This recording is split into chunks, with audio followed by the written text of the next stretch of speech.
YouTube sold you dreams of beach queens and flights, but I show you real talk, not thumbnails and hype. Ain't about flexing, I'm exposing the game, where culture meets choices, not clout for fame. Black man travels, I elevate the route, not just girls in the frame, but what manhood's about. Borders don't bind me, dropping truth bombs from Ghana to the Thai seas. YouTube sold you dreams of beach queens and flights, but I show you real talk, not thumbnails and hype. Ain't about flex, I'm exposing the game, where culture meets choices, not clout for fame. Black man travels, I elevate the route, not just girls in the frame, but what manhood's about. What manhood's about. What manhood's about. I'm fearless with the data, cut from a rare breed. Cyber-trained vet with the tools that you need. Break bread on the mic, blueprinting your mission. From crypto to code, I decode your position. Been married 7 deep, still sharp as a tack. Talk legacy, freedom, how to never look back. Podcast ain't therapy, it's elite consultation. You step in here, respect the conversation. Warrior poet, seasoned vet with scars and lessons. Call me Ronin Lone Wolf, but I lead the pride. Gulf War scars and a sharper mind. From Somalia's heat to boardroom biz, I've lived 10 lives just to speak like this. PTSD in my rear view, still moving with poise. Now I show these young kings how to silence the noise. No gimmicks, no scripts, just war-tested truth. This ain't YouTube clout, this is mentoring youth. Big talk, no bark, welcome to the den. Alpha minds only, we don't blend in. Voice to the voiceless, fatherhood and grit. Step to the mic and don't ever quit. And don't ever quit.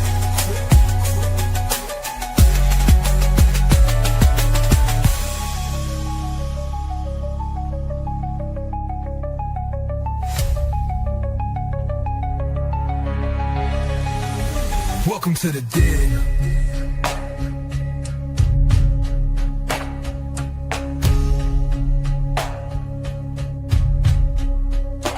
Welcome to the den. Alpha minds only, we don't blend in. Voice to the voiceless, fatherhood and grit. Step to the mic and don't ever quit.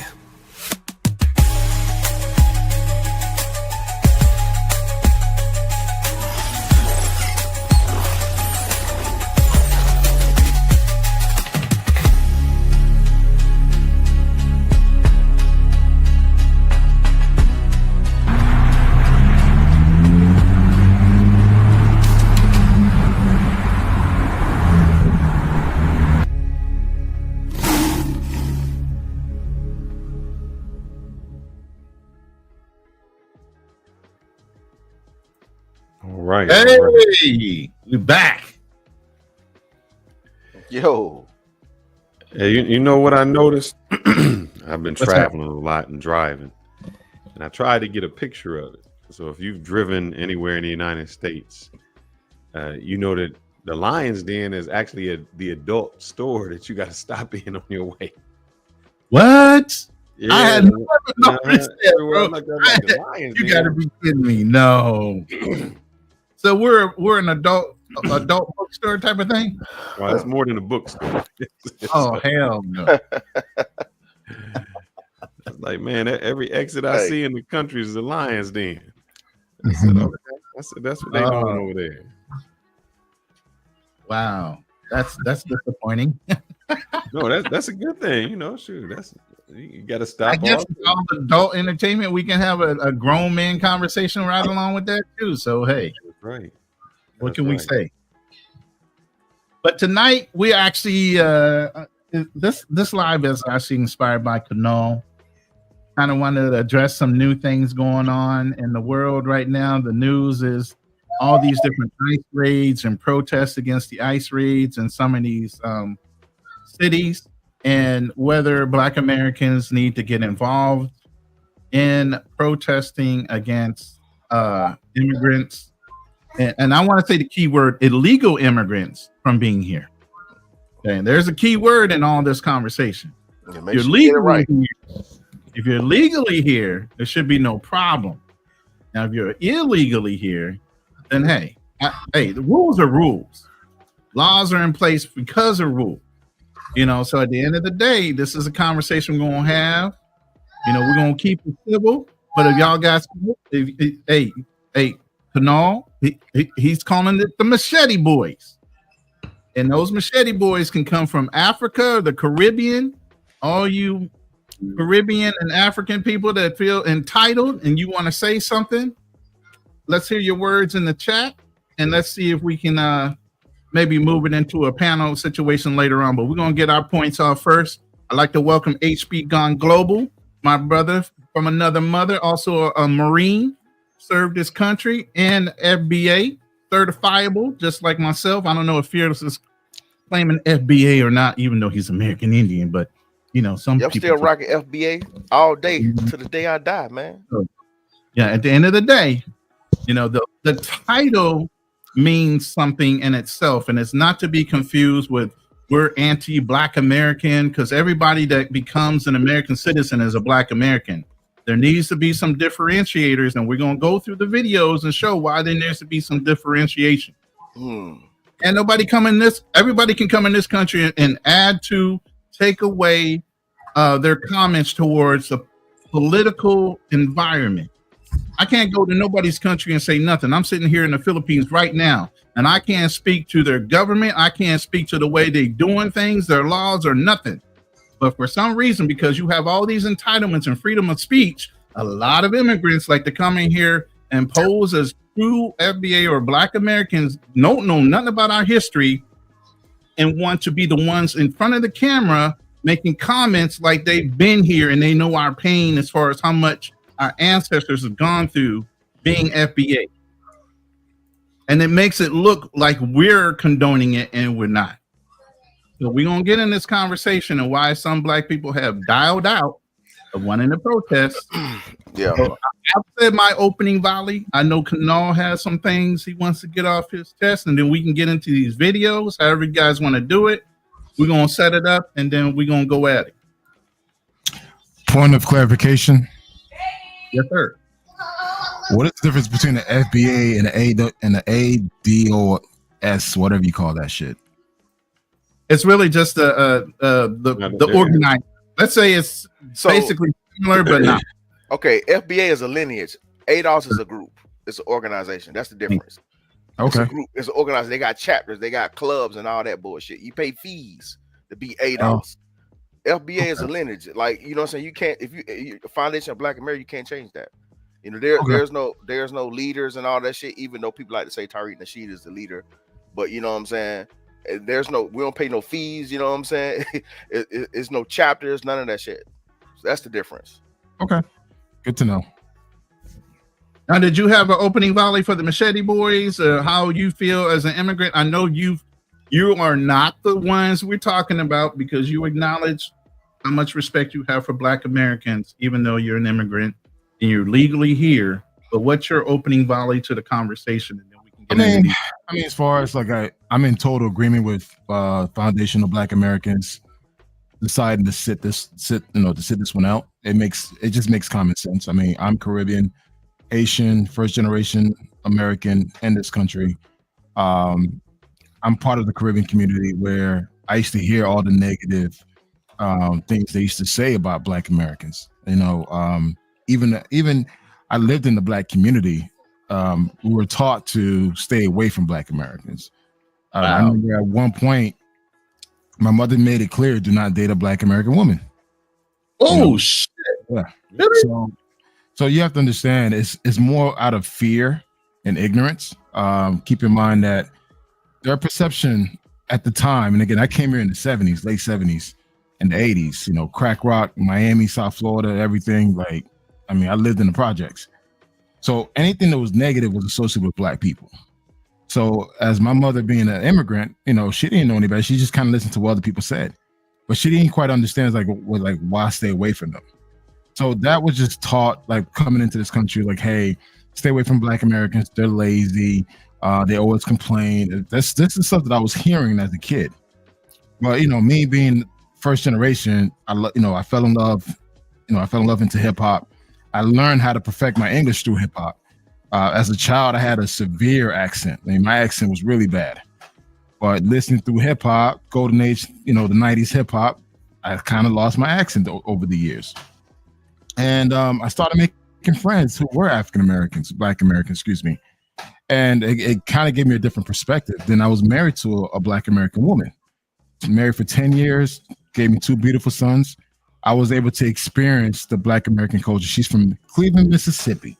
So I was out in Mississippi, Arkansas, and I was able to experience the culture of Black Americans from the South, but also the Chicago Black American culture. So my perspective changed a lot over the years. You know, I no longer identify myself as Haitian first.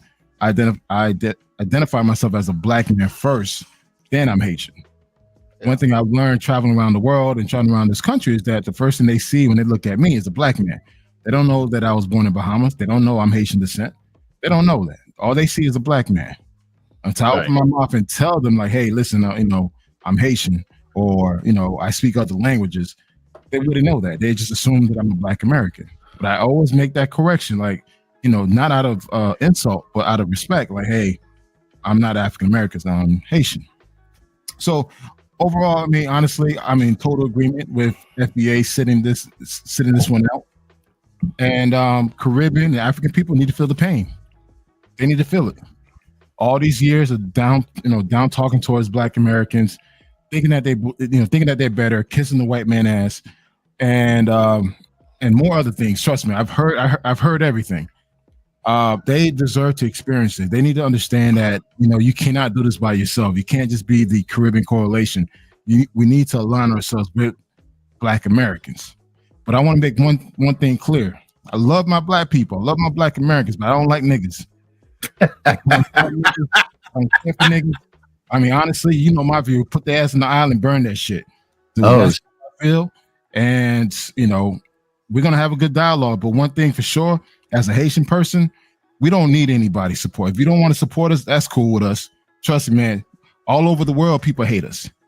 Trust me. So for us, it's like, all right, we're gonna do this shit on our own. But at the same time, and I've been keep telling to other Caribbean people, we need to align ourselves with Black Americans, because Black Americans have a voice, and Mexicans and then Latin Americans are starting to realize, shit, Black Americans move shit.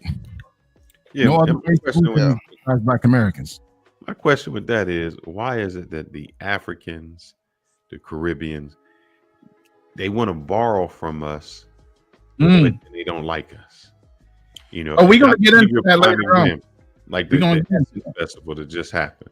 Now I got a video on that. We're gonna get in on that conversation specifically. They want to compare, they want to contrive. It's almost like we want to be you, but we despise you. Right. You know what? I could go ahead and answer that question. Again, I've been around a bunch of Africans. I went to school. I went to University of Miami. I was surrounded by a bunch of Africans and Caribbean people, and they purposely distanced themselves. Like, how back in college people wanted to join fraternities. Most Caribbean folks didn't want to join fraternities or sororities. They're like, nah, that's just beneath them. They kind of created their own little thing.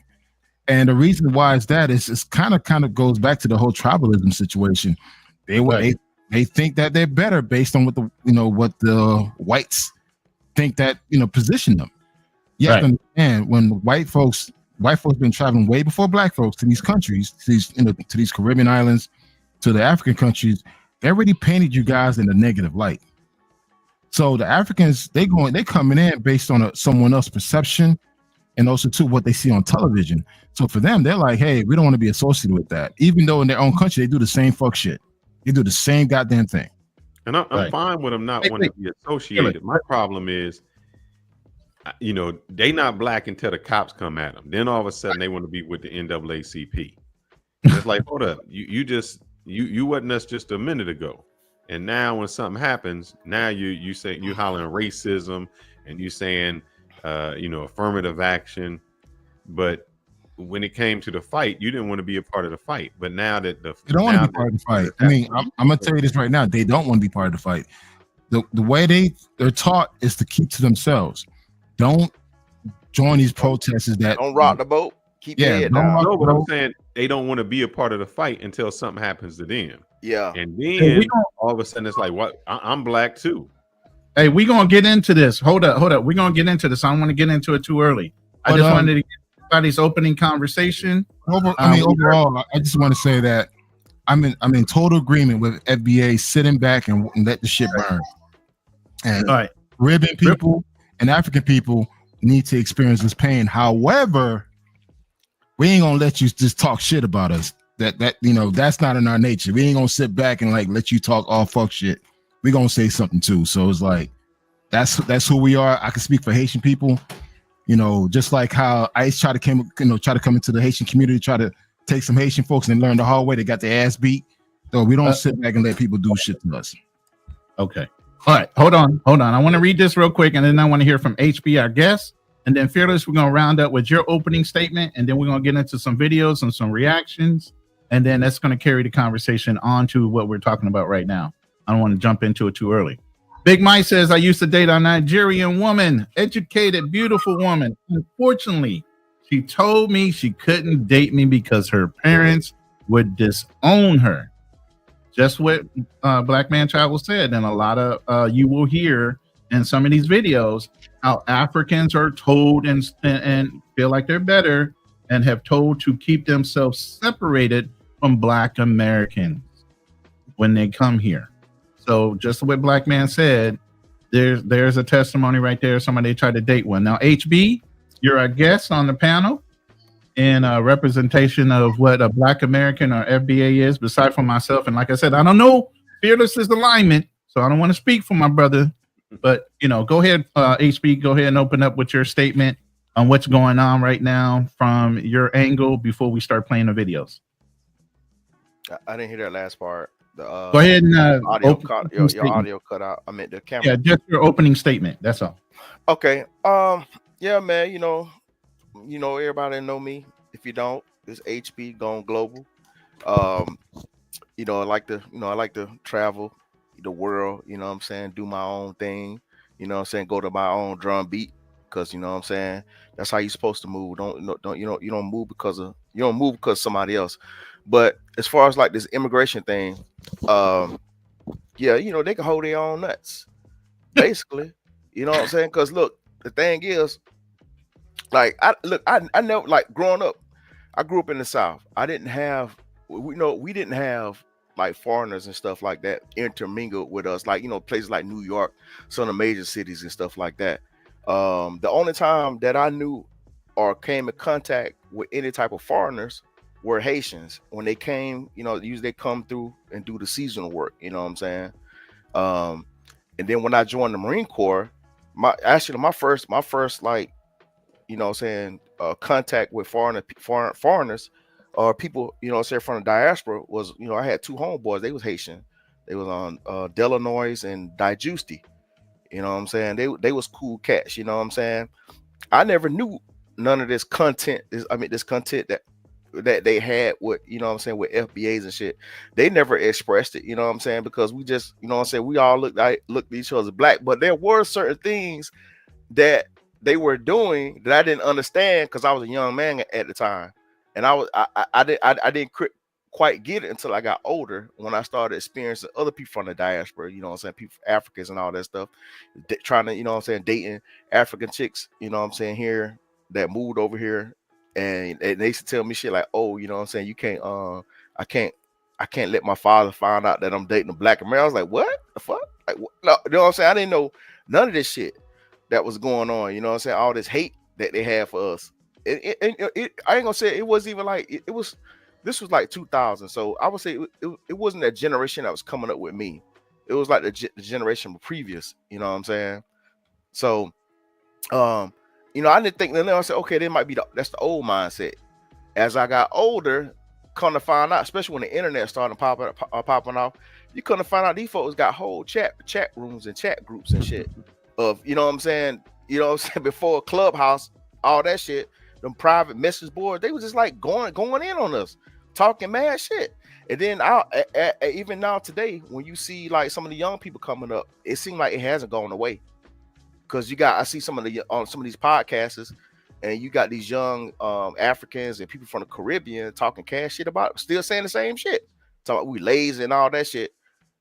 And you know what I'm saying? So I'm like, okay, all right then. If we lazy, you know what I'm saying? They got a little special name for us and all that stuff like that. I said, well, goddamn, hold your own goddamn nuts. And then they like to also try to drag us in it because you know what I'm saying. I'm like, y'all didn't want to rock with us, but y'all trying to drag us in, trying to fear monger us and be like, oh, y'all next. Ain't gonna be no all us next. We got birthright citizenship. You know what I'm saying? Dred Scott. You know what I'm saying? So especially that shit wasn't even really meant for immigrants like that. That was meant for, like, you know what I'm saying, for the slaves and shit.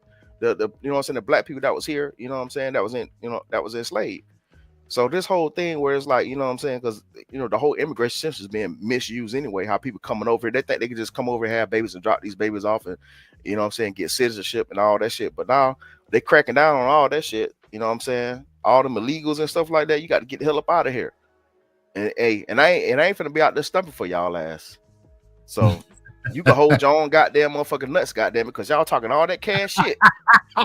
Because like we was the only group that welcome these people in. Okay. You know what I'm saying? No, they wasn't going to the white community. They were even going to the Hispanic communities.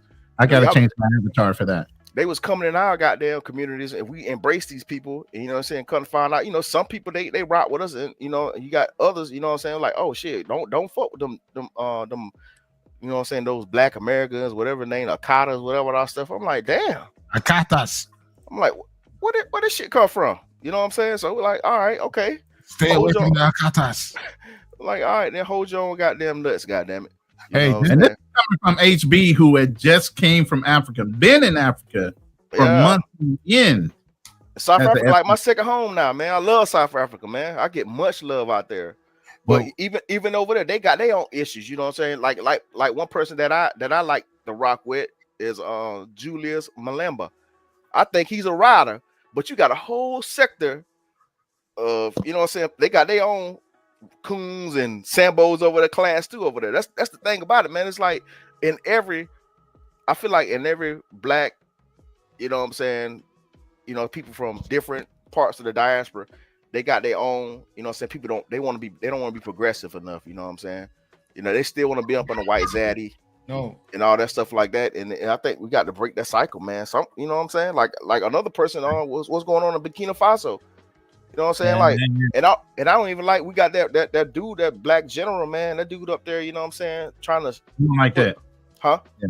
I don't like that either, because I've been going for Burkina Faso since he took over, man, and he's been doing everything right, picking everybody up out of his country, saying I'm taking back all my resources. And we got our Sambos that sent up in there at the high ranks of the military up here co-signing that bullshit and, you know, speaking bad stuff on his brother's name. You know what I'm saying? Like, you know, hey, that's their land. Why are you worried about what's going on over there? We ain't, you know what I'm saying? So it's like it's a money play. It's all about the money and the resources and shit. You know what I'm saying? And we can't be playing these people games, man. I mean, we can't get caught up in that shit, man. If that was me and I was a 4-star general, I resign. With me being me, who I am and what I know, as I got older, I resign. Because I'm like, ain't no way in hell I'm gonna goddamn sit here and try to go over there and try to take these people resources and say all kind of negative, bad stuff about that, which is not true about these people over there. You know what I'm saying? Especially people that's my cousins. You know what I'm saying? Okay. All right. You're gonna land your plane, and last but not least, the mental giant Fearless over there been thinking on all these comments. I know he got something to say for his opening volley, and then we're gonna get in some of these videos, read some of these comments, and get real active in this conversation. Go ahead, Fearless. You can't help them out. It's sad. You would think that it would be unity when people come here, but the illegal immigrants,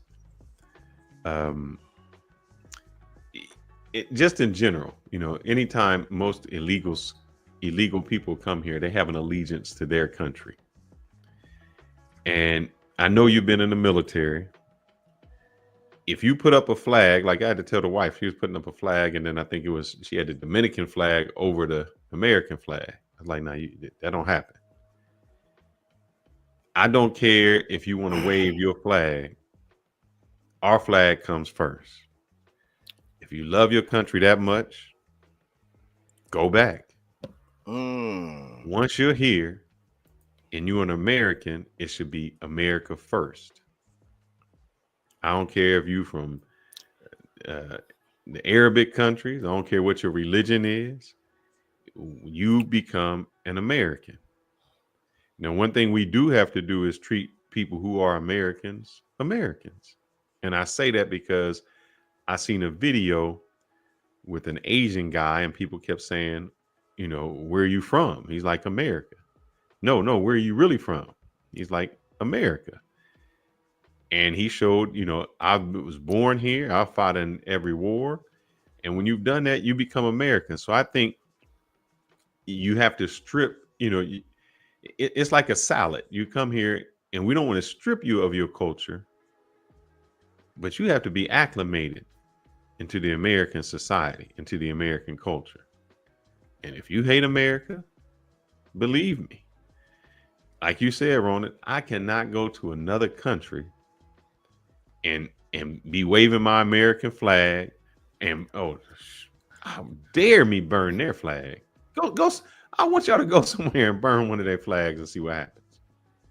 So if you can't respect the country with all of its faults, with all of its, you know, good and bad, then this might not be the country for you.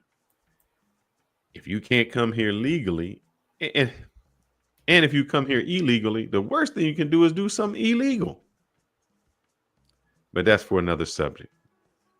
I concur. Let's go. All right. You guys want to address the overall issue? You want to let's talk about the Essence Fest for a short time. And we're gonna jump right into this video. Shout out to Pink Book Confessions.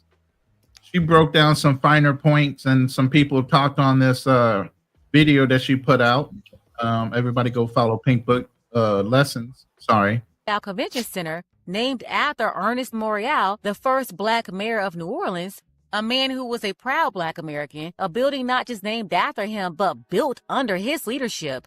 There wasn't a single American flag displayed inside the expo, inside of that building. Meanwhile, flags from various African nations were hanging proudly.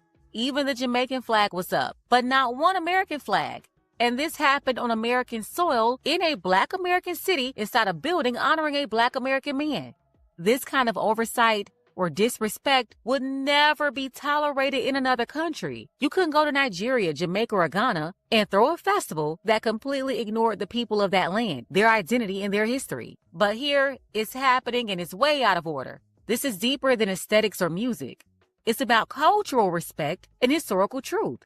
Essence Fest was built by and for Black Americans, and it should reflect that. But it's not, and that's why support for Essence is going down.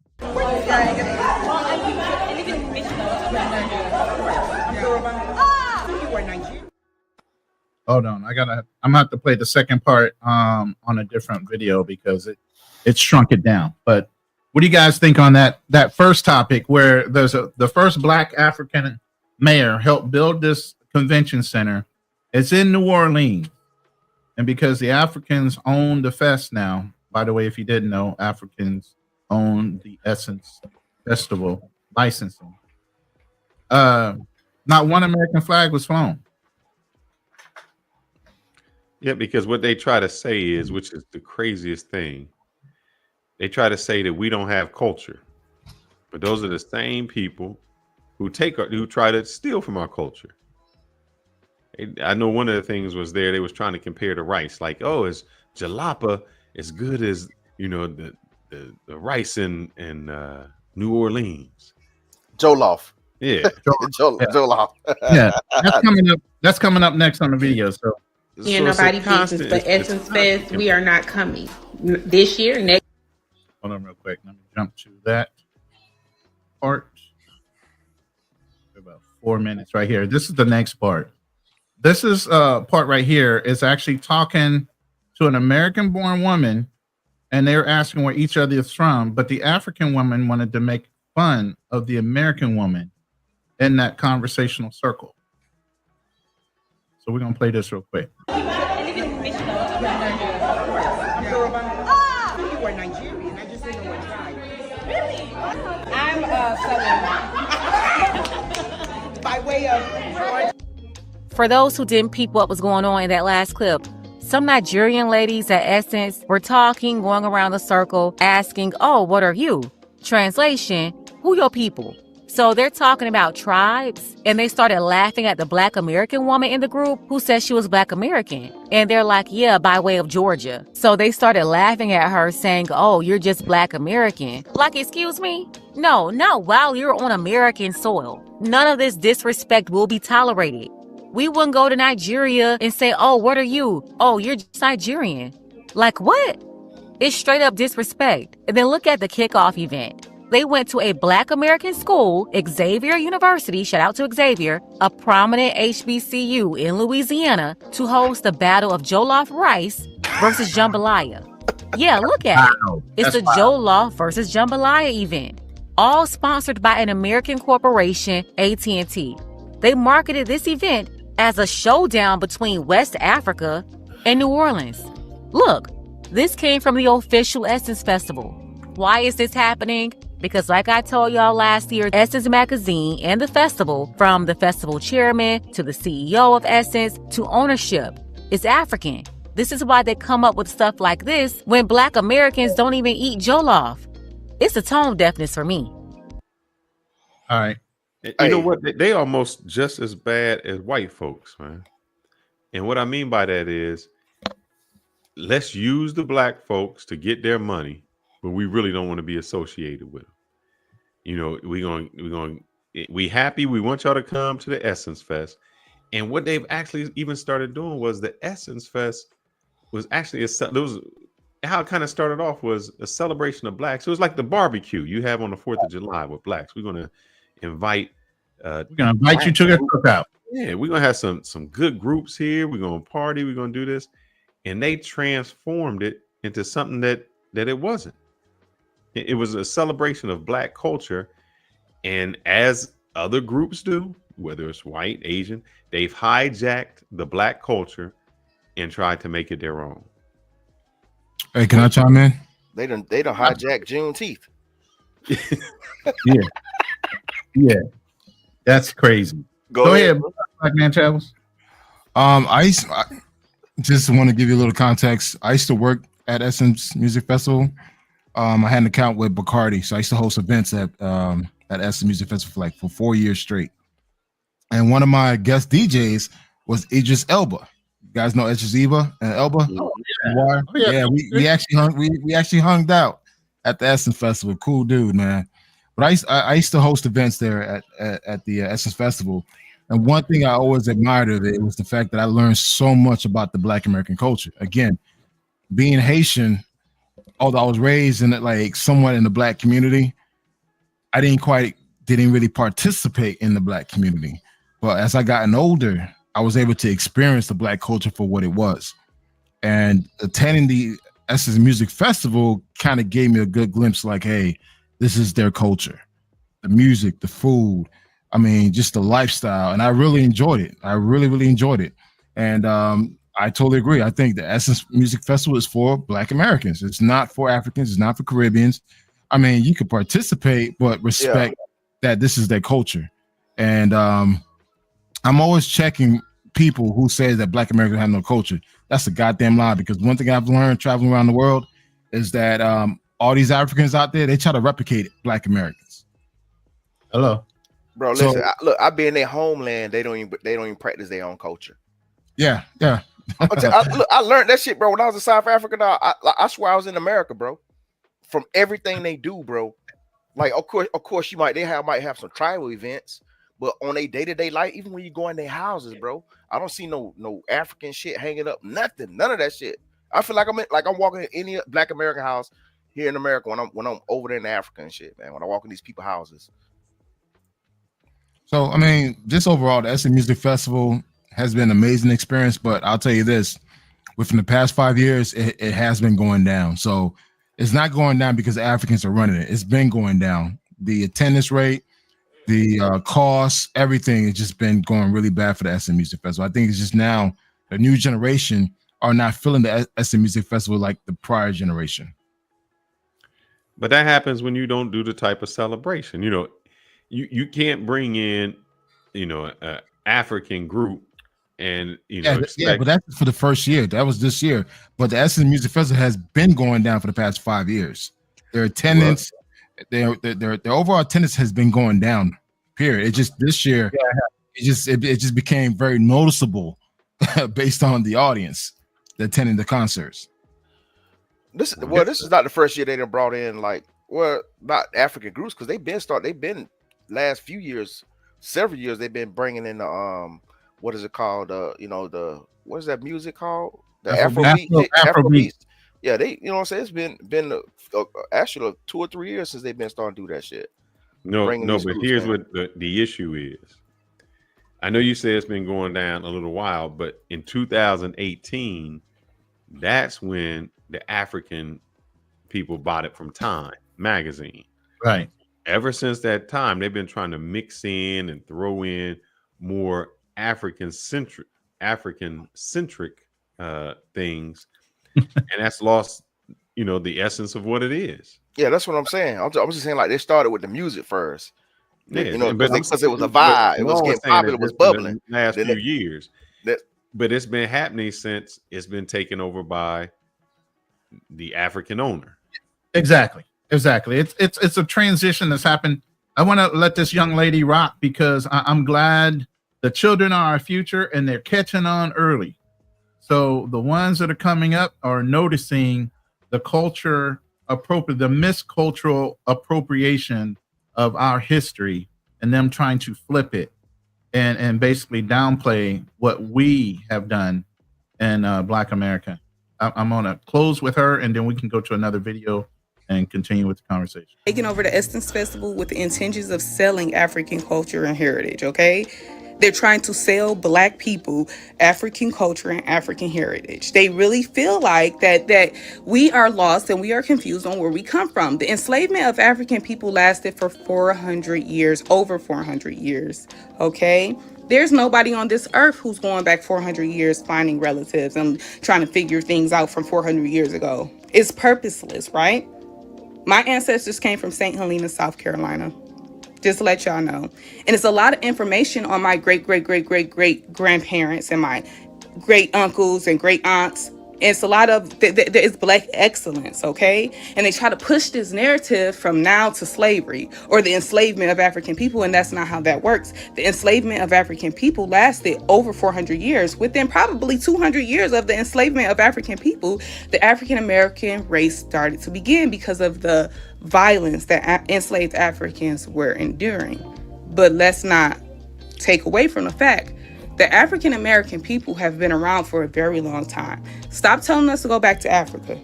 If you want to try to come in and colonize, be new generation colonizers, I just think that y'all should sell something that Black people are wanting and willing to buy.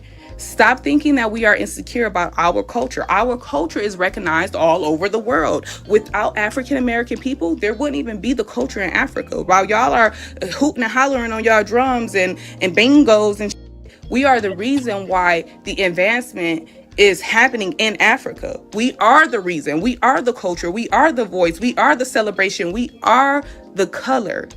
Without African American people, there would not be a lot of color in this world. Let's be very honest here. Stop. What she's talking about? All right. What you got to say? Wait, what the fuck she's talking? Wait. I'm sorry, man. She said Black American culture is the African culture in Africa. It's the influence of African culture. Didn't I say that. Hey, you know why? Didn't HB just clarify that? HB said they're not even acting Black down. They're not acting their culture. They're using our culture. They're celebrating our music. They're doing everything. Didn't make all his money in Africa, brother. Akon made his money here. He couldn't have done what he did. He couldn't have became who he became in Africa. That whole genre of music, all it is just a mix of hip hop. It's just like reggaeton and everything else. That's as far as music. As far as culture, so African American culture influenced Africa culture. Yeah, now it has. Absolutely. That's what you're saying, right? Absolutely. That's bullshit. I'm sorry. I'm sorry, man. How are they dressing? Hey. How are they dressing? What do you mean how they're dressing? How are they dressing? How are they talking? How all of that. Well, I mean, I've been to South Africa. They don't talk like African Americans at all. So they don't use any type of the street slang, any type of what we do. Like They what? don't. Like what? All Nigga? of it. They use all of it. No, they use all cap. All man, listen, I was here like it was cringe, bro. Like I'm telling you, I was bro. I'd have been to South Africa in the year. I'd have been there 4 times already. HB, tell them it's so bad. They pretend to be Americans. Yo, you capping, bro. You capping, bro, and all that shit because they got the way they speak differently because they got a different accent, but they still use all the Black American slang, bro. They be on TikTok all nonstop and Instagram all stop emulating what we do. Even from man, stop it, man. Maybe you might Kanal, you might be hanging around like maybe older Africans, then I can say I can understand that. But when you talking about people that's goddamn 40 or under, shit, I'll be down. Tanzania, all that shit. He just came back. Wanda, I was over there for 2 months. It's hard pressed to discredit HB. He just was there. Mm-hmm. And he's spoken on this on several videos of his, how these people pretend to be American until another American walks up on him and say, bruh, come on. Stop. And one of my problems, like, all right, does Haiti have its own culture? Fuck yeah, we have our own culture. That's a proven fact. We speak our own. Wait, hold up. We speak our own language. We our own food. I'm not doubting that. What I'm saying I'm about to go get the machete, dog. No. Listen, you cut me off. Right. You're not letting me talk. All right. Are y'all? Does anybody go to Haiti and say go back to Africa? Oh hell no. Why not? Because nah. Well, that's one thing we always quick to clarify. We Haitians. We don't do that. Go back to Africa. So what I'm saying is, you originally from Africa. You have your own culture that you created. Nobody says to Haitians go back and even though your culture from Haiti is still a mix of different cultures, meaning you can't go to Haitians can't go to Africa and be Africans. No, just not gonna happen. The same, and I'll take New Orleans. New Orleans is a mix of some Haitians. Yeah. In New Orleans, they practice voodoo. Voodoo wasn't from the United States. Actually, New Orleans was inspired by Haiti. Yeah, but we've taken our culture when they're not Haitians. Now they've mixed that culture, and now it's an American culture from New Orleans. They can't go back to Africa. That's their own culture.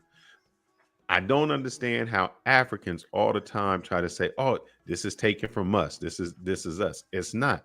We have developed our own type of culture because we've been separated from Africa. We don't have the language. We don't have the food. It's just like you can in Africa, they can have the same type of food, plantains or whatever, but the way they cook it is not going to be the same as how a Haitian cooks it. It's not going to be the same as how a black person cooks it because we have our own culture now. I agree. I stand corrected. One thing is I do make it clear when I speak to when I speak to Africans, I let them know that they're weak.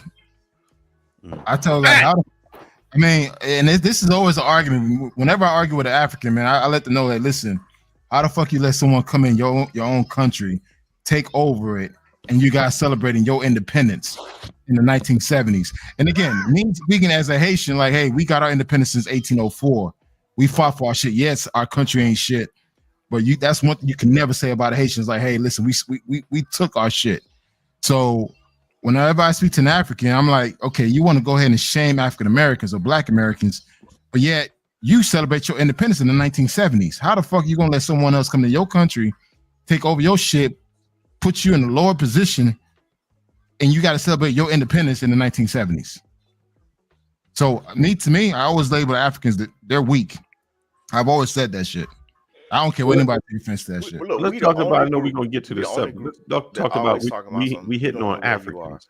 Even though you got people from Dominican Republic, you got people from Haiti, you got people from Jamaica, all these places in America, where all of us came through the same experience, because they can't they like it seems like they the only ones get to have their own ethnogenesis and identity. We can't have it's always we don't know where we're from.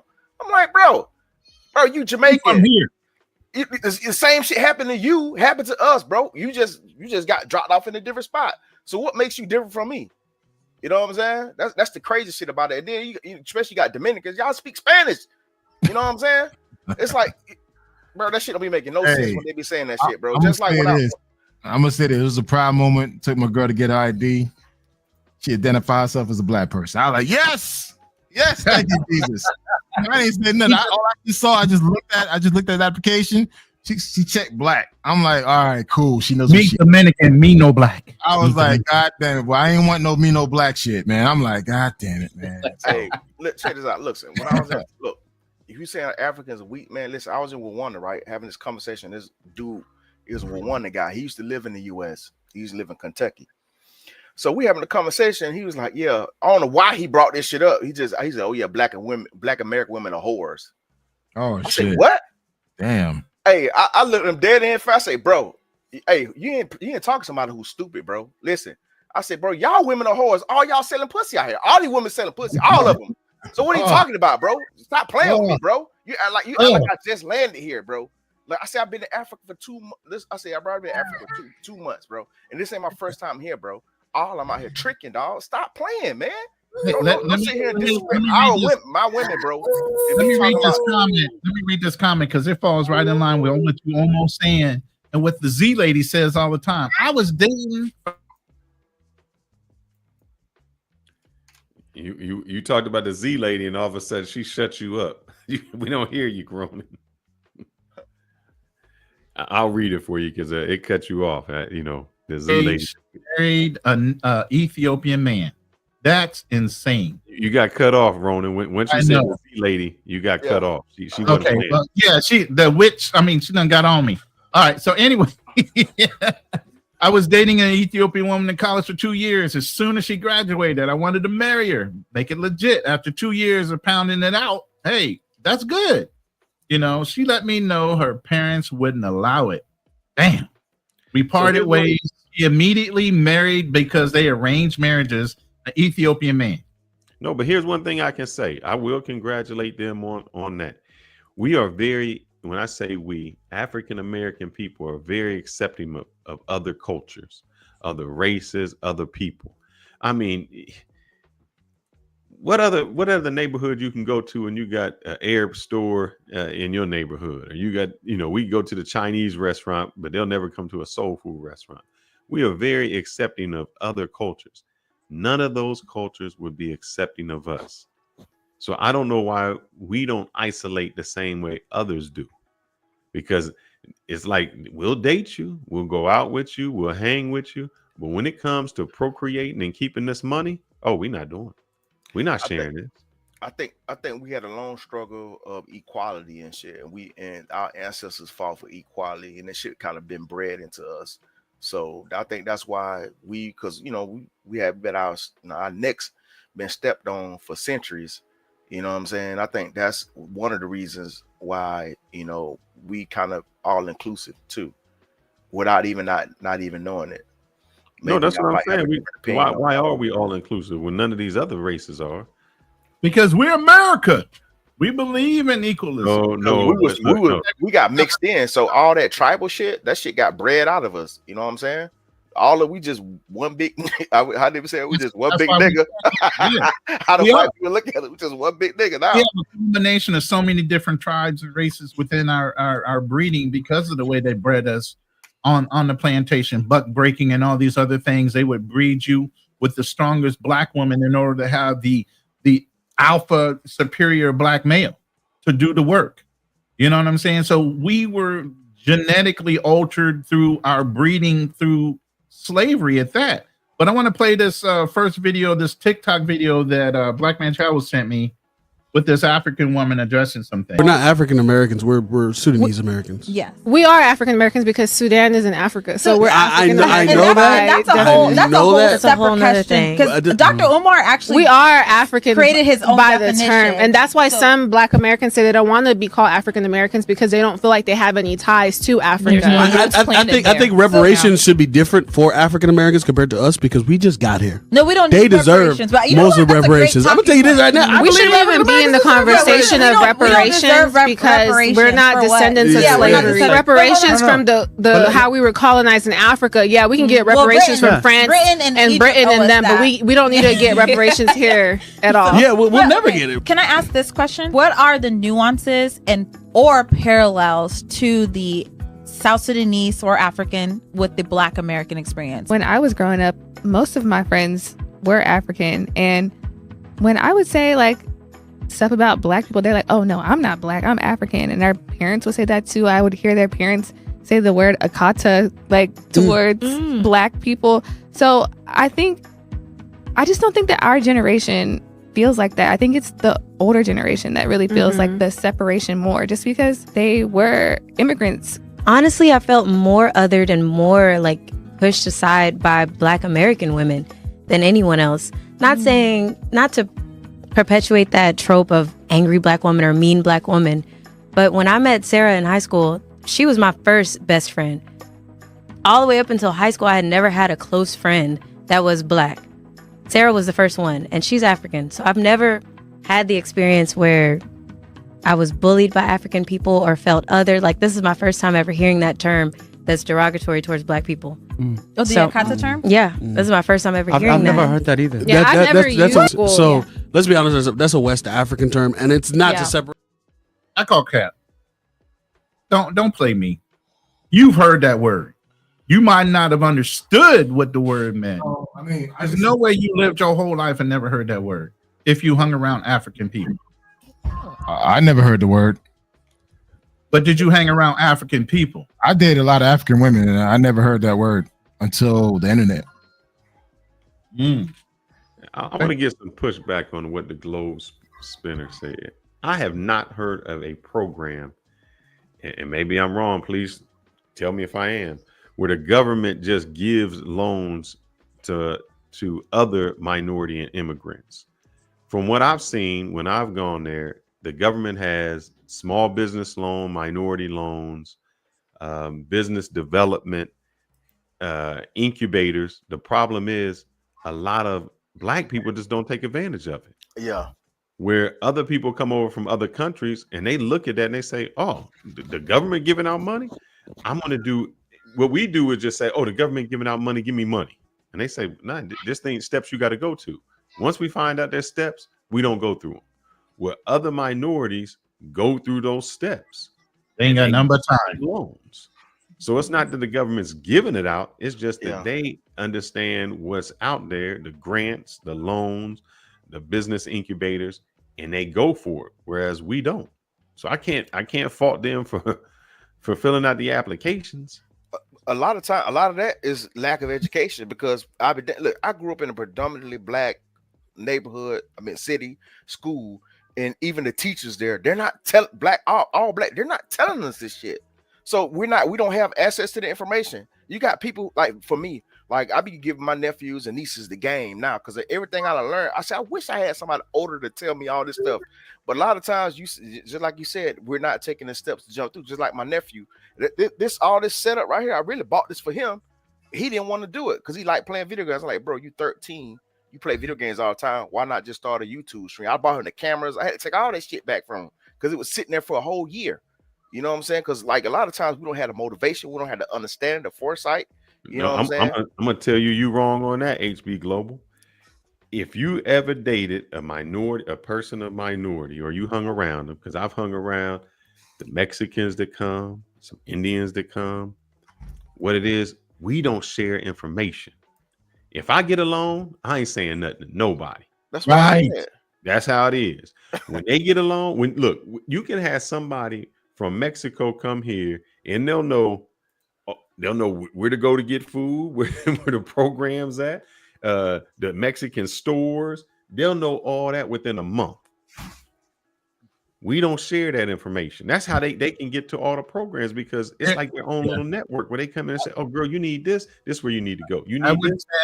I would tend to agree with Fearless on this. That's what I just said, though. I said, we're not giving that. I wish I had somebody older. You're saying that like somebody in power has to give you that, like a teacher. And I'm saying they don't even rely on teachers. They rely on each other. To my family too. Listen. Let me finish what I'm saying. I'll clarify it. I agree with what Fearless is saying, and I understand what you're saying too, HB Gone Global. But the point of this is within the individual communities, whether you call it Haitian, whether you call them African communities, whatever, they don't mind sharing information from family to family. Unfortunately, Black Americans have been trained to make it crab in a barrel mentality. One Black American might know how to do everything, but you ain't going to get it out of them. They're going to hold on to that shit so they can be the head nigga in charge. That's the famous thing we like to say in our community. I'm the head nigga in charge. I ain't letting nobody figure out. You know how the military, we train the person behind us to come up on us to take over if there's a mission. For some reason, in our community, we try to hold each other back, where the other communities will share that information once they know there's a lead-in for them to have access to money and programs and all this shit. We might know as Black Americans, but we will not share the information from one person to another. That is the huge problem within the Black community for Americans. I want to chime in on this, and I have to agree with Roland. It's sad to say, you Black Americans hoard information, while the other communities within ourselves, yes. And I'm speaking from experience. I remember I was 13 years old, turning 14. There was a summer job opportunity in Miami. Once the Haitians found out about the summer job opportunity for their kids, guess what they did? They shared information across everybody. So, dude, I was working my first job at 14 years old, working at the government building. Summer job, making $5, like $4.75 an hour. The thing is, the Black community, the Black American community, you guys tend to hold information that's like the head nigga in charge type of shit. Y'all only share with selected people, while other ethnic groups share with everybody. So that's the difference, and that's why a lot of other Black minorities kind of somewhat advance y'all, because we share information. You guys tend to hold information. So for me, even in college, like all the internship opportunities, I didn't get it from the Black American kids. I got it from the fellow Caribbean kids. They share that information. Hey, this is one thing I hate hearing when I was growing up, man. I hate when dudes say this stupid shit. The game is to be sold, not to be told. Exactly. And that's the mentality, bro. That's why we fucking stagnant, bro. That's why. That is exactly why. Unfortunately, we do not share in our community. And I work for a company, literally. I work for this guy, grew his company. He says he wants to give back to other Black businesses. This guy's from Ghana. I did medical supplies and pharmaceuticals. It's a Black-owned business, but he was an African guy.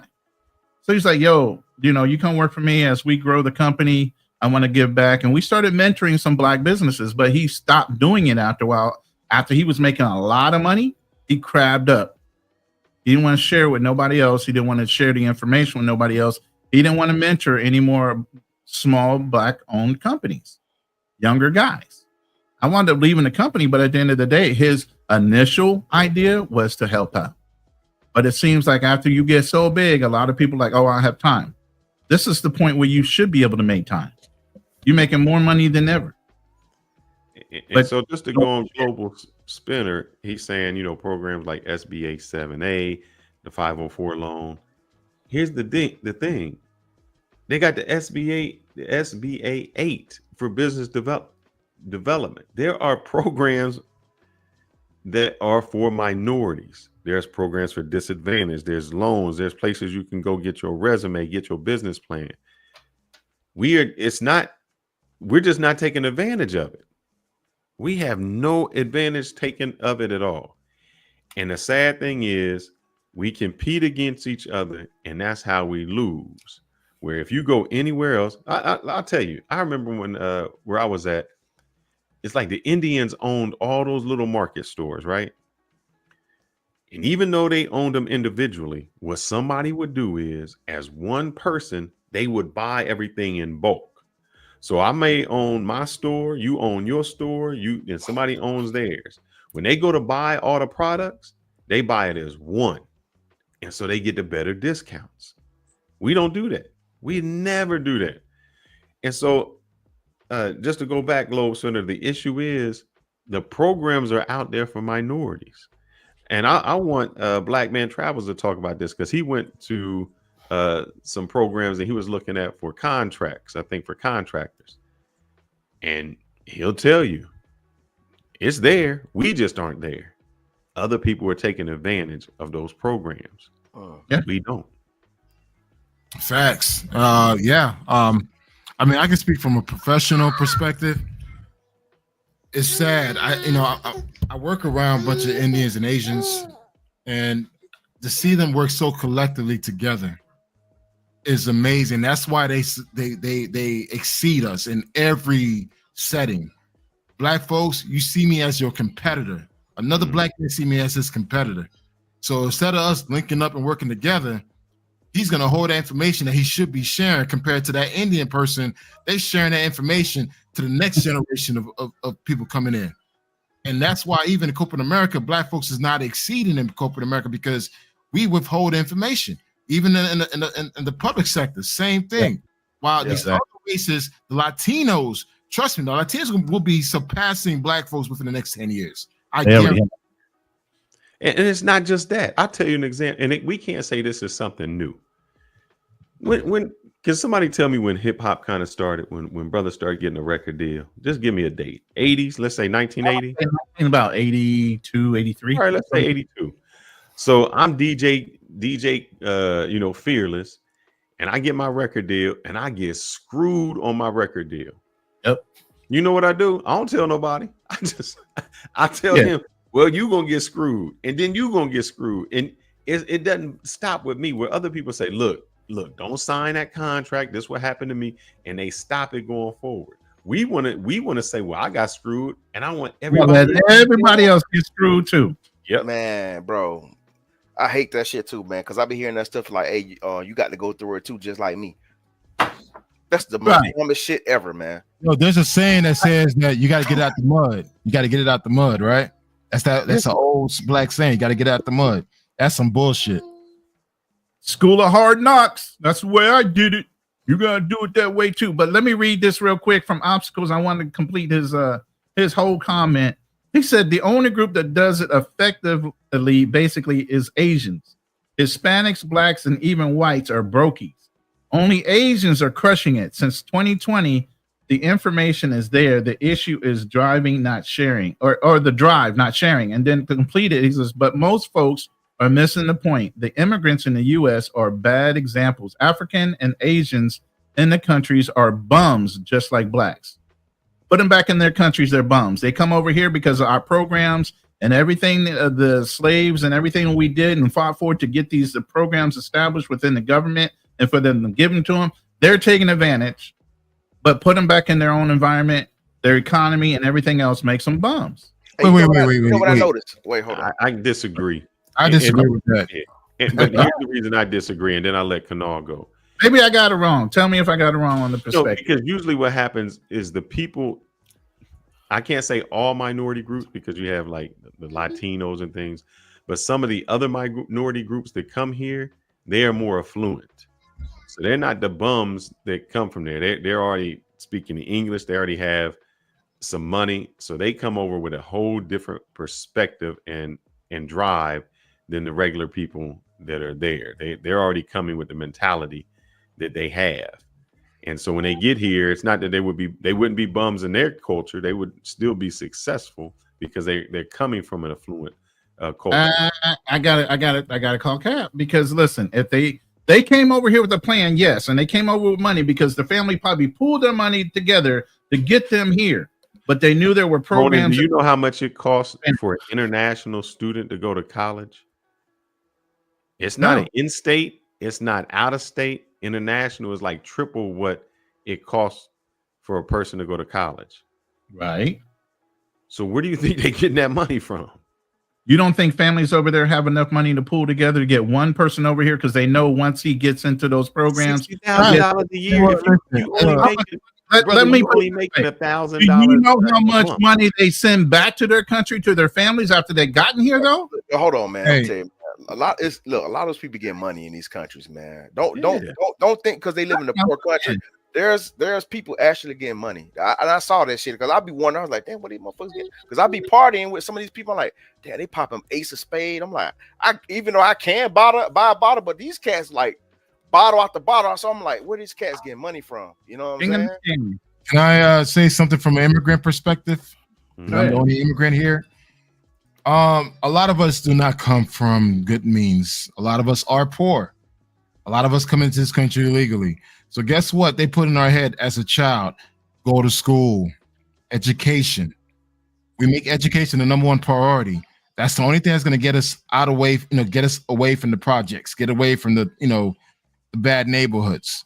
So when people say that, oh, these people coming into this country coming from good means, majority of people, especially from Latin America and Caribbean, they're not coming from a place of good means. They're poor. Small percentage. It's a small percentage. But those are people. No. Wait. Let me speak. I live this shit. I'm talking about with money. I'm talking about people with money. My thing is, I lived it in Miami, where literally it's a huge significant of Caribbean, Hispanics, to Jamaicans, to Bahamians, to Barbados, to Trinity that come into this country illegally. Because if you come, let me finish. No, if you come in illegally, you poor. You come here illegally, poor, live in the worst neighborhoods in these cities. So when they come here, all they got is fucking education. That's all they got. You're missing the point, bro. I'm saying you came here illegally. Yes, you're gonna be poor. But the people who are sending their kids to the Harvards and the other school, they not poor. Small percentage, though. That's a small percentage. But here's the thing. It's more than that. But here's the thing, Black Man's Travel. Capo just said, everyone ain't broke, Ronan. That's wild. And I never said everybody was broke. I said they pooled their money together, even if they were broke, to get somebody over here so that they can financially support one thing themselves. I've learned about this country, let me tell you this. One thing I learned about the U.S., the one thing I've learned about the United States, living here for 47 years. If you come here focused and you know what the fuck you need to do, you could go far in life here. If you don't know what the fuck you doing, and you just like Lily Gaga and shit, you're not gonna go too far. If people come here and they show their kids go to school, get good grades, get that scholarship, go to college, and pick STEM, science, technology, engineering, mechanical, dude, that's what's gonna help them live and take their family to the next level. And that's what it's taught in these families. Kanal, let me help you out, brother. You missing the original point of what somebody said. Okay. Somebody said if they live in their country, they would be bums. And I'm saying no, because there are some affluent people, and most of the time when they are affluent and they send their children here, they are not bums in their country, and they wouldn't be bums because they already making money. They are kind of the cream of the crop, and that's how they can get the visas to come here and go to those. But also too, they may not be bumming their country. They just don't have access to resources. That's what I'm talking about. There's a lot of people in these countries that are smart as shit. It's just they don't have the opportunity to go to school. They don't have opportunity to find a certain job. So when they come here, they say, shit, I got all this free money, all these free opportunities. I'm gonna take advantage of it. While Americans, y'all sit on y'all asses. I'm not saying all, but a good percentage don't take advantage of these opportunities that is already free and given to you. So you can't hate on the immigrant that comes here and taking advantage of the opportunities that you're not taking advantage of. And obstacles, you can come up anytime, bro. If you need to. We'll open the panel here in a minute. Look, man, this is the thing, man. Listen, a lot of these people come over here and they talking shit, and they like, oh, y'all got all these opportunities here, but the thing is, we don't know about the opportunities. Look, if I grew up I grew up my mom. I grew up in the household. She's struggling, you know what I'm saying? She working one job trying to raise me and shit. Now, goddamn it, if she ain't telling me nothing about these damn programs, assets, that's why I was saying, though, it's not just the teachers. The only reason I put the onus on the teachers because they got more knowledge, you know what I'm saying? Usually when people go to education, they usually leave their community, they go elsewhere. They go around people who have more knowledge. And when they come back, they're not bringing that information. I grew up in a small country town. My mom ain't not sitting up there saying, hey, when they got this program, you got access to, you know what I'm saying? We don't know. And then you got another generation of children that has more kids, grandkids and all that shit, and they're not being told the same thing. So it's not really our fault. I'm talking about just from the immigrant eyes when they come over and say, oh, y'all got all these damn programs and y'all ain't take advantage of them. I'm like, we don't have the information. But is that if we had the information, we would take advantage of it. Is that their fault or our fault? All right, we're gonna get into the next video. We got not trying to understand the people they coming up around is their fault. No, we got for not having the knowledge. Who you talking about? The immigrants or us? Us. Because somebody had the knowledge. They just don't want to share it. It's not passing it's it our out. fault. It's our fault. It's our fault. That's what I'm saying. Yeah, it's our But fault. let me play this next video. We got, I mean, he sent me like 15 videos. I don't know if we gonna get through all these, but let me get this next one out. Americans versus Africans. Yes, It's so dumb. Like when I see that discourse, I feel embarrassed for them. What makes London London? What makes it different from the US? Yeah, like we kind of like claim our roots a lot more. I mean, I feel like we are more kind of like culturally diverse. Is it weird when African Americans don't know where they're from? Yeah, right. It's not really our fault though. I take pride in where I'm from. If we just didn't know where we was from and was just walking around saying we're British, like we don't feel like we have a culture. You like what they do. They like what you do. Yeah. Why can't we just be like, why we f with each other? Like, why is there a competition of who is the better black? in 2025, I feel like the world is very global. I love African black culture. I love American black culture. I love UK black culture. It doesn't have to be a fight.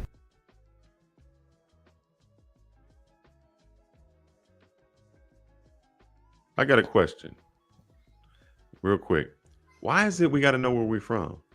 I know I can go to a whole bunch of white folks and say, where you from? They're like, oh, somewhere might be Irish and Dutch and well, my granddad, something. They have no idea. They not celebrating Irish Day. They don't care where they from. They like, I'm from America and I'm making this money. That shit annoying, bro. You know what? I've been asked that one time while in South Africa. Someone asked me where I'm from. I said, well, I'm from Haiti. But like, where's your African from? It's like, I don't know. I'm Haitian. That's all I know. I don't care to know anything beyond that point. It's just like all I know. I'm a Zoe, and I had to throw that number 1804 on their asses, and it's just like, hey, I don't care to know anything else beyond that point. Bro, I get the same. Look, I get the same. Every African country that I've been to, they do the same shit, and I'm like, bro. And see, the thing is, you know what I'm saying? They might be talking to somebody who ain't really up on game.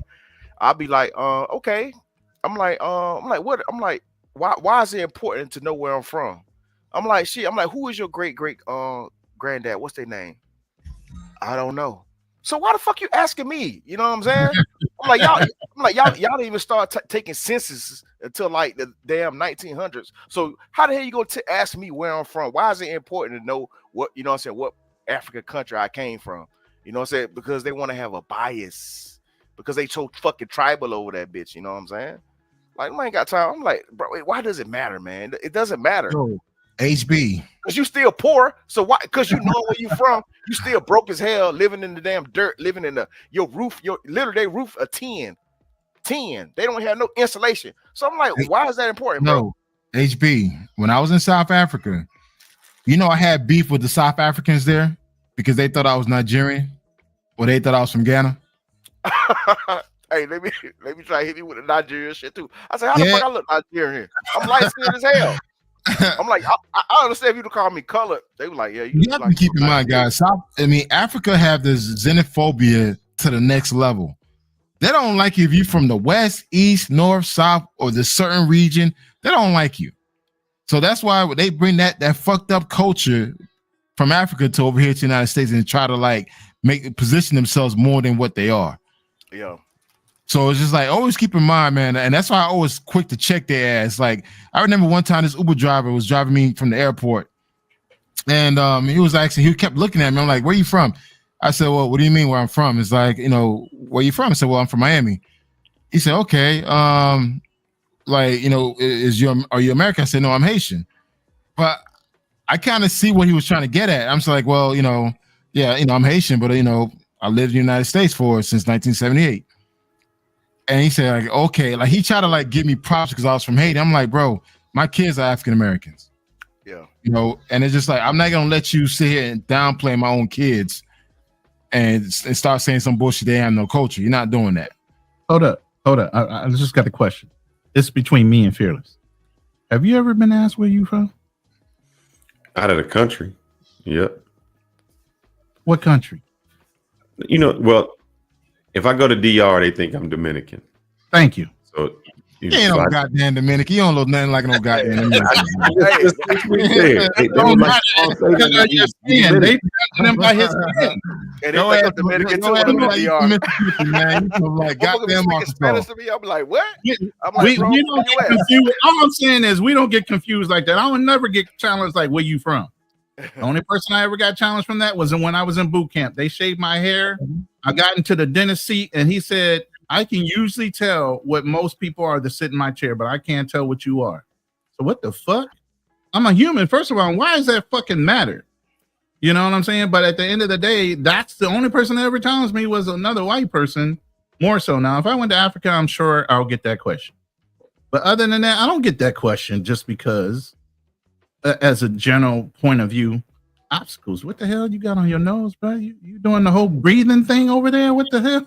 Yeah. I had a little cold, so shout out to you. But I'm just saying, as a point of view, light skin, dark skin, if y'all want to put it that way, I don't get asked that often. Where you from?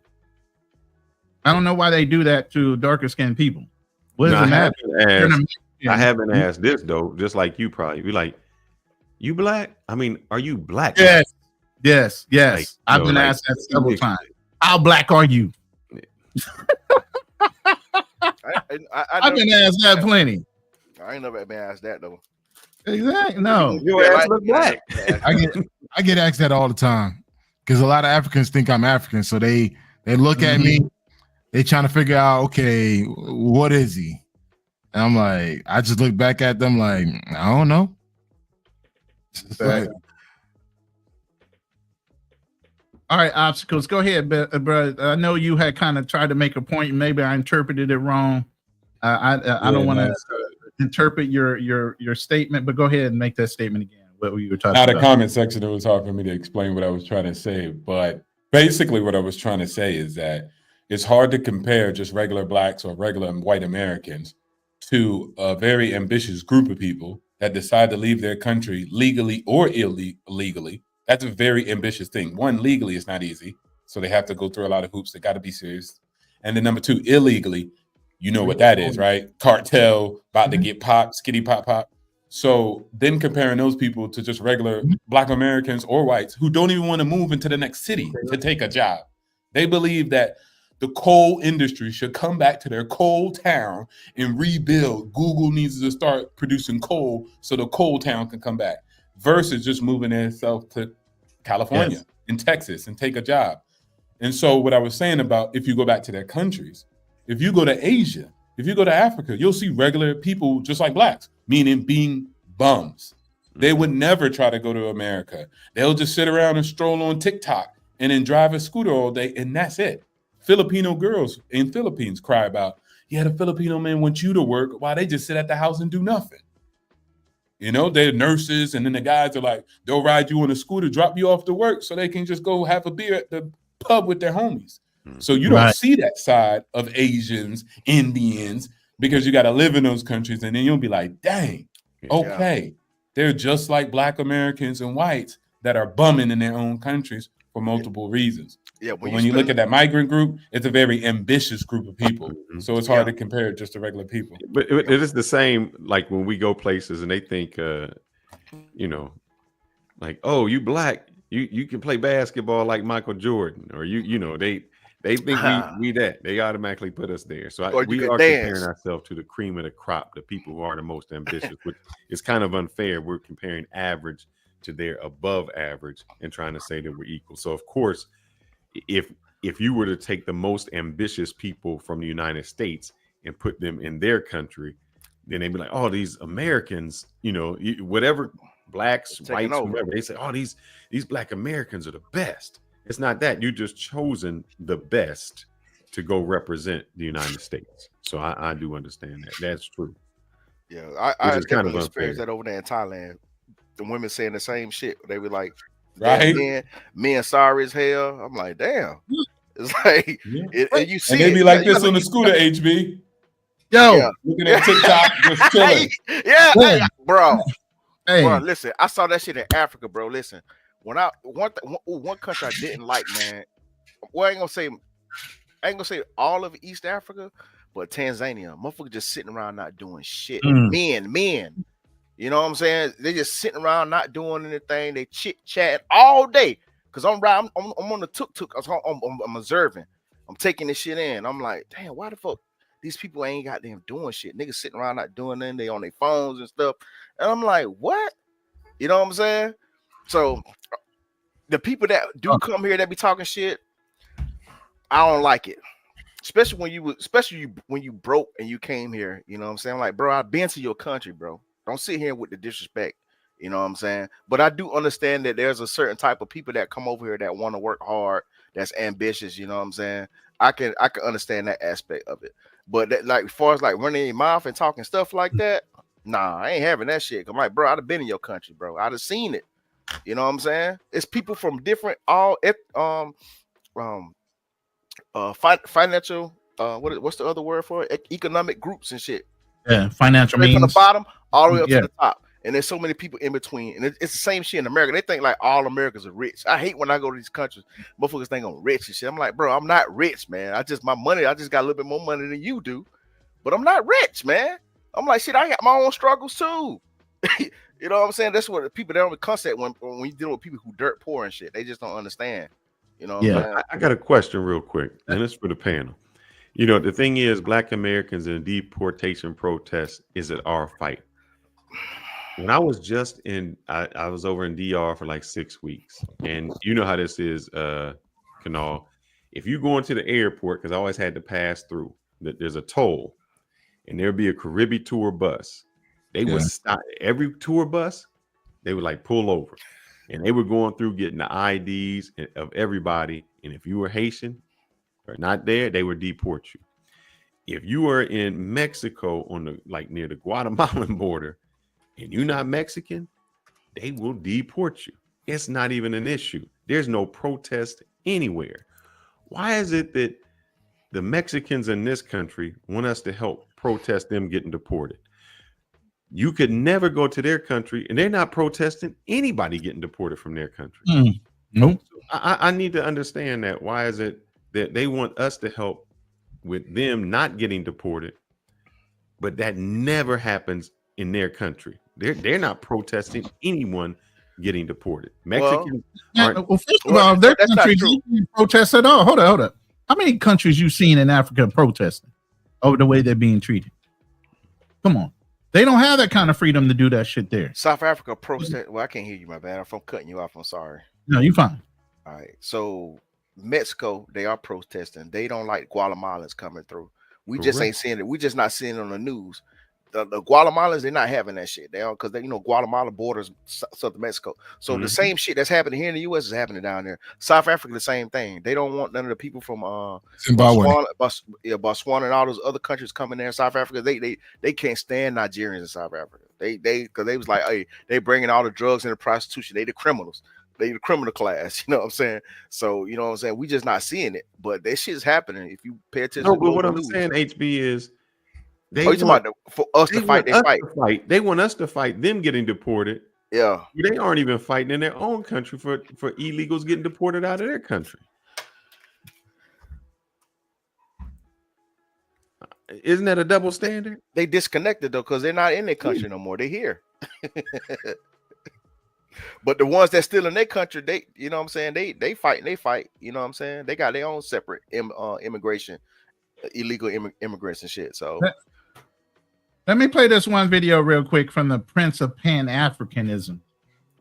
Umar. This fool that I hate, and you know I hate, Fearless, with a passion. I'll be going after him every time he make a comment. But anyway, I'm gonna play this, and I'm sorry, I agree with him. Foundational Black American. Yeah. What is that about? Because I feel like that's pure division. If I'm not gonna, it is. That's not it. I can't see all these little videos. I got to figure it out first. Go ahead with anybody's statement. Let me figure out which one this is. And M has Mexicans don't even want Americans in Mexico now. Just think about that. That's because we are bringing up the value of places, which, is gentrification. Making it cost too much. Yeah. But why is it they can come here and bring down the value of places? Oh, snap. Yeah, right. But also, Fearless, I would say, Like it was the same thing. I was going to move to Portugal, and they had an issue like that, and I decided not to. They like revoked the visa, so I was like, okay, if I would have spent 300,000 euros on a home, I wouldn't have the right to stay there no more. And it was just one protest, and it was gone. And they didn't grandfather people. So what I was looking at was like we were getting blamed for the prices going up. But remember, Americans weren't selling their property in California so they can get overcharged 500,000 euros on a home that's really only worth 200,000 euros. Mm-hmm. It was Portuguese people seizing the opportunity to overcharge, seizing the opportunity to increase the rents. So it was funny. It's just like we don't own all the land in Portugal. We're not in control of how much it sells, how much it rents for. We're just coming there to reduce our expenses. That's the main reason we leave in America. Exactly. And so people don't know how to put that energy and where that anger and frustration is. So it's blame the Falun, blame them. This is the reason why the prices, not when they're like, you know what? Actually, it's Portuguese owners doing it because we own all the land and the buildings. Global capitalism, dog. Like, bro, I ain't coming here to get charged the extra $50. Yeah, line, for real. I'm trying to pay the same price you pay. That's why I tell you. I'm trying to pay the local price. Every but time then I now come I'm a there. bum. Oh man, Yeah, stop trying to undercut, man. You know you got it. Come on, man. Treat the locals right. It's like, which one is it? Fuck that. Hell no. I'm trying to be just like the locals here. That's my whole reason to come in here. I ain't come here to pay the gringo price. That's what I tell people all the time. I said, no, I ain't trying to pay the gringo price. And they be looking at me like, why you trying to be cheap? I'm like, bro, it's okay for you to be, you know what I'm saying? You get the discount and I can't. Man, that shit crazy to me, bro. Man. So do you think it's worse with Africans or Latinos? As far as what? Where they say, you know, you should be with us.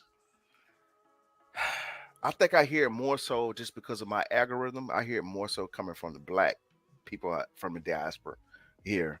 I'm not on any type of Mexican channels out, so I'm not really hearing it from them. So from my perspective, just because of what I'm watching, I hear it more so from the black people and shit that's trying to fearmonger us, saying like, "Oh, we here, y'all. If y'all don't help us, y'all gonna be next."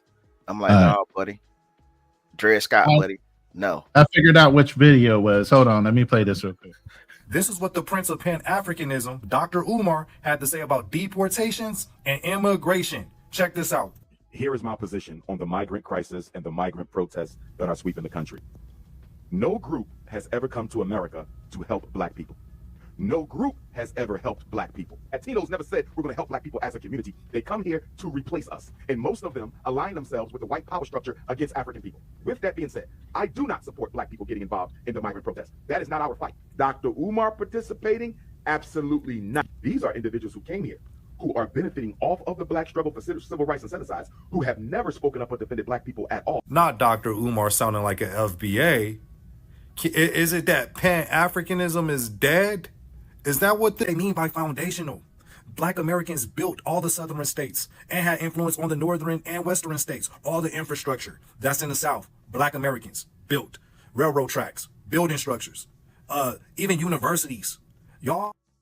I got to stop what he's saying. I just wanted to reiterate what Dr. Umar said, because I'm sorry, the Asians helped build the tracks too. So, you know, I don't agree with everything the brother's saying. Yeah, but they came much later though.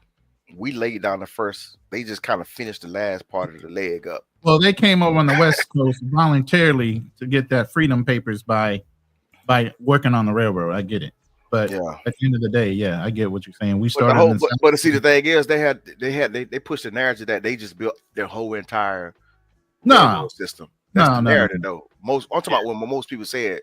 Just like when Mexicans talking about, oh, America stole the land from Mexico. No, Mexico sold the land to the U.S. I'm like, what are you talking about? You know what I'm saying? So it'd be shit like that where people just be talking and stuff. You know what I'm saying, to fit their narrative. Crazy. All right, let me go ahead and read this first super chat of the day. What? Anyway, Just John, thank you for the $5 super chat and the contribution to the conversation.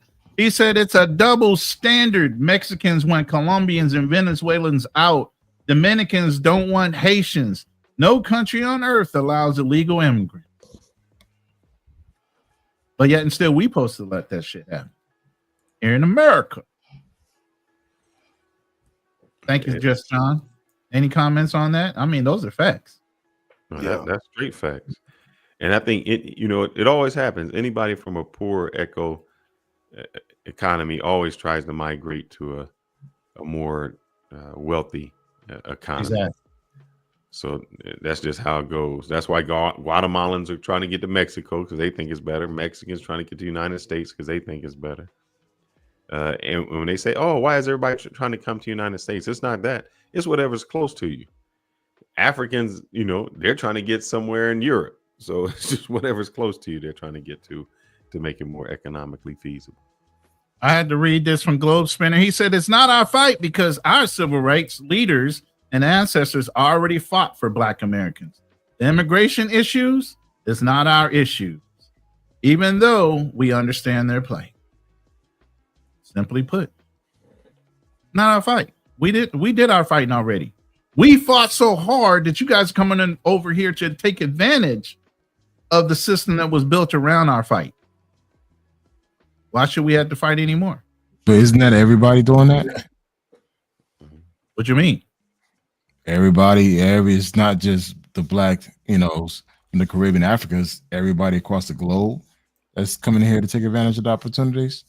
Absolutely. Yeah, they come here to extract resources and take them back. Yes. Back, yeah. All immigrants. But if we did that, they would definitely kick us out. So we don't have but that's the whole thing. Obstacles. There are no advantages for a foreigner to be in another country and get any kind of benefits. I'm sitting in the Philippines. You think they got benefits here? If anything, it's disadvantages. Right. We just talked about how in Asian countries are lazy. Do you realize in the Philippines you have to have a college degree to work? I mean, people are educated and poor because the economy is so fucked up.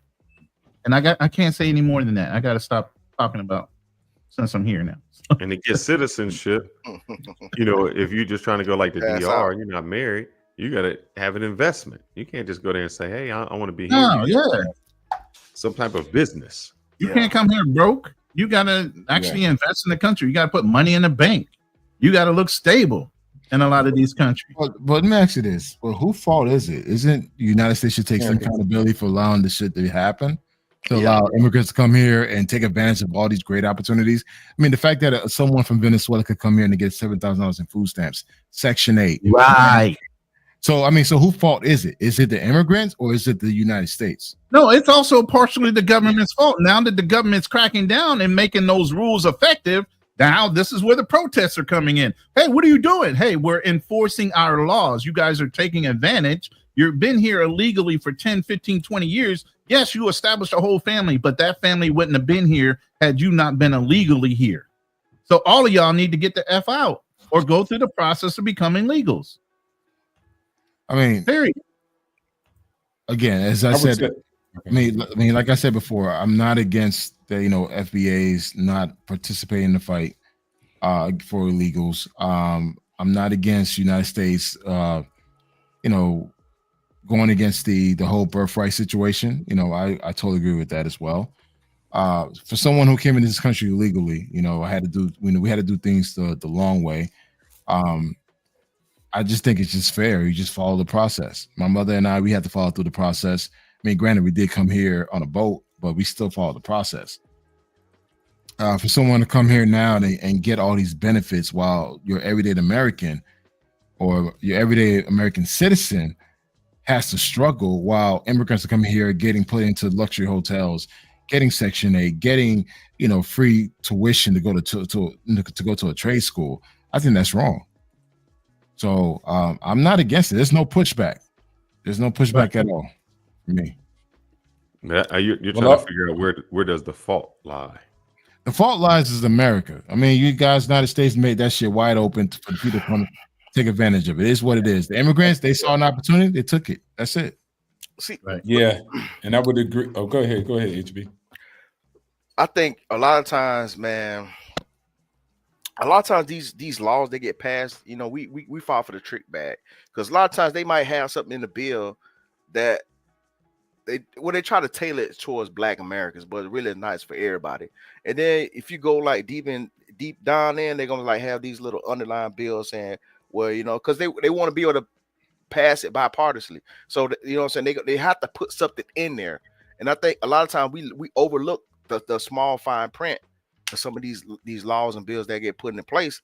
That's why I think a lot of shit happens, even for white Americans, they fall for it too, because it's all propaganda. Because it's like they be like, okay, we want to pass this bill, but you know what I'm saying, they be like, oh, we want to have this, you know what I'm saying, for XYZ, and little than we know, we like, damn, we didn't know this law was in place and shit. I think that's a lot of times why we don't know certain laws exist, because sometimes they get underwritten into some of these larger bills and shit.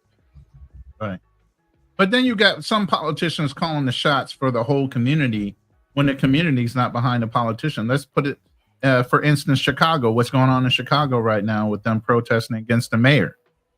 You know, you have almost 60,000 homeless people already in that city alone, but yet and still the mayor is backing the immigration, and it being a what do they call those type of cities that allow immigration to stay? What's the name of the term for sanctuary cities? Yeah, sanctuary city. It's being a sanctuary city, and the people in the city are going to all kind of committee or board meetings saying, "Hey, we already have 60,000 people that you have homeless here. Instead of going out and asking the government when Biden was in office and everything else for support of immigrants and giving them all kind of advantages and head of the line privileges to get housing, why didn't you ask for all that money for the 60,000 plus homeless people that you already got here?" I mean, I could go ahead and speak for Chicago, man. You know, shout out to Chicago. My two sons were born in Chicago. That shit's fucked up over there. The fact that they put the immigrants before the head of the American citizens there is crazy. The damn fucking mayor of Chicago is an asshole. He does not give one flying fuck about the black community or the local community of Chicago. All he cares about are the immigrants. And again, me being an immigrant myself, but at the same time, I do understand that, hey, if you got dollars and resources that's meant for the American citizens of that city, that shit should be deserved for them. Don't give it to a group of people that's not gonna appreciate that shit. In Chicago, them Venezuelans, they doing all type of stupid shit in Chicago. What I'm hearing, they've already taken over blocks. I've heard. Nah, they got that shit checked. Nah, they ain't taking over no damn blocks. Trust me, the Crips and the GDs, they took care of that shit. But overall, they just doing a lot of fuck shit over there. And even the Mexican gangs are checking them too, because they coming in with this mindset like, hey, we could do what the fuck we want because we're getting free money. And it's all because of these mayors of these cities are giving the free money to these people. Now, again, as an immigrant, I understand why they come here. I understand it's for better opportunity, but at the same time, know your place in the food chain and understand that you're not here to break the law. And that's my thing. Go ahead, officer. Yeah, I would. Were we Fearless was saying something? You muted, brother. Mute yourself. Oh, he probably on the phone. My all question right, so would be why? Oh, go ahead. And you can go ahead with yours, obstacles. But if you can answer that, I want to know why. Why? What? I'm sorry. Why would a mayor of Chicago give so much to the illegals and not to the blacks? Because he's a big tether. That's why. This is where the term tether comes into place. You know what I'm saying?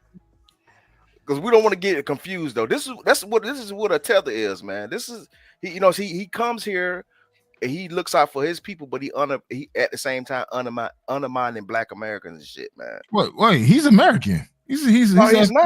He's African. Huh?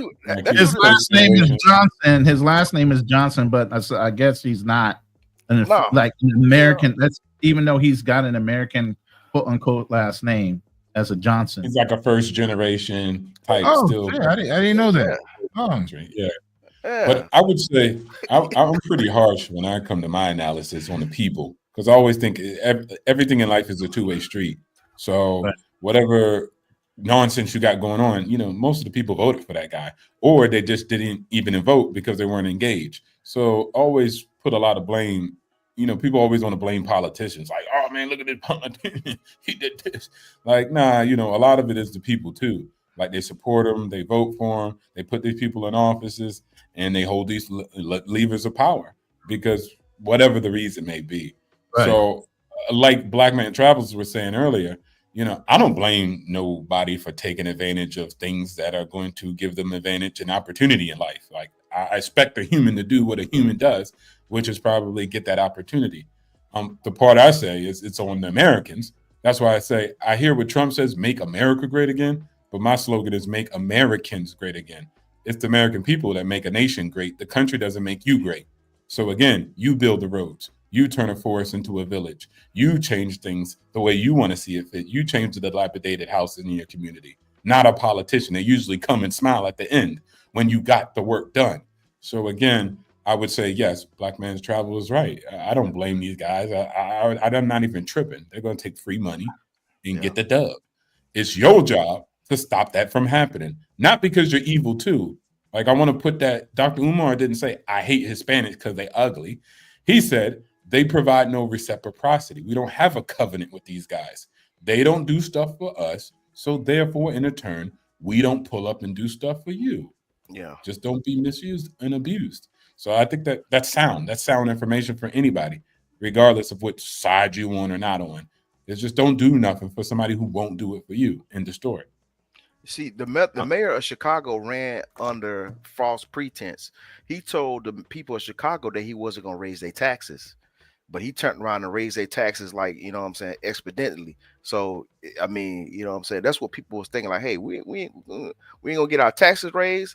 A lot of these people, man, they come here lying and shit, running for office, So I don't think I would blame the Chicagoans for that, because they thought, he was looking out for them.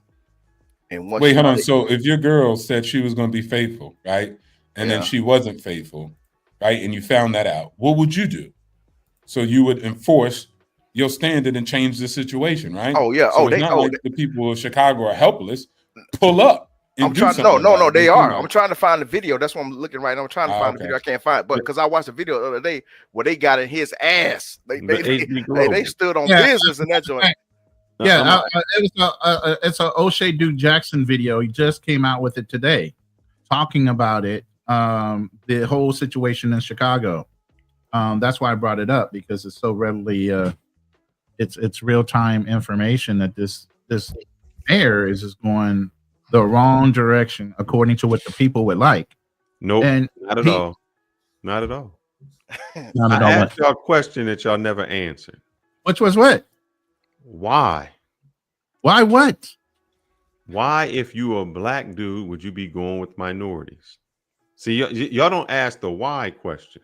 The why answer is there's more Hispanics in Chicago than there are blacks. So you think he's going towards there's more Hispanics to vote than there are blacks. He's just doing it for re-election. Yeah. What do you think? That's what every politician does. They do it for re-election. Immigrants can't vote. No, but the Hispanic population of legal people in Chicago is greater. So he doesn't have to the legal Hispanics. You don't understand, Ronan.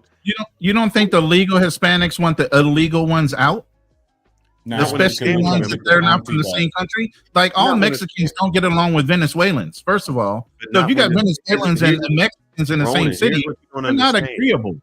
Ronan, here's what you don't understand. It doesn't matter if it's a Dominican and a Venezuelan.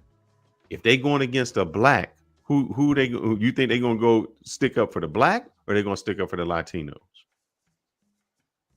They're sticking up for the Latin race, period. So exactly. Number two is he's black. There's no advantage for the Latinos to be voting for him, besides for he's just allowing them to stay. But when he allows them to stay, he is their family members. He's being more open to them. And another thing is the main factor is the whites. They aren't competing with the whites, man. The whites don't care. They're like, that's your problem. No, they care. The right don't like them being there. They don't want them there. It's not even their competition. Matter of fact, by the way, O'Shea brought up the fact that there is a black community leader, female. She has this whole program right now pushing to switch a lot of black people over to being Republicans just to vote his ass out. Yeah, they talking So, about we're gonna flip this bitch red. Yeah, it's called flip to red. It's called flip to red. That's exactly what it's called, flip to red. And it's actually succeeding. So by his action, being a Democrat and portraying the community that he's supposed to be representing, he's going to wind up flipping that whole city. And that's why white people are backing off, because it's working. He's going to wind up flipping that city from blue to red. And why would a Republican have a problem with that? No, not Republican. I'm asking the question is, why would he be supportive of that if it's not in his best financial interest or in his best voting interest? So it has to be in one of the two. So you're saying Mexicans pay more in taxes than black folks in Chicago? Look, it has to be in somebody's interest. For instance, and I'll tell you this. Well, I forgot the basketball player. I just seen this video when he said all he said was free Palestine. And he said as soon as he did that, within 3 minutes of him posting that, he got calls from everybody saying, you got to take that down. That means it's in somebody's interest is paying that has a financial or some other type of burden to do that, because he's like, this doesn't really mean anything, but it meant something to someone, or they wouldn't have told him to take it down. So as a mayor, you're not going to say, oh, I'm just doing these immigrants because. There has to be some financial or some voting interest for him to do that, because it's very rare that somebody is going to make decisions that get them voted out of office for the next election. But he's toting the Democratic Party line. That's what he's doing, because that's something that the Democrats are doing across the board. I think that's the main reason. Republicans are doing they it got too. an agenda. No, but the Republicans are doing it too. The reason because here's what you could do if you're a Republican. You're going after the people. What you could really do is go after business. You can say, if you hire these illegals, the first time we're going to find you $1,000 per employee, second time $5,000, whatever. And we're going to put in places that you have to check their Social Security, and you have to do that. We don't really want that. So one person is fighting to say, oh, we're getting these illegals out. But nobody really wants the illegals out, because you would put in place of laws to stop it. Because the people who are coming over here, if you're an illegal, you're coming over here because you want to have a better opportunity. If you stop that opportunity, meaning you can't work, and if we find out you hired somebody, the employee hired you, we're going to fine you. That stops it altogether. So nobody really wants it. It's just a blame game.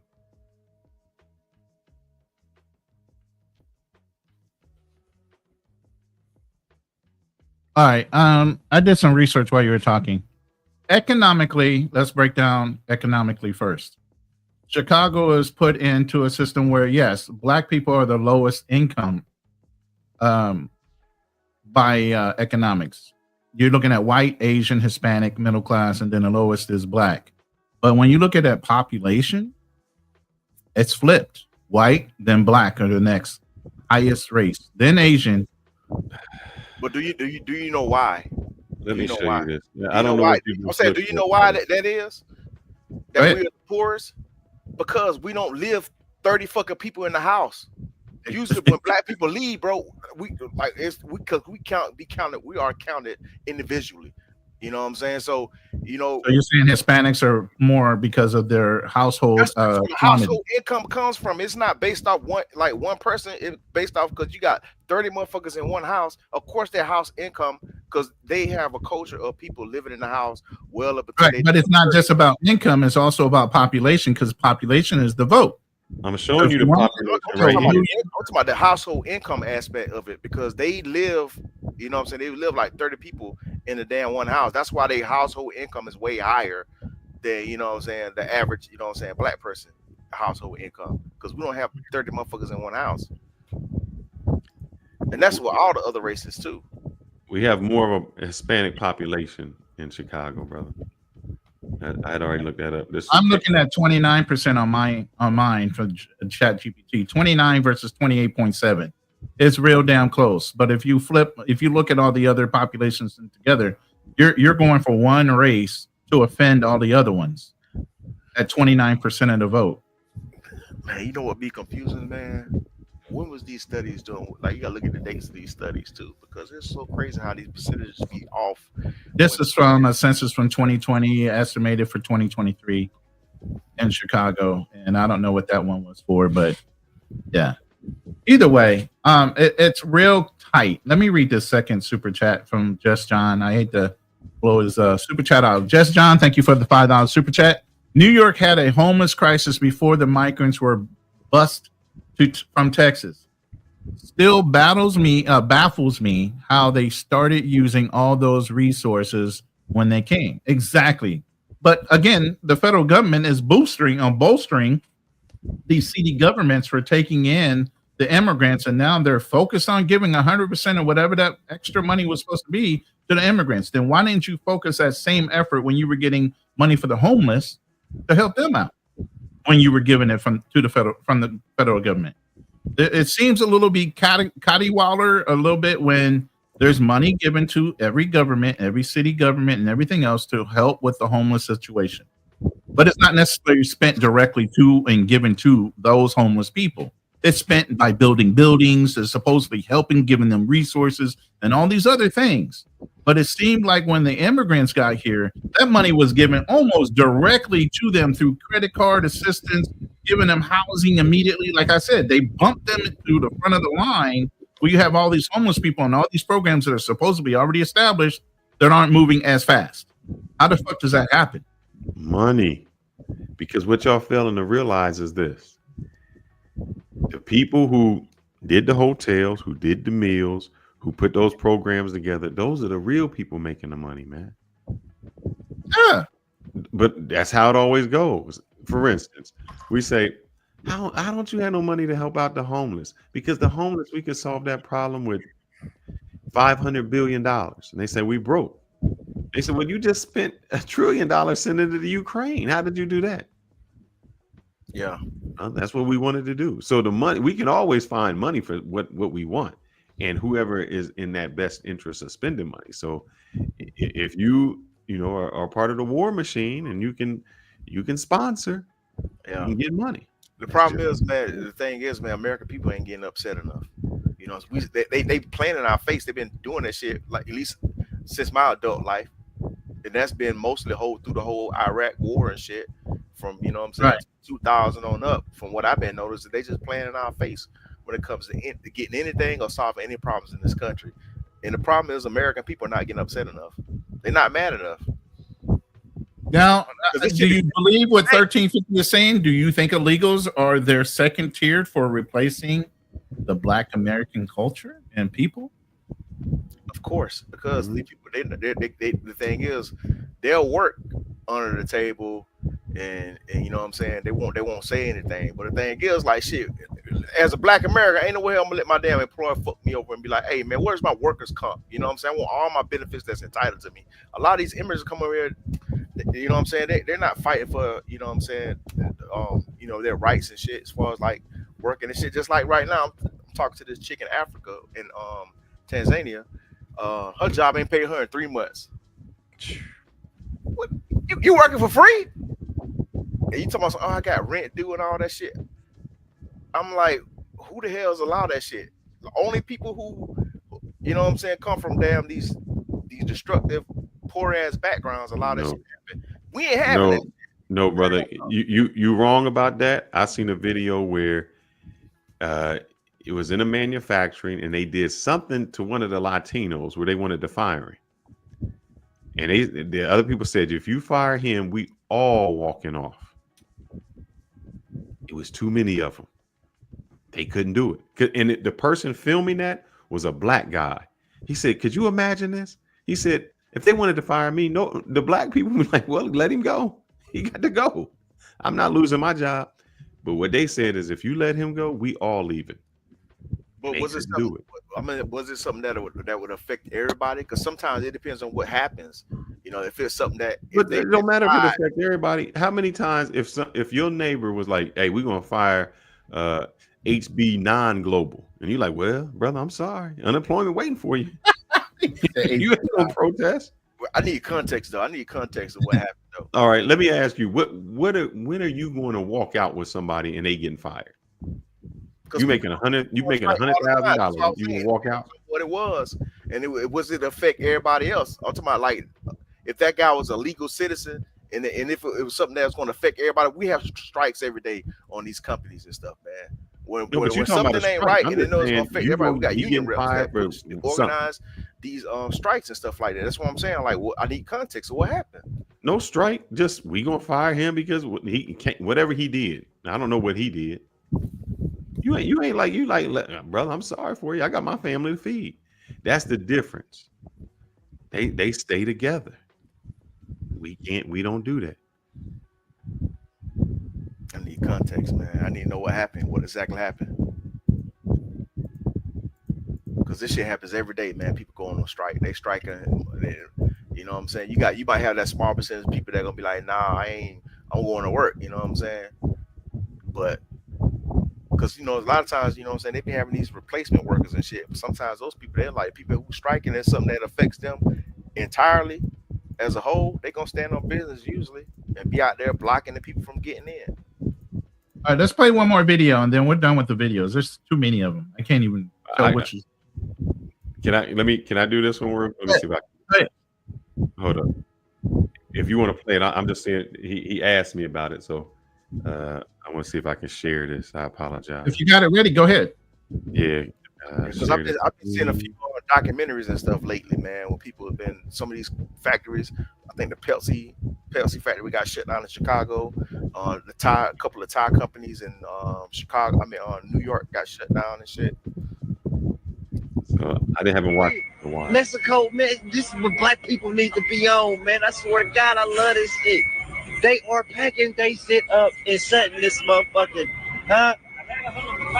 On my mama, all that shit. They are not bullshitting. They packed up. Yeah, I see it's over. Them motherfuckers packed up and dipped. They thought they was gonna play with these amigos, and they said, "Oh yeah, we rise together, homie." And they leaving, and they not bullshitting. Take this in, man. Look at this, man. They shut this big motherfucker down today, man. We all going home, man. The SAs, look, ain't no grinding, cutting, welding. This motherfucker dead ass quiet. The messages shut this motherfucker down, nigga. Said, fuck you, bitch. And really, see, this is what I'm talking about, baby. I swear to God, they got me here geeked up on my Malcolm X shit. Oh, my, who y'all think y'all playing with? I'm only laughing at my man. But I say that because we won't do that. And if it's an illegal place, they legal or whatever, when they come in droves. And they become so intertwined and the business becomes so dependent upon them that it becomes difficult. In Alabama and Arkansas, when the place in Alabama, when they came through and ICE was coming through, and they're like, we got to get rid of the illegals, and they left, they couldn't find anybody to work. Matter of fact, they had the prisoners come and try to do some of the labor, and they couldn't do it.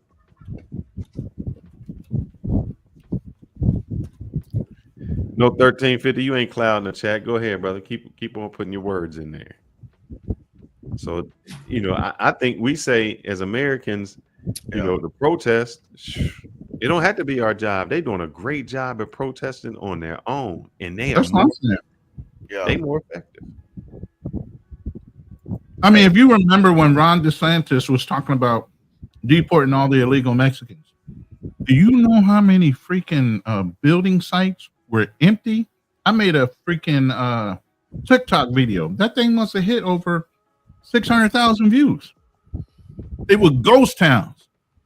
Shut down a whole industry just in the real estate market. You think that shit lasted long? Hell no.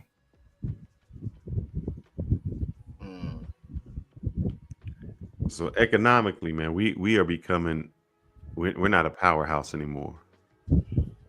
Not like we used to be. I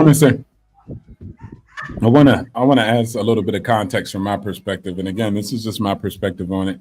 Y'all cannot listen. Mans is winning, so if nobody want to listen, that's listening. Okay, cool. Lose. The name of the game is called capitalism. It's not laborism.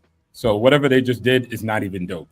What I would tell most people, and I used to show this on my show, is the minority group that beats whites, because black, you're always trying to aim for whites and they losing.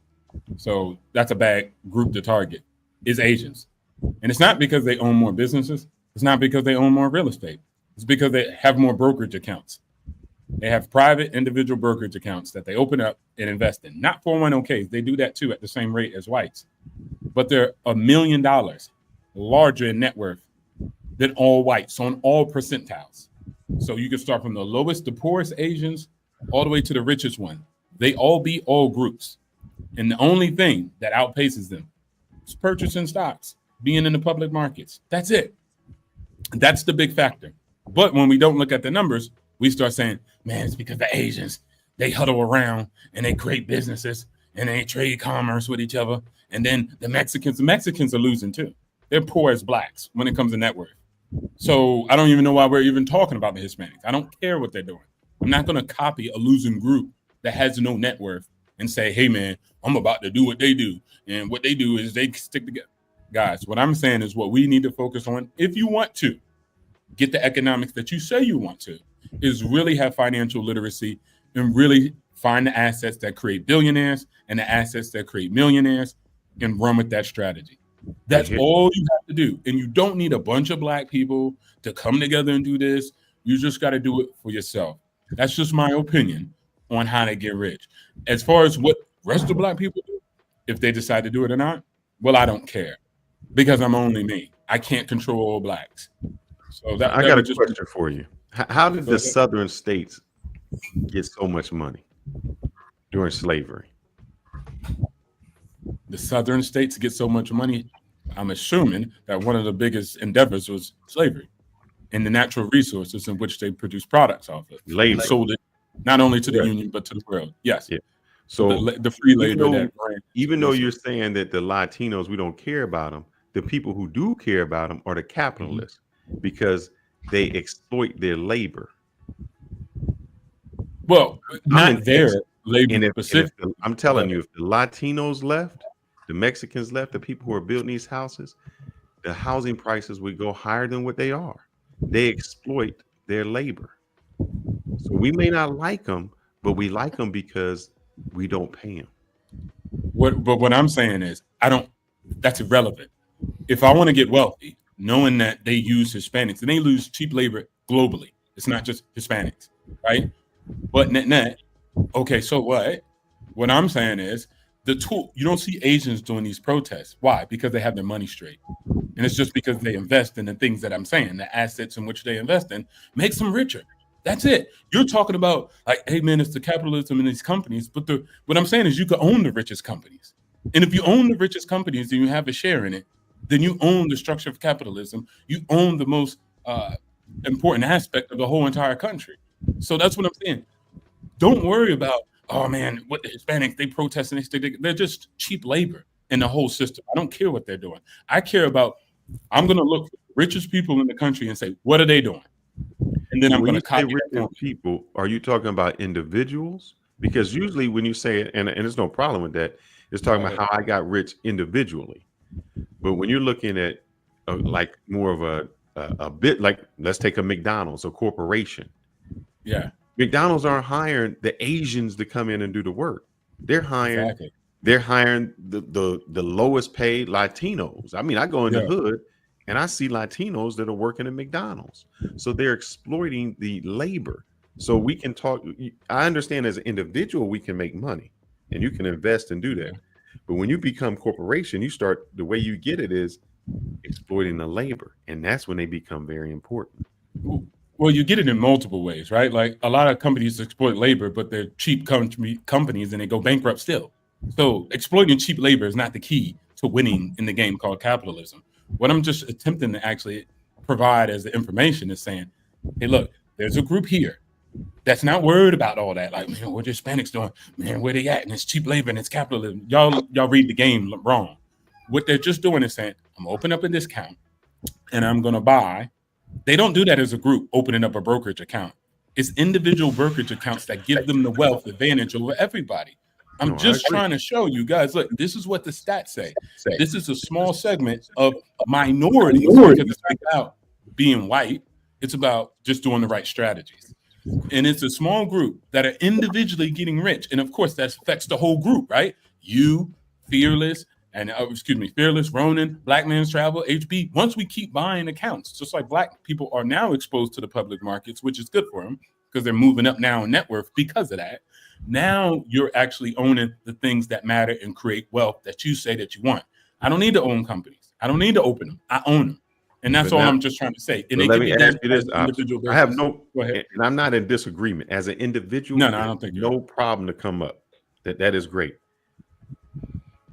But what group controls the laws that actually makes, and when they say something and they're a very minority group, things really move?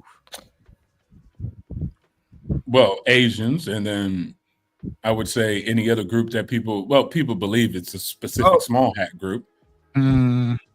People believe that, but I don't agree with those assumptions. You don't think? Go ahead and say it. No, I don't agree with those assumptions. They getting bombed and getting slapped up in the Middle East. That doesn't sound like winners to me.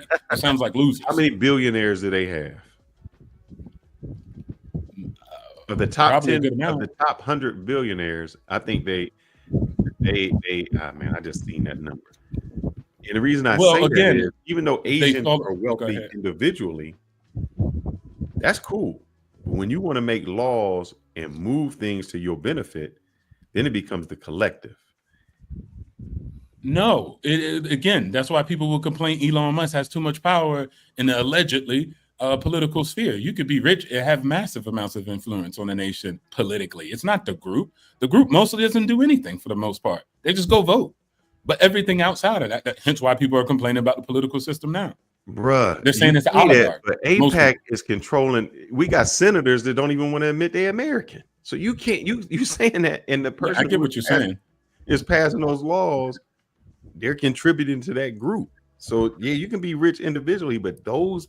But again, I'm rich individually, and I don't have Jews beating me up and putting me in jail in slavery. So I think it's irrelevant. Like, we focus on that.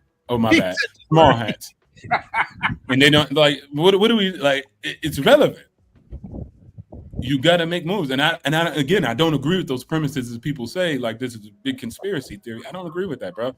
Like they're getting beat up in the Middle East. I don't think that if you're all that knowing and powerful, you're not going to be getting bombed by some dudes with some rocks in Palestine. That wouldn't be a problem for you.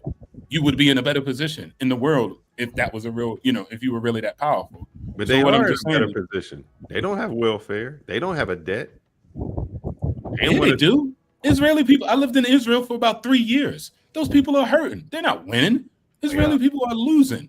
The most of the people that see, that's what I'm saying. We take this imaginary group from America that are outperformers and do probably very well, and then we put that on the whole people. I lived in the country for 3 years, bro. They're bums. They're struggling. They can't even pay rent. Yeah, let me add to what he's saying. It's mandatory service in Israel. You have to do at least 2 to 3 years of military service. Every citizen. Go to Arab nations.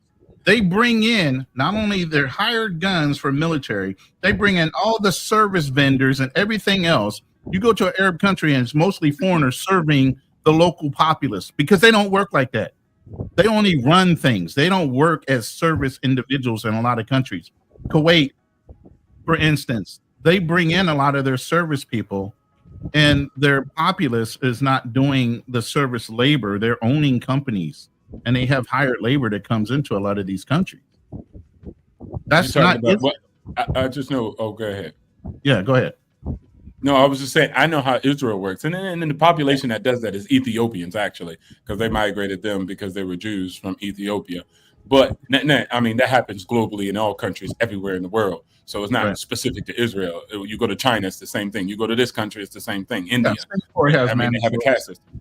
Yeah. So what I'm all trying to say is, guys, I get it. I 100% get it. And we can go down that.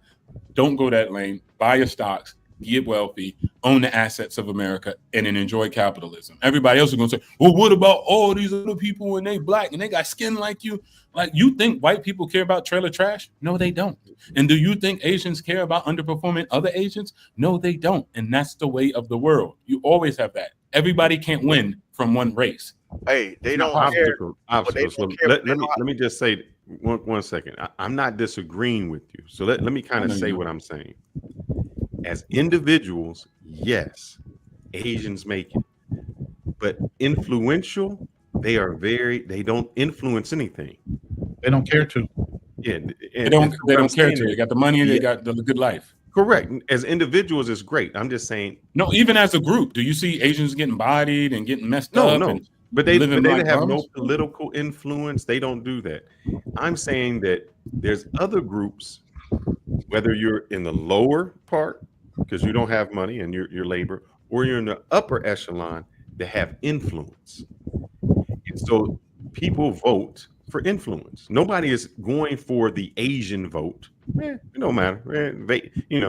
Whatever they vote, it doesn't matter. Nobody's going for that vote because they're not as influential. They're rich and they make money. But nobody's saying, "Oh man, we got to do this law, for them." The other group, they're influential. So influential that Kyrie can't even say, "Hey, go read this book." That's influence. You're muted. No, he's not. I get the point. I get what you're saying, and they do have influence. And I think, but people, most influencers, they use what? Influence to do what? Get money. Like, there's no point in having influence just to have influence. You try to translate it into getting money. Even if you're a politician, you want the influence to get the political position to get the bag.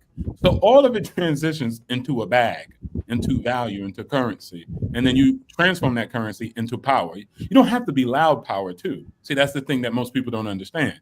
Asians aren't loud power in America because they don't have to be. As long as I'm not getting beat up, getting stabbed up, and living in grotesque conditions, I don't need to speak. I'm just going to live my high quality life from the perspective in which they do. So what I would just say is, I get those aspects and what people have those conversations about. I get it.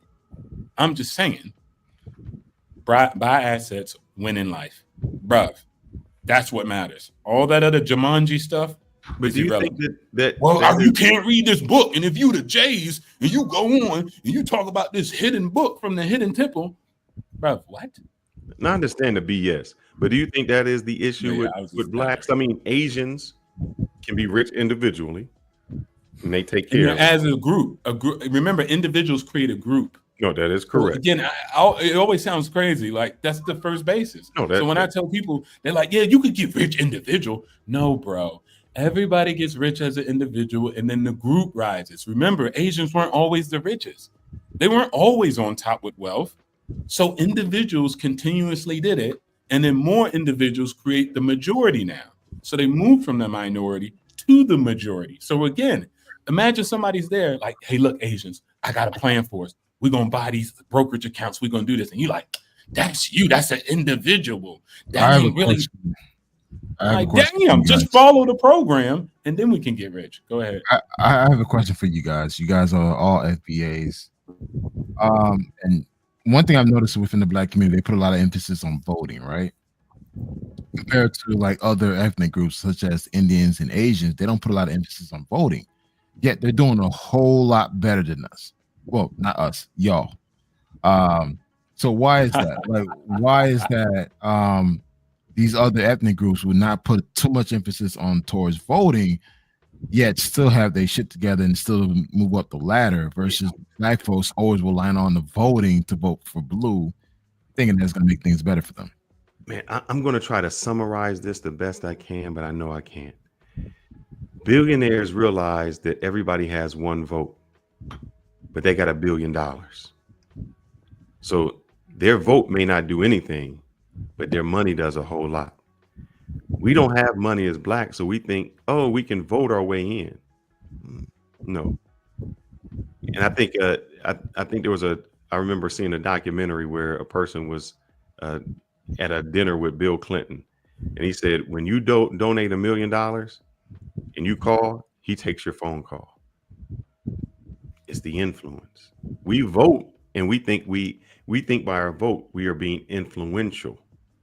We're not, because a whole bunch of people here in Texas could have voted for Ted Cruz, but I'm telling you, if I call Ted Cruz and somebody of another persuasion calls Ted Cruz, somebody else is going to get a call way sooner than me.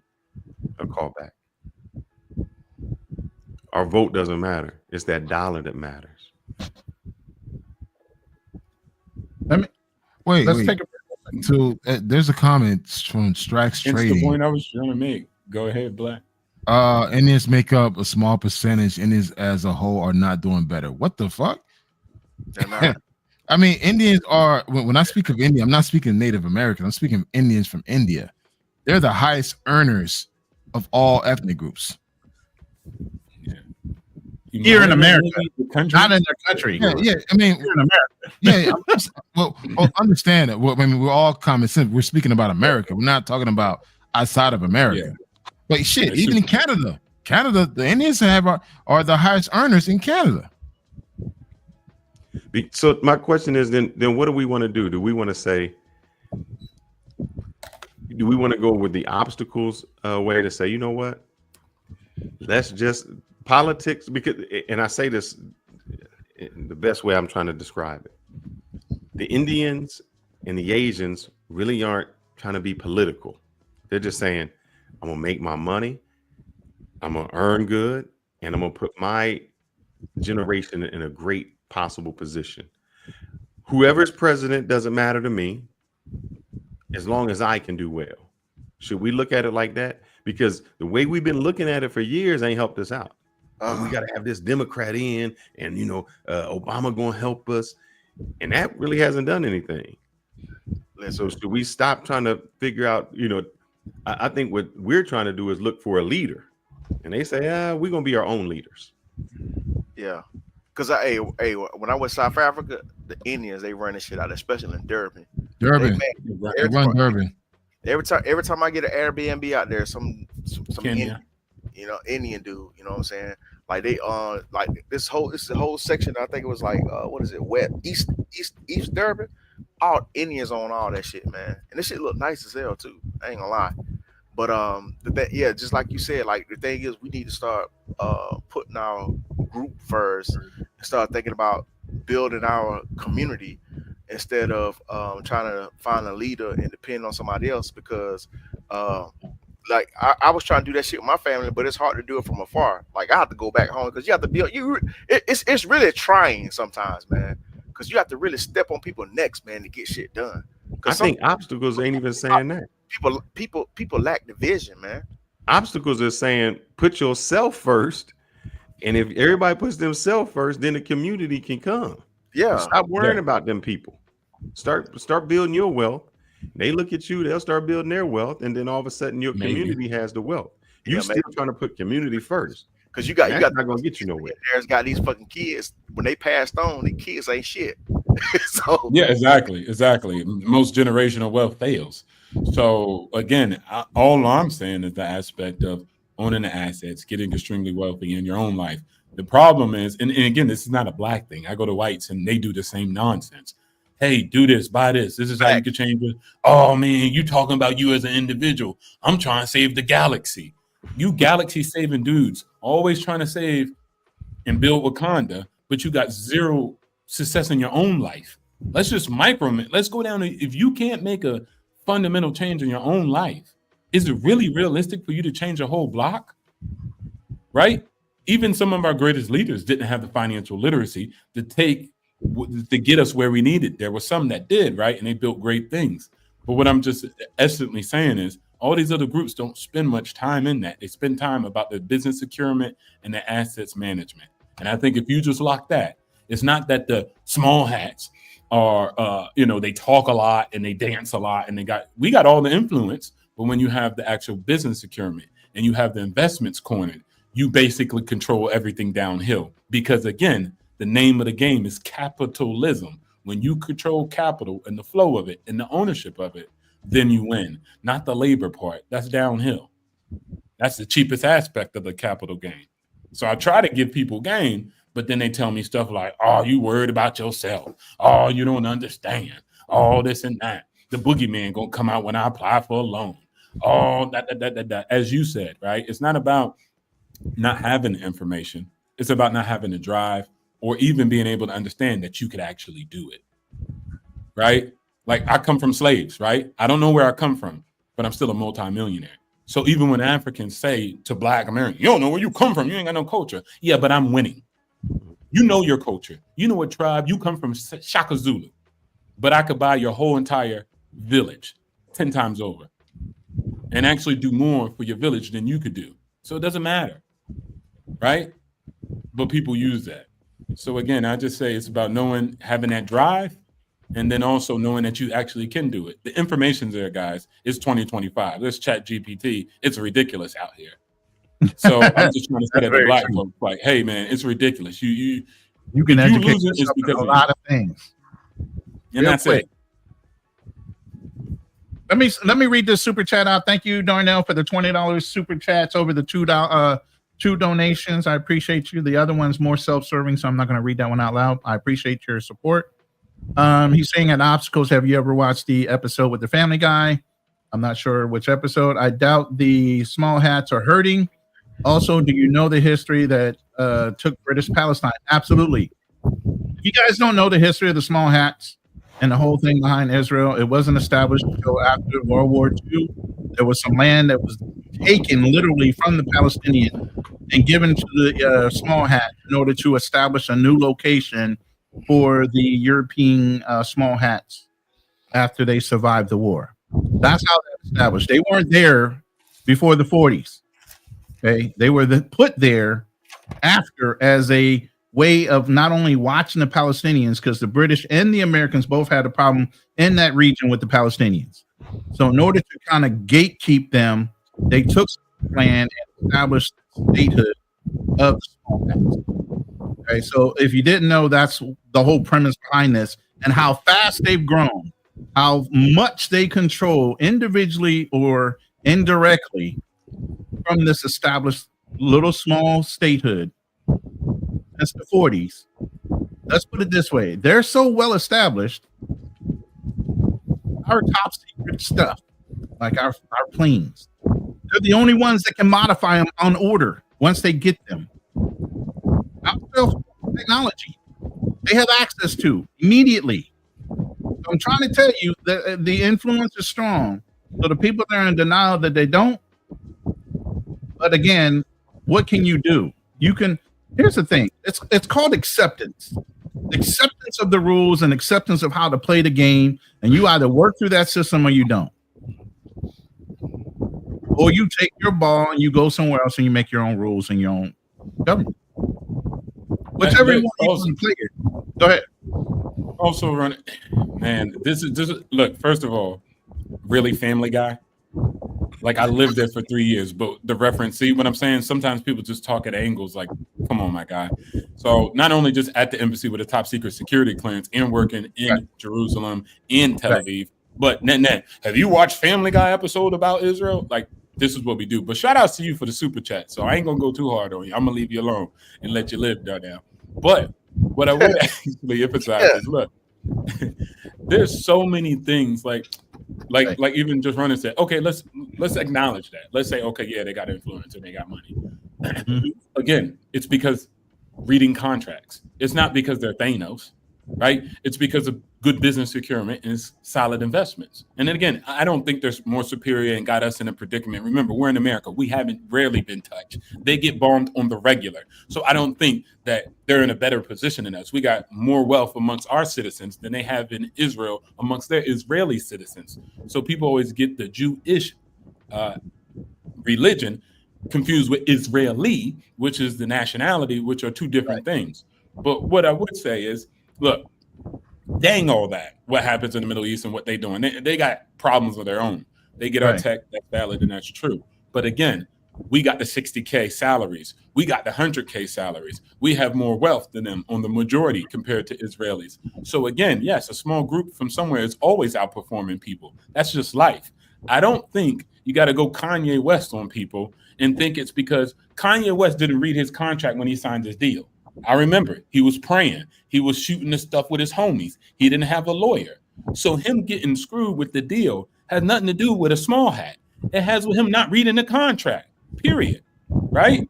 And net, when he did have Yeezy, he never took it public. He wasn't very financially literate. He shows this in his documentary, sitting down with his accountants, like, okay, can you tell me what's going on? And they really schooling him like he a 2-year-old child, right? So it's not small hats in a conspiracy. People are going to take advantage of you if you a lick. A Mexican that understands that you don't know what this pipe is and you really believe it costs $10,000 to fix this roof, he going to run you. He going to be like, yeah, nah, that pipe, that roof going to cost you $100K. You gonna be like, really? So everybody's going to do that. So again, sometimes we're not honest about our being incompetent and what we've done and what we failed at. I'm focused on the music. Well, you need to be focused on your dollar bills, okay? That's your problem, right? And so net, you have to learn these strategies and you have to seek to get the power and then get the money on your own. And then you could translate that, like Fearless said, you can help people. But again, you can't help nobody who don't want to help themselves. And then also think the way you're trying to help them is wrong. Well, you're talking about money. You're talking about me getting rich. I'm worried about the community. Okay, then. So I would just say, like, man, we's just winning. We in a great position. I'm very optimistic. And if you're Black and you're listening, bruv, there's nothing that stops you. I come from the slave population, right? I don't know my heritage. None of that. I worked with Jewish people, and men's is winning. I worked with all group of people. It's about the covenant, not necessarily the race, the gender, or anything like that, right? So you just got to level up yourself. And then I try to help people and show them the way. But now they running down on me and telling me, well, that's you as an individual. I'm trying to build Wakanda. Well, all right then. Good luck. You know, some guy talked about that. He said, in any family business you look at, it was always one person that made that difference. Yeah. So, you know, the Walmart, they didn't get big until it was the Walton. Ford, you know, all the Ford people didn't make it until there was one person. Even the what's that family name? The Rothschilds. Yeah. It was one person that made that difference. So he wasn't trying to save everybody. He was trying to save his people. He was trying to look out for himself. Listen, you just named a whole bunch of big names and you named some big cultures. You want to know one thing about these cultures that are not taught in ours? Family sticks together. They all live in the same house. They just build a new wing. They keep all their money controlled within the same house. They have access to that money to a certain degree. They live in huge compounds. They don't live individually. A lot of these wealthy families do not live all over the world individually. They live in compounds. They live in areas, and then they might have a private house here and there. But they got a family house. Everybody goes. Everybody stays centered in the business. You're raised to be in that business. Why is our culture so indifferent? The minute you hit 18, you got to get the fuck up out of the house. You're not in college. You go to college. You still don't come home to support the family and work within the family. We are taught to be individuals from damn near birth. We have no unity when it comes to that. And maybe you want to attribute it to the way we were, the generations of being in slavery and being used to being separated. How many other cultures are used to doing that on a regular?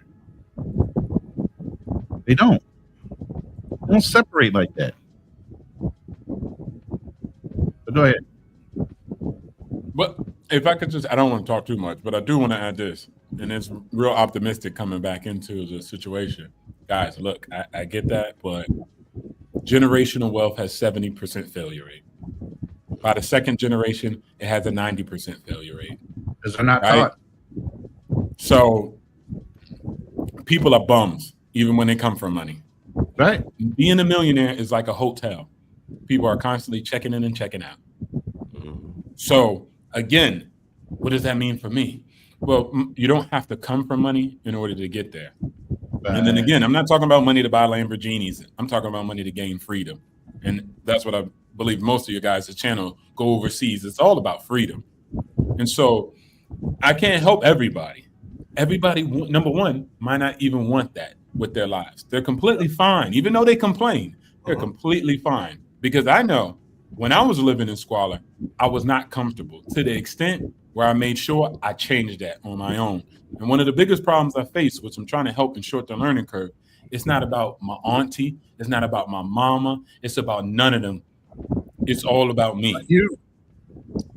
That's it. Because there's billionaires who've been trying to change family members and put them on with investing. And they're like, bro, I can't get my family to do nothing, right? Bro, what you mean obstacles? Was that Warren Beatty? Warren Buffett. Warren Buffett. Man, I messed that name up. Come on, He bro. tried to do that with his son. He gave his son money and said, if you had invested in this, you would be here. And his son wanted to do something else. One son listened, the other son didn't. I mean, there's Bible parables. Right? Listen, there are Bible parables over the same thing. Our father gave each one of his sons a certain amount of money and gave them time to either invest it, go grow it, do whatever. One son buried the money. One son did all these other things. Go and look in the Bible. It's biblical, but let's play this one video to remind everybody there was such a great speech this guy gave, and it talks about generational wealth. I had a conversation with a friend one day, and we was talking about family and life, and I asked him, how do you see your kid's future? And he said to me, my grandfather walked 10 miles to work every day. My father walked 5.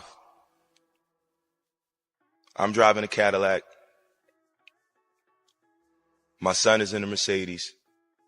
Said my grandson will be in a Ferrari. But he said my great-grandson will be walking again.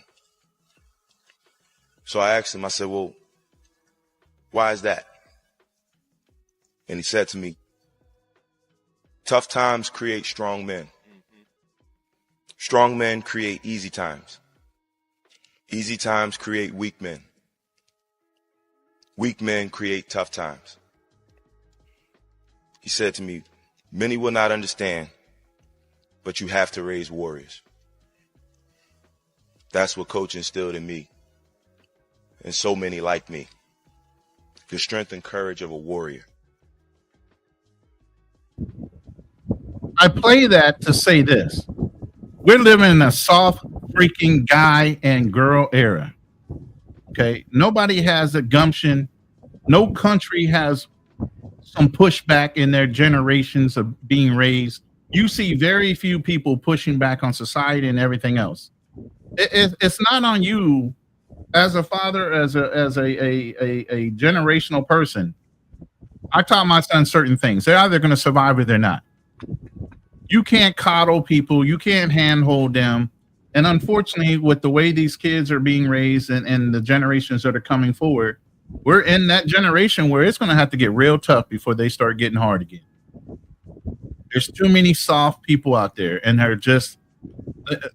I want to say maybe 2 generations ago, everybody had a sense of entitlement. Nobody wanted to get it on their own. They just felt like they're waiting for great grandma to die or grandma to die, and they're just going to get it. They don't have to push. They don't have to work hard. They're comfortable in their lifestyle. How does this relate back to protests and everything else? We've sat back and let the government do whatever, but at the end of the day, obstacles is right. You don't give a damn what the government is doing if you're secure monetarily. Monetarily, it gives you every access to anything you want, regardless if you're in the white boys club or not. If you have money, you have access, as long as they allow you in. And if they don't, who cares? Go on about your business and find something else you want to do. You know, a lot of these things, you came over here driven to do something in this government, whether it's for you to get education, whether it's for your family to progress, whether you want to build legacy as an immigrant or whatever. You came over here on a whim and a challenge, and you pushed yourself. If you don't know how to fight back by now, why should we? If you don't know how to use the legal system against the own government that you're here, why should we have to help you? You felt like you were entitled to get everything else we already provided in this government and in this country. So if you don't know how to go and file a grievance, how to file for asylum, if you feel like you're going to get, railroaded once you go back to your country of choice.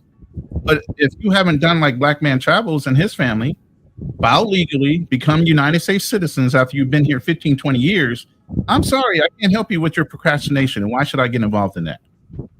Well, just to relate it back to whether Black Americans need to be protesting for immigrants, oh, fuck no. You had plenty of opportunity to do it on your own. You had plenty of opportunity to take advantage of all the services. Why don't you have plenty of opportunity to go ahead and file and get your legal status? However that is, whether you want a permanent residency, whether you want to be a citizen, or whether you wanted to be a worker here and send your money back to whatever country you're from. That was your choice. Now you're regretting your choices. That's not our fault either. This poor planning leads to what? Bad performance. Go ahead. I think you go back to what Obstacle said. Protest. Take care of yourself. And you know, it's sad. It's sad because I think we have the best of intentions. It gets us nowhere. And I'll tell you why. I just came from a family reunion. My grandparents left 150 acres. Man, we can't do nothing with that land. You know why? Because they had 8 kids. 8 kids. Then those kids died. Then you had the grandkids. And then you had grandkids that don't come to the family reunion. It goes so far in tentacles. We got one family member. She can't sell her land. She's landlocked. So she has land here and everybody got land around. So she can't sell it because nobody has an easement to get to her land. You know what they start doing? I just seen this. This is in Mississippi, man. They got a 4-wheeling. There's some trails where they got 5,000 people coming tonight. They partying all around her with her property. She can't make no money off of it. And I say that is the best intentions of my grandparents was to leave something for their family. Right. And now they have nothing to do. Leave what? They can't do anything with it because it's been divided, I guess, 8 times, and then you divide that. It's divided 100 times now. Nobody can do nothing. And so it's almost best to just say, you know what? What I'm going to do is I'm going to spend my money and I'm going to leave you an education. And I'm going to leave you as an individual with, sell that. And here goes your money. And then you do something with it and you make your own opportunity. Because we're not doing that as people. We're trying to save a community and we haven't saved ourselves. So we don't have the man. I don't even know how we would want to fight. We can't fight for ourselves. How we gonna fight for somebody else? It's crazy. Black man, you okay over there, bro? Is it past your bedtime? Are we keeping you up? I'm just listening, man. I know you guys, were on your. You guys kind of went way off topic, but I'm just listening. Oh man, so I already know that you feel like it's not our fight for the protest. What do you think as an immigrant, the ones that are here maybe illegally or fighting for others that are illegal, what do you think they need to do as an immigrant yourself that's gone through the proper process to become legal? I mean, they got to do what they got to do as far as like doing things the right way. I mean, it sucks. Things are more expensive than it was, back in the 80s. But I mean, protesting, burning the American flag is not the way to do it. I mean, if they could be here for 20, 30 years and drive pickup trucks and stay in houses, you can save up your money and just do it the right way. And just go pay for the process. But a lot of them don't want to do that. Speaking for the Haitians, I mean, they know what they need to do. They just been lazy on it. So it is what it is.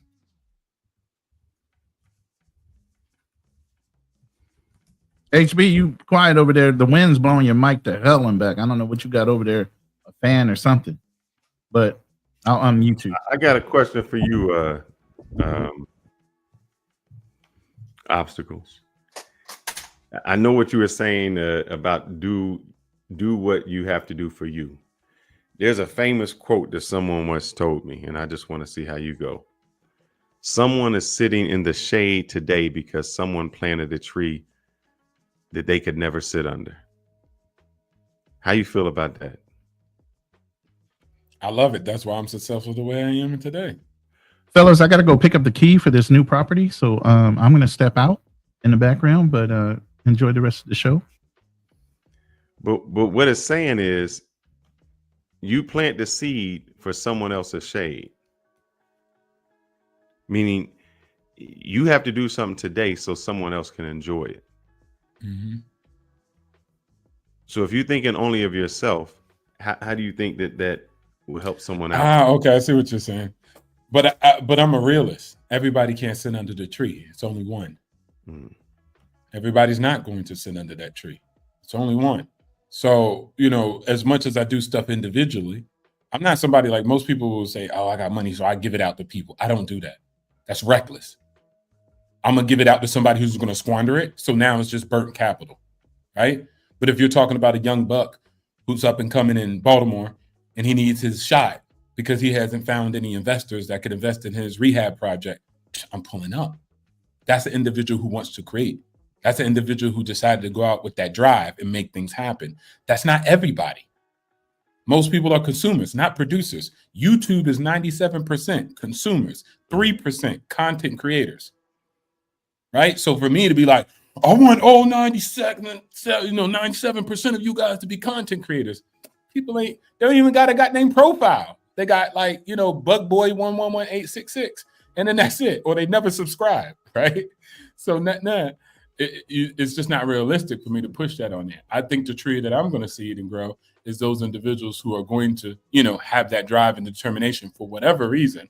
And then therefore, like I said, they left it for me. And so now I'm here running up amok and running up numbers on their behalf. But if everybody ain't got it, that's not a representation as if his work is bad. And I got to call Black Man Travels out. Now, I heard what you said. It's not your fight. It's not this.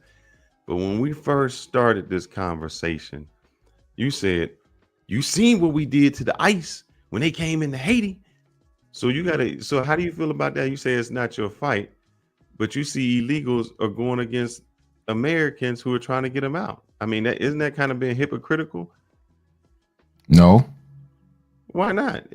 Americans. I mean, you have to understand. Wait, hold on. Hold on. You have to fighting against them. You have to understand the type. We got all machetes. You come in our neighborhood. You have to understand the type of people you fucking with, dude. Haitians ain't pushovers, man. Like we're not that. We've been doing this shit for a long, long time.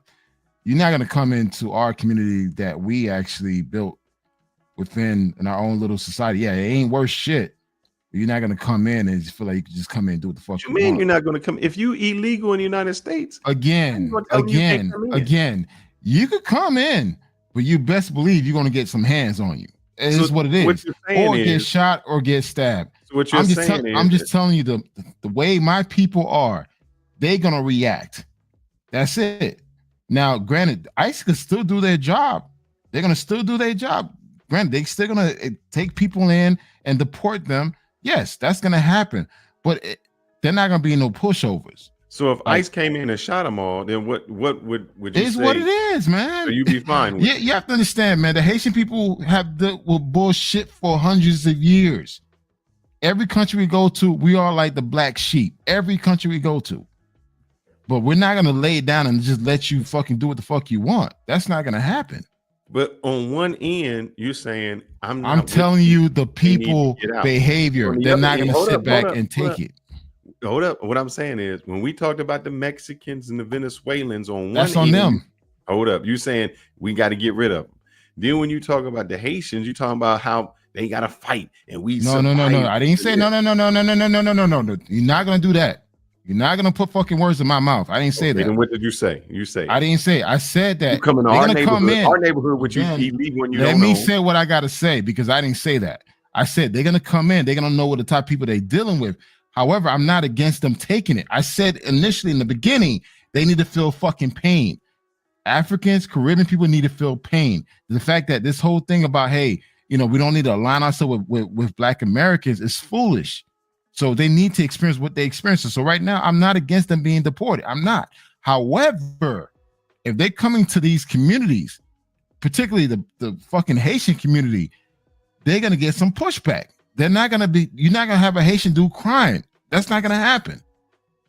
Like all that shit you see the Mexicans and Venezuela going through crying and begging. Dude, Haitians not gonna do that shit. We're gonna fucking fight. But understand that we're gonna still get deported, but they're gonna fight back. Look, and especially hear what you just said. Oh my God. You keep saying we. And this because is that's my people. I'm not African American. I'm Haitian. You American? You wait. Hold on. I'm not American. I'm not American at all. I'm not American. We as Haitian. I'm Haitian.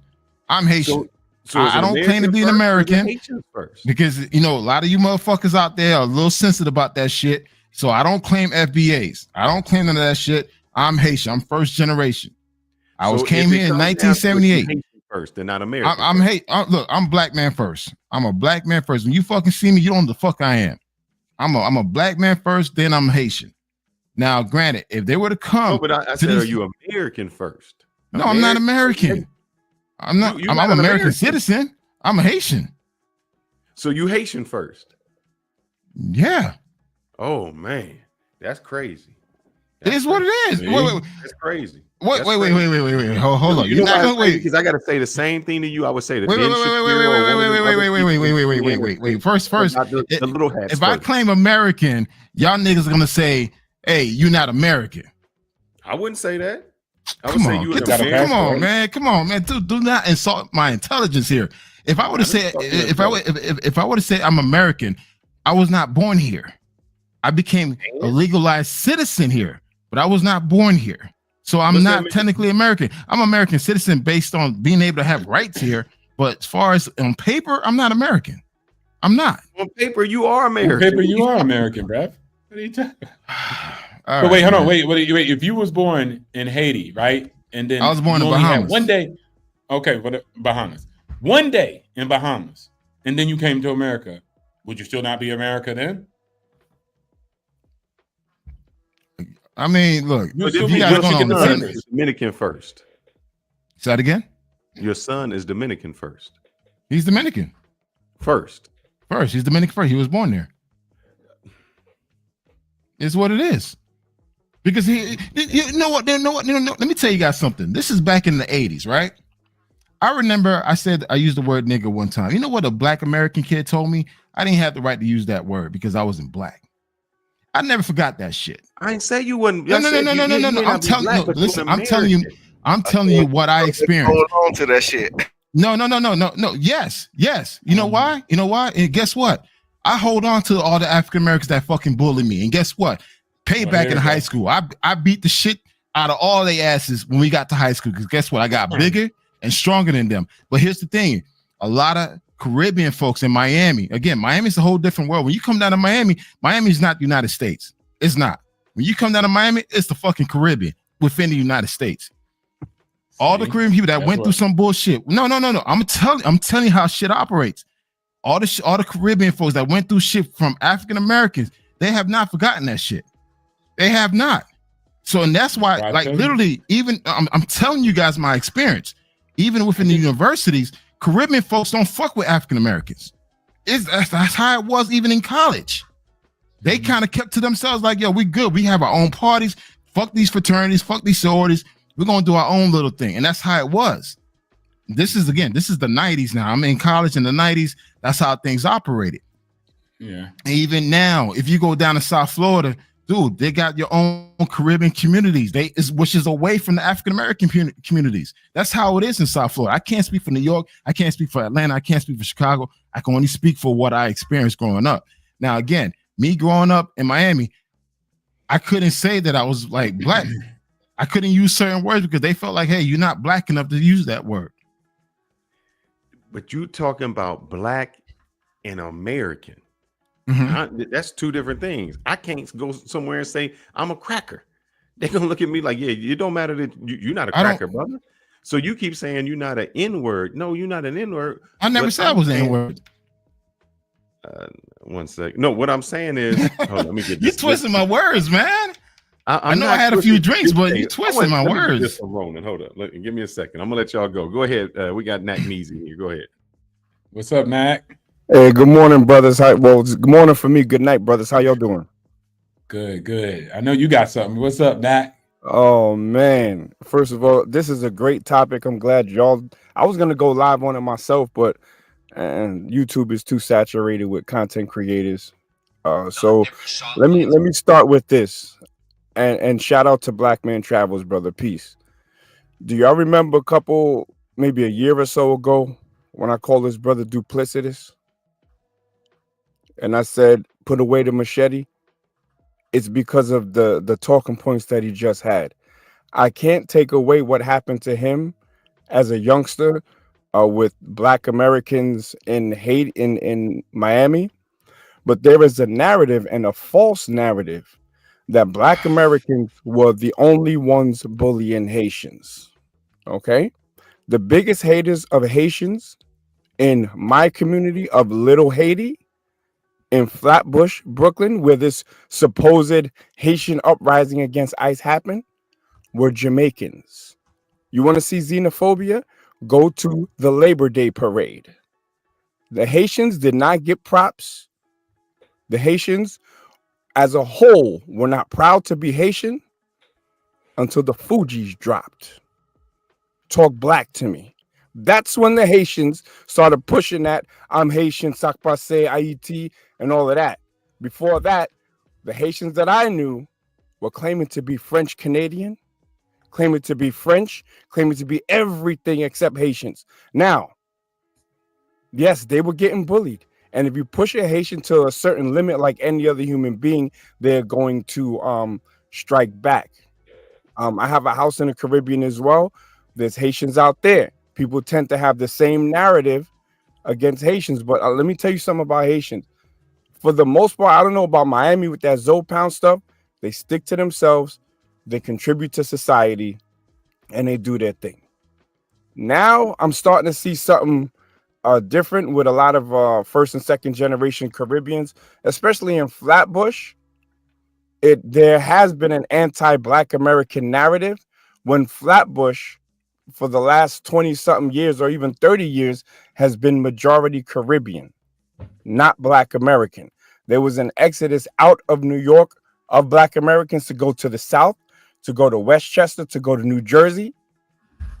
So this whole Black Americans bully me thing, I have to call cap, especially if you're in, and I'm not calling cap on Black Man's Travels. I'm saying, especially if you're in a city that had a high population of Caribbean immigrants. There's a lot of Bahamians in Miami. I don't know about, there's a lot of Cubans in Miami, but a lot of people say Black Americans bullied me. I was called a Yankee boy in Flatbush, right? I was called a whole bunch. One Jamaican lady said, "Me never like him from birth." I'm like, what the hell? Like, she really had a deep hated dislike, I'll say, for Black Americans. And now when they say, well, we didn't F with y'all, that's right. We didn't F with them either. I'm not going to act like Black Americans don't have xenophobia in them as well. You look at some of our comedians, Eddie Murphy, Richard Pryor, and the shit they were saying about Africans back in the day. Eddie Murphy had this thing called Jungle Bee, right? With Umfunfu and all of that. We all had jokes, but the thing is, that's why I don't push this Pan-African, we're on one narrative, because we're not. Haitians and Jamaicans and all of that were dressing funny when they came to America because they just got there. So they got joked on. A lot of them kept it to their heart. Cool. But to tie it back to this, if you are in a country where we've already been and you don't rock with us, cool. Now we hear you loud and clear. Now, when Donald Trump is telling you to go back to your country because I think it's TPS or whatever, temporary protective status, is over, be a proud Haitian in Haiti. Be a proud Jamaican in Jamaica. I'm tired of seeing all these goddamn foreign flags hanging up in these parts of America that have been colonized by immigrants who are essentially leeches to the economy. If you look at the political posters in Flatbush, a lot of them are in other languages, Spanish, Creole. They're trying to get their people to vote for them, and then where does that leave the Black American? Out. Nah, it's those times are over. I want to see proud Haitians in Haiti. That's like a unicorn at this point. They say, "Oh, look at what's happening." That's Port-au-Prince. You go to outside of Port-au-Prince, you good. But they don't want to be Haitians. They want to be Americans of convenience and arrest.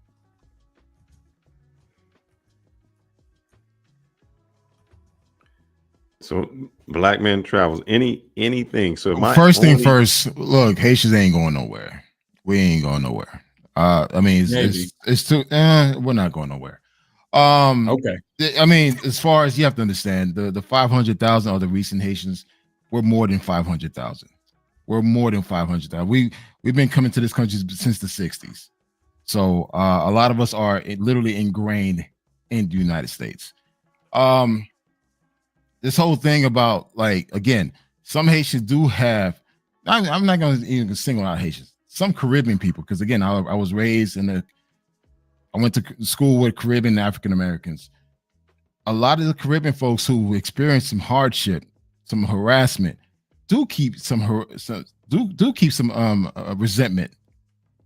Now, granted, the younger generation don't. They fuck with each other. But my time, when I came here, 70s, 80s, and 90s, it wasn't like that. And you're right, Magnesi.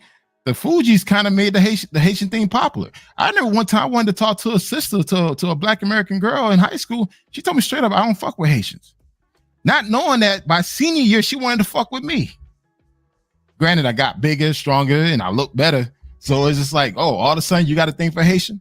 So now all the things, shit, Haitian men are the end thing now. So it really depends on who you talk to, man. At the end of the day, listen, yes. Do I feel like Caribbean folks need to be in line and fall and appreciate what the FBAs have done? I appreciate it. I've said this plenty of times. Shit, my ex-wife was African American. My kids are African Americans, Haitian descent. You know, I've learned about the African American culture. Again, I always give him my flowers, but at the same time, I'm not gonna sit back and let you talk some fuck shit towards me because I'm Haitian. That shit ain't gonna happen at all. And that's the thing about social media. Social media let people talk their shit, but they know damn fucking well you will not say that shit face to face. Because trust me, I seen niggas get sliced up like crazy in South Florida when they used to go try to fight Haitians. Man, I blast the Haitian. But what I would again, South Florida is different. I can't talk for any other fucking state. Hey, South Florida is a little bit different. South Florida, we move a little different. And again, I seen niggas get stabbed up. I seen dudes got an arm chopped off with a machete. I seen that shit growing up. So, I mean, honestly, yeah, you can shoot somebody, but again, you won't be talking all that tough shit in person. It's good to talk about send all the Haitians back. Again, you can say all shit online, but when it's time for you to say that shit in front of a Haitian man face or a Jamaican man face, you will not say that. Yeah, I would. It's what it is. I would. No, I you don't know wouldn't. about other people. Yes, I would. I don't care what you say. But what I was going to ask is, man, if you got married, again, the tough shit don't go nowhere, man. I'm not acting tough. I'm just saying I would. Now, again, because I'm a man, I'll say what I wanted to. But what I'm saying is, consequences come with it too. I don't care, man. What do you mean? I'm a combat veteran, decorated. That don't mean shit. That don't mean shit. It don't mean shit that you wait, hold on. Being a combat veteran don't mean a goddamn fucking thing, dog. You think having machetes is it's not even a machete. Again, talking on social media don't mean shit. Bro, people talk so much over social media doesn't mean a goddamn fucking thing. Would you say the shit in a man face to face? You wouldn't. You wouldn't. Yes, I would. No, you wouldn't. I said I would. I don't care what you say. I wouldn't do. All right. You mad about it? I'm not fucking mad. Wait, look. Wait, hold on. Don't go there. Don't do that shit. Don't do that shit. I'm not mad. Everyone know I'm a very high passionate person. I speak fucking loud. Don't say I'm fucking mad. Don't use that shit, bro. Don't use that shit, man. Don't do that. I'm going to do in my life. I didn't tell you what you was. Don't do that, bro. Don't do that. That's some whole shit, bro. Be like, oh, online, and if you was in real life, you wouldn't say that. That's what it is, because all this fucking Reddit is online. All this Reddit shit's online. I have not heard this shit in person. Oh my God. Trust me, I have not heard none of this shit in person. I haven't.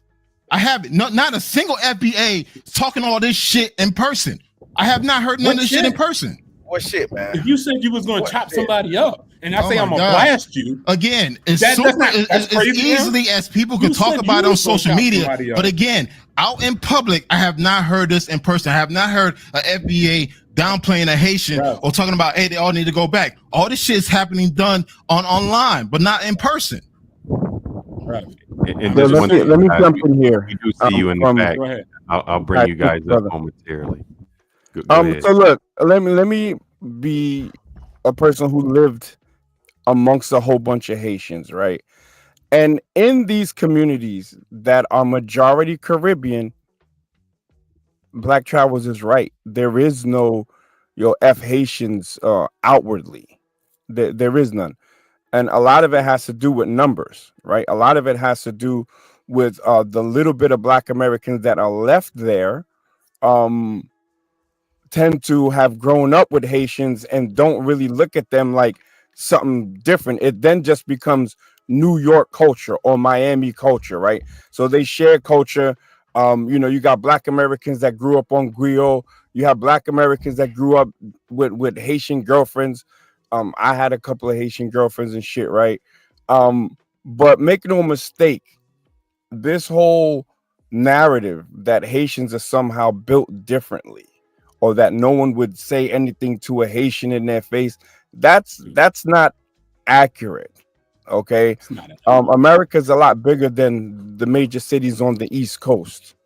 Okay, Detroit, I don't think they'd have any issue with saying whatever about a Haitian, and I don't want to promote that, but there are a lot of people, especially from the Caribbean, that tend to play this super gangster narrative.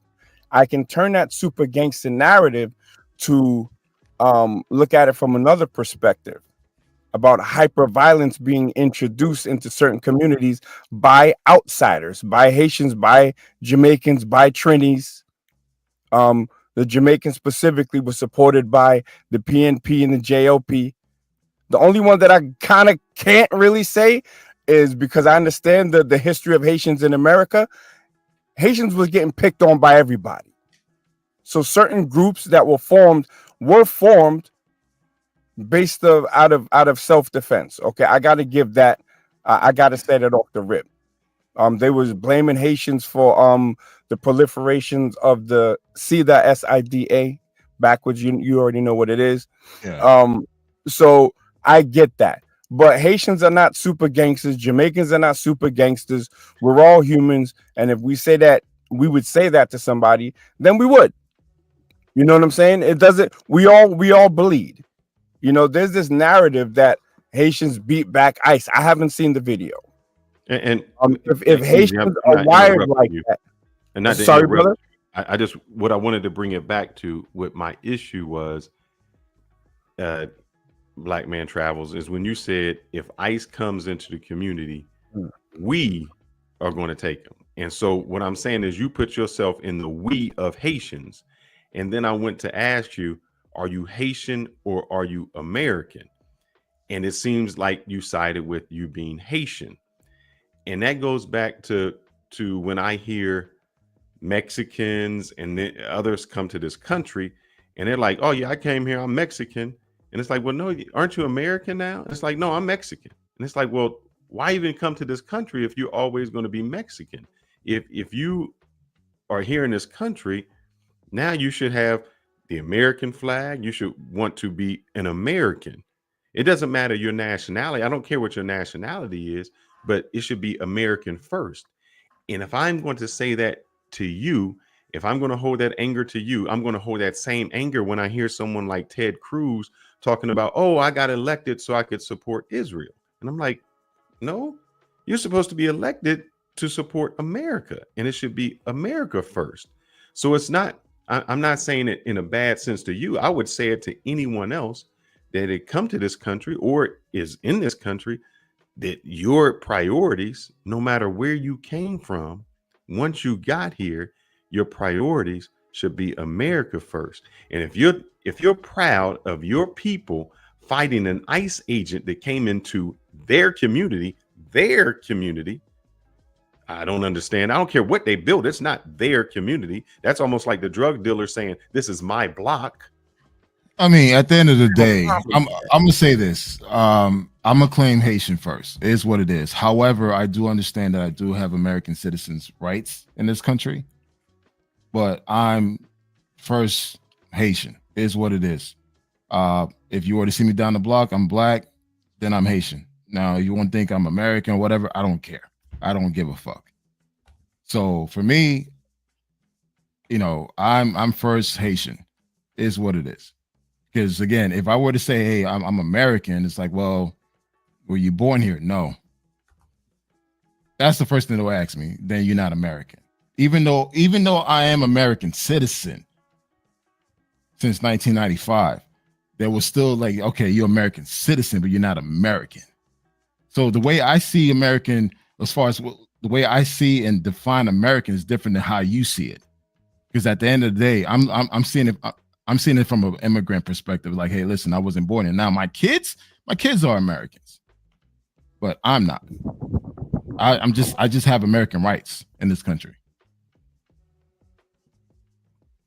To me, that's sad, then, brother. It's not sad. It's reality. That's how the world sees it. Race, creed, and nationality is different things.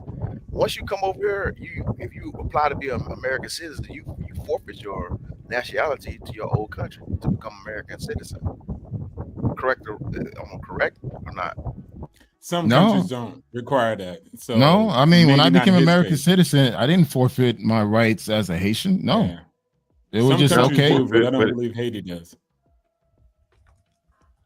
But I'm pretty sure. I don't care at the end of the day. But if we had a discussion about it, I think as long as somebody, while in Rome, do as the Romans do.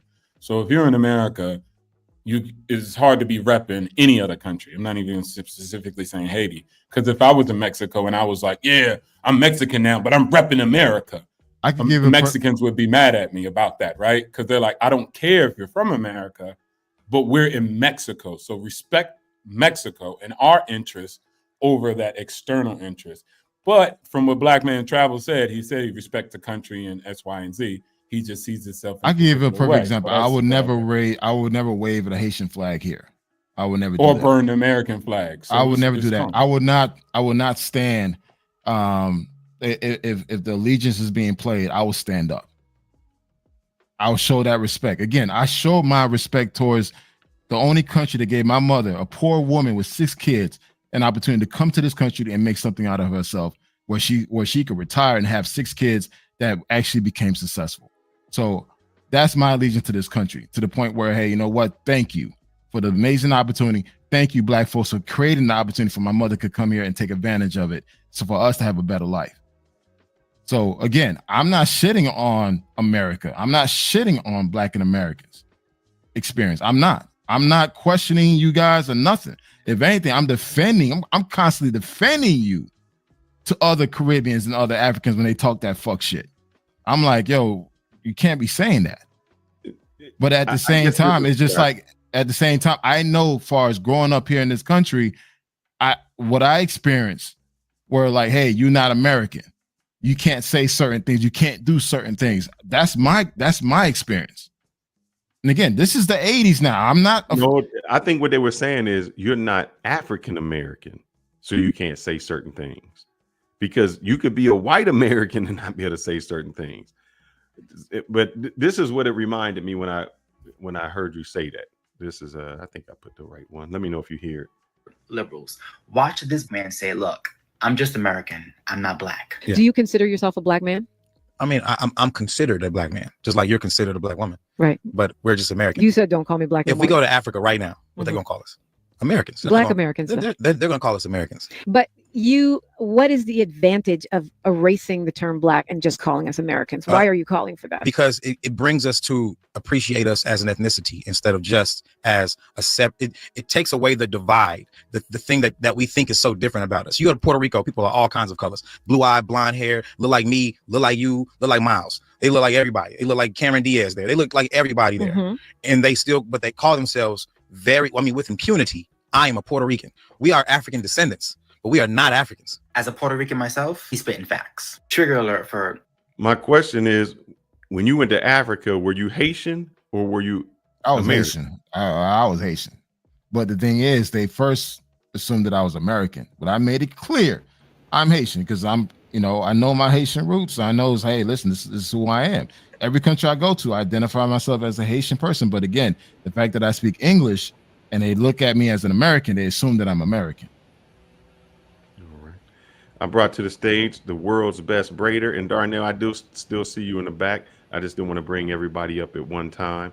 Nakmeezy, before do you have anything to say, or do you want me to let you go, or you want to stay on? Yeah, I'll make my closing statements on this, and then I'm gonna go back to sleep.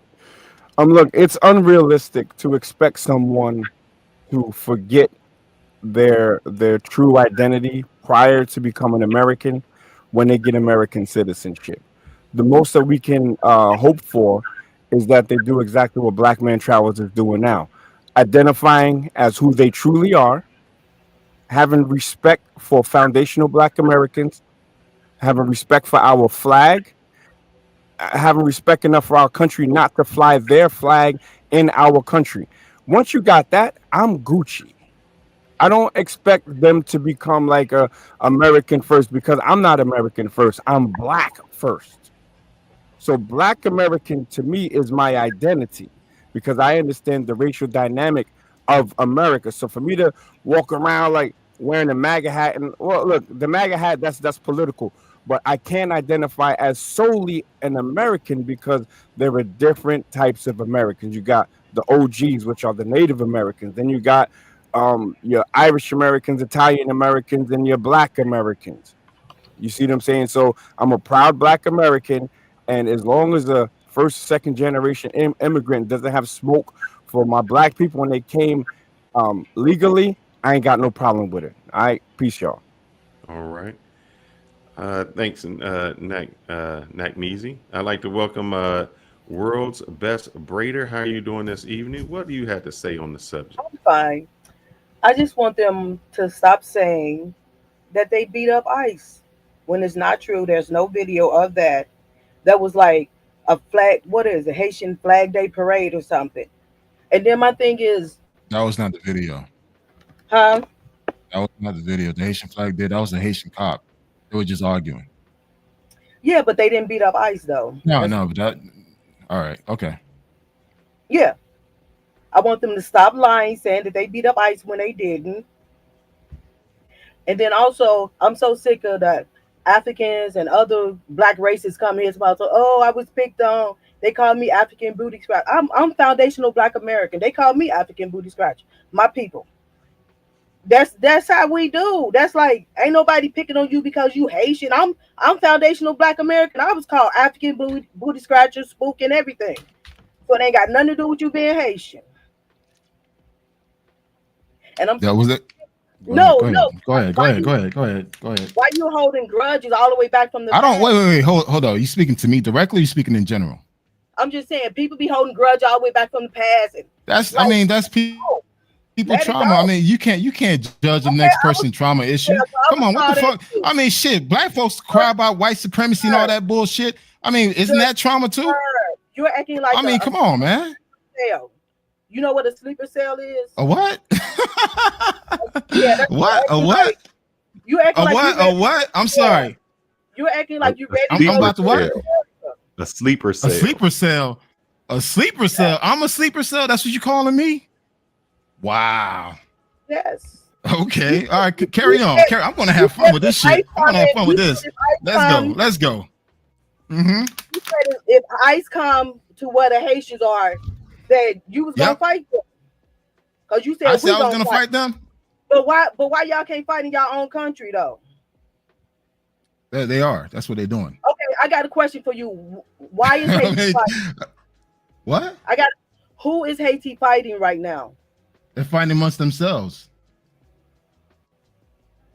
Why are they fighting? Because there's no government, there's no structure. They're fighting over crumbs. Come on. Let's go. They okay, so the Haitian people are fighting each other, and then y'all get there and act like we the enemy. What? Haitians never consider you guys the enemies. What are you talking about? Oh yes, they have. But how so? Give me an example. Give me an example. Give me an example. Give me an example. How we view you guys as the enemy. Please give me an example. I have plenty of examples. Give me one. Okay, well, I can go to a store. I'm in line, trying to get my stuff, and Haitians feel like they can just walk in front of me and do whatever they want to do. When I'm at work trying to work, Haitian people want to discriminate. Where you work at? Your kids, that's personal. I mean, shit, you got a bunch of Haitians working there. Are these? Hold up. Are these first generation Haitian? Are these second generation Haitian? Or these are recent Haitian? Which type of Haitians are these? Do it matter? It does matter. It does matter because it does matter. It does matter. Discriminate against me on post. Are you first, second, or third generation? Because as a Haitian who's been here since the 70s versus the Haitian that just got here off the boat just 2 days ago, we have two different mindsets. We got two different behaviors. So it really depends on what type of Haitians you meet. Are you meeting ones that just got off the boat or the one that just been here for a while? I need to know. Who's going to ask that question? Because the thing is, the Haitians that have been here for a while, there's a certain etiquette that they follow. We follow the American etiquette system. Now, granted, for the ones that just got here recently, I can't speak for them because, again, the way they were raised in their what? You can't speak for yourself. You were just very aggressive and violent. Talking about Haitians. Oh my God, I'm being violent now. I'm being violent now. Come on, really? I'm sobering up now. I'm wide awake now. How am I being violent? At what point was I being violent? You said you were gonna fight America. I said I was gonna fight America. Oh my God. You guys hearing this shit? You guys hearing this shit? You said we. Did you not say we? You said I'm gonna fight America. You said I'm gonna fight America. That's what you just said. You said if ICE come in. Which one is it? Is it me or is it we? Is it me or is it we? Which one is it? When you talk, you said we. So you were talking about you and whoever. I said if they're coming to these communities, we Haitians will fight back. It's what it is. We just fight. So in his defense, Brader. No, ain't no defense. I can defend myself. I'm good here. I'm good. Speak French, so they do say we. You know, they got a little French. We parle français, man. We mean yes in French, though, right? We parle français, man. Parle créole, man. Parle, yes, man. Right? Mm-hmm. Talk. Go on. Keep talking. Keep talking. You didn't say we in that way, though. But you saying that I was aggressive? At what point? I was aggressive or violent? When you was like start talking, you was getting very angry and aggressive. All I want to know. I'm not being angry. First of all, you kind of new to this shit. You kind of new to this. Everyone who knows me, who's been on this show, I'm very passionate.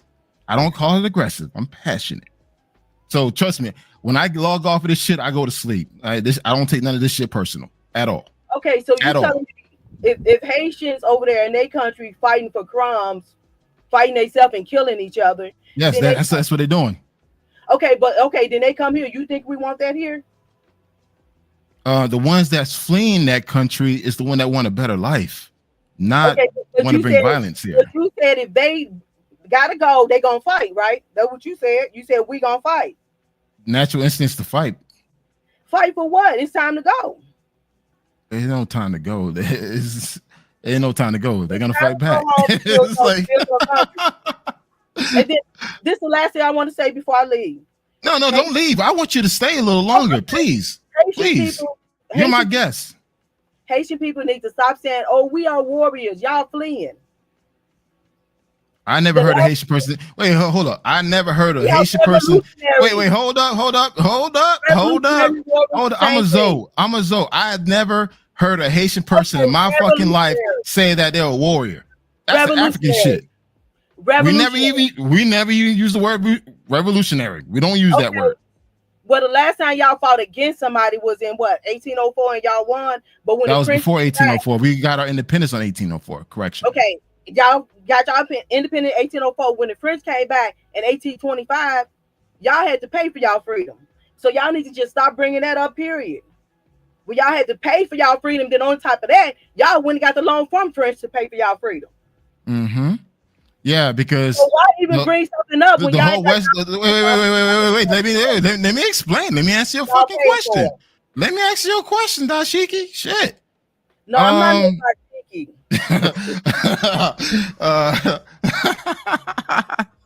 All right.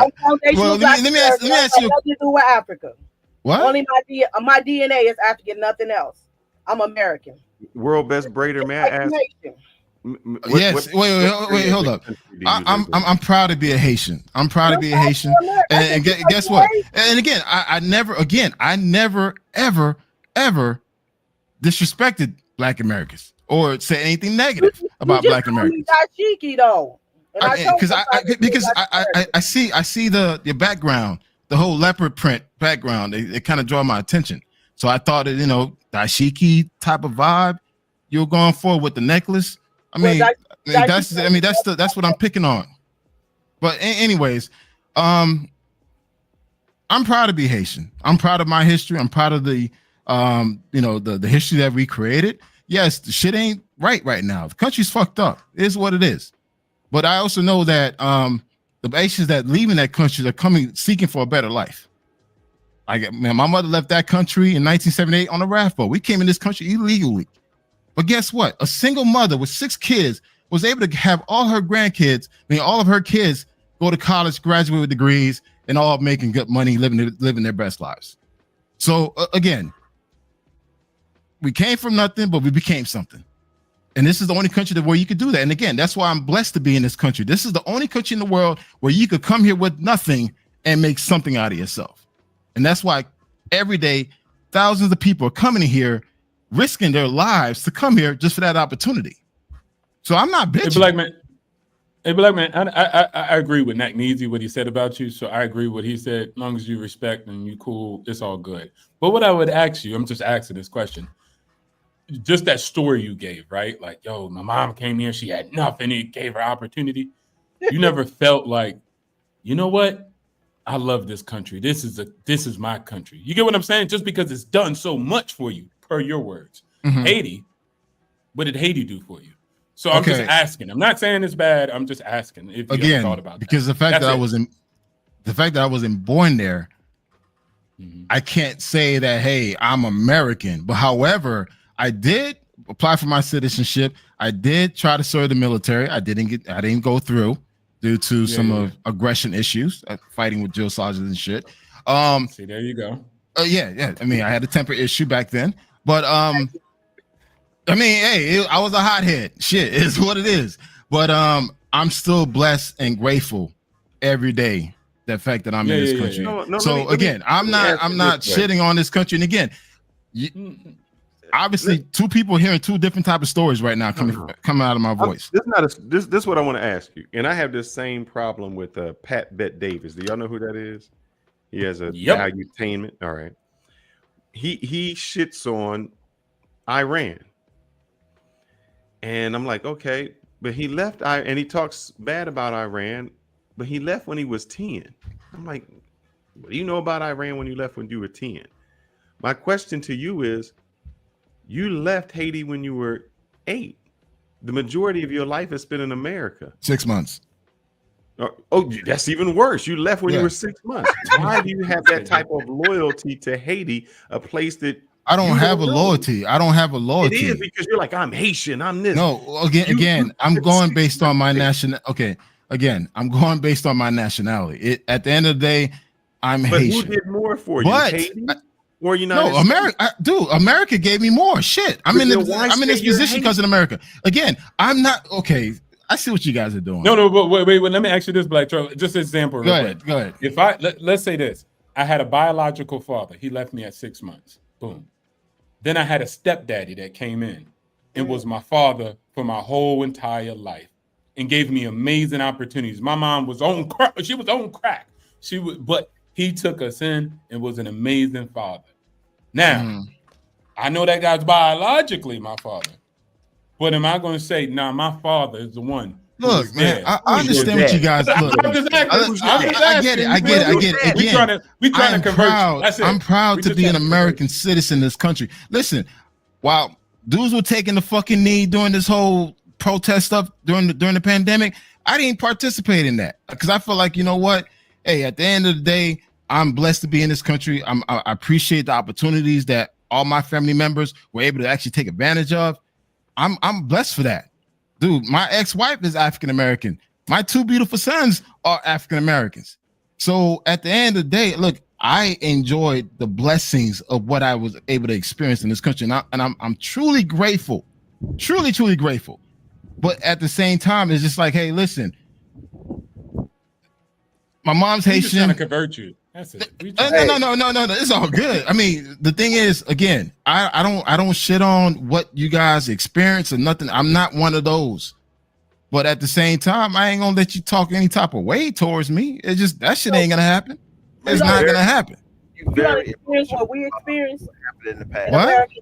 What? America. What?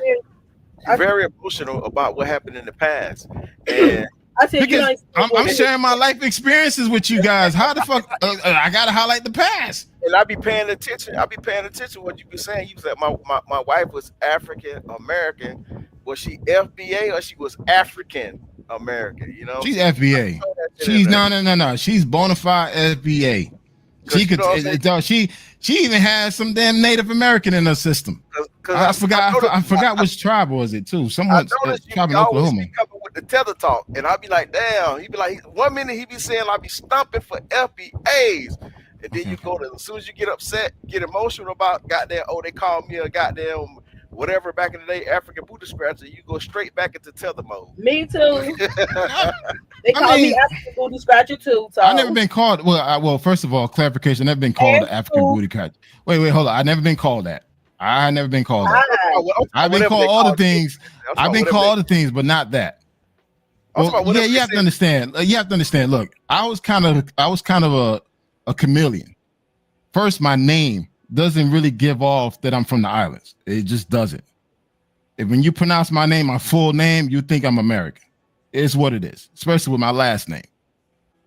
The thing is that, again, I witnessed some of what my friends had to experience, the Jean Baptiste, the Pierres. I seen what they had to go through. I got a question.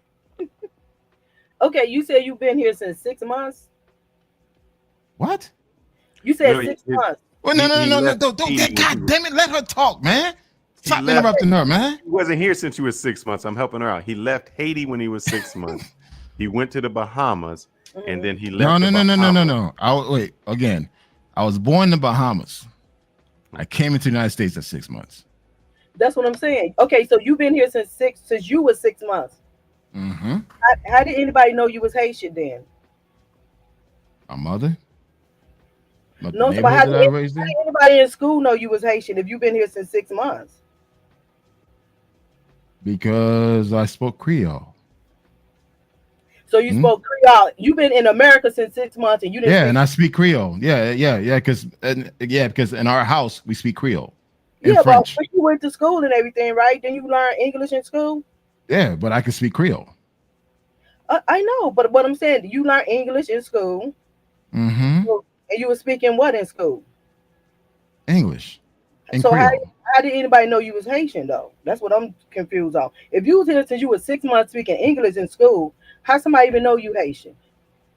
Because I'm looking at, I don't see I just see a black person. That's what I'm tripping on. I get what you're saying. No. I heard this from third party. I heard this through third party that a lot of people in New York, when they grew up with a lot of other black people that was Haitian and Dominican, they didn't even know they was because they were spoke English. Exactly. Because they was here, they grew up with them. So that I get what she's trying to ask you. Like Busta Rhymes. I didn't know Busta Rhymes was Jamaican. Like that. Like I'm looking at him. Like how did anybody even know you was Haitian if you didn't tell them and like stop. First, because I told people I was Haitian because I came from a Haitian household. Two, when I was a kid, I had a very strong accent because we had multiple language spoken in our household. So my English was not up to par. My English didn't get better until middle school.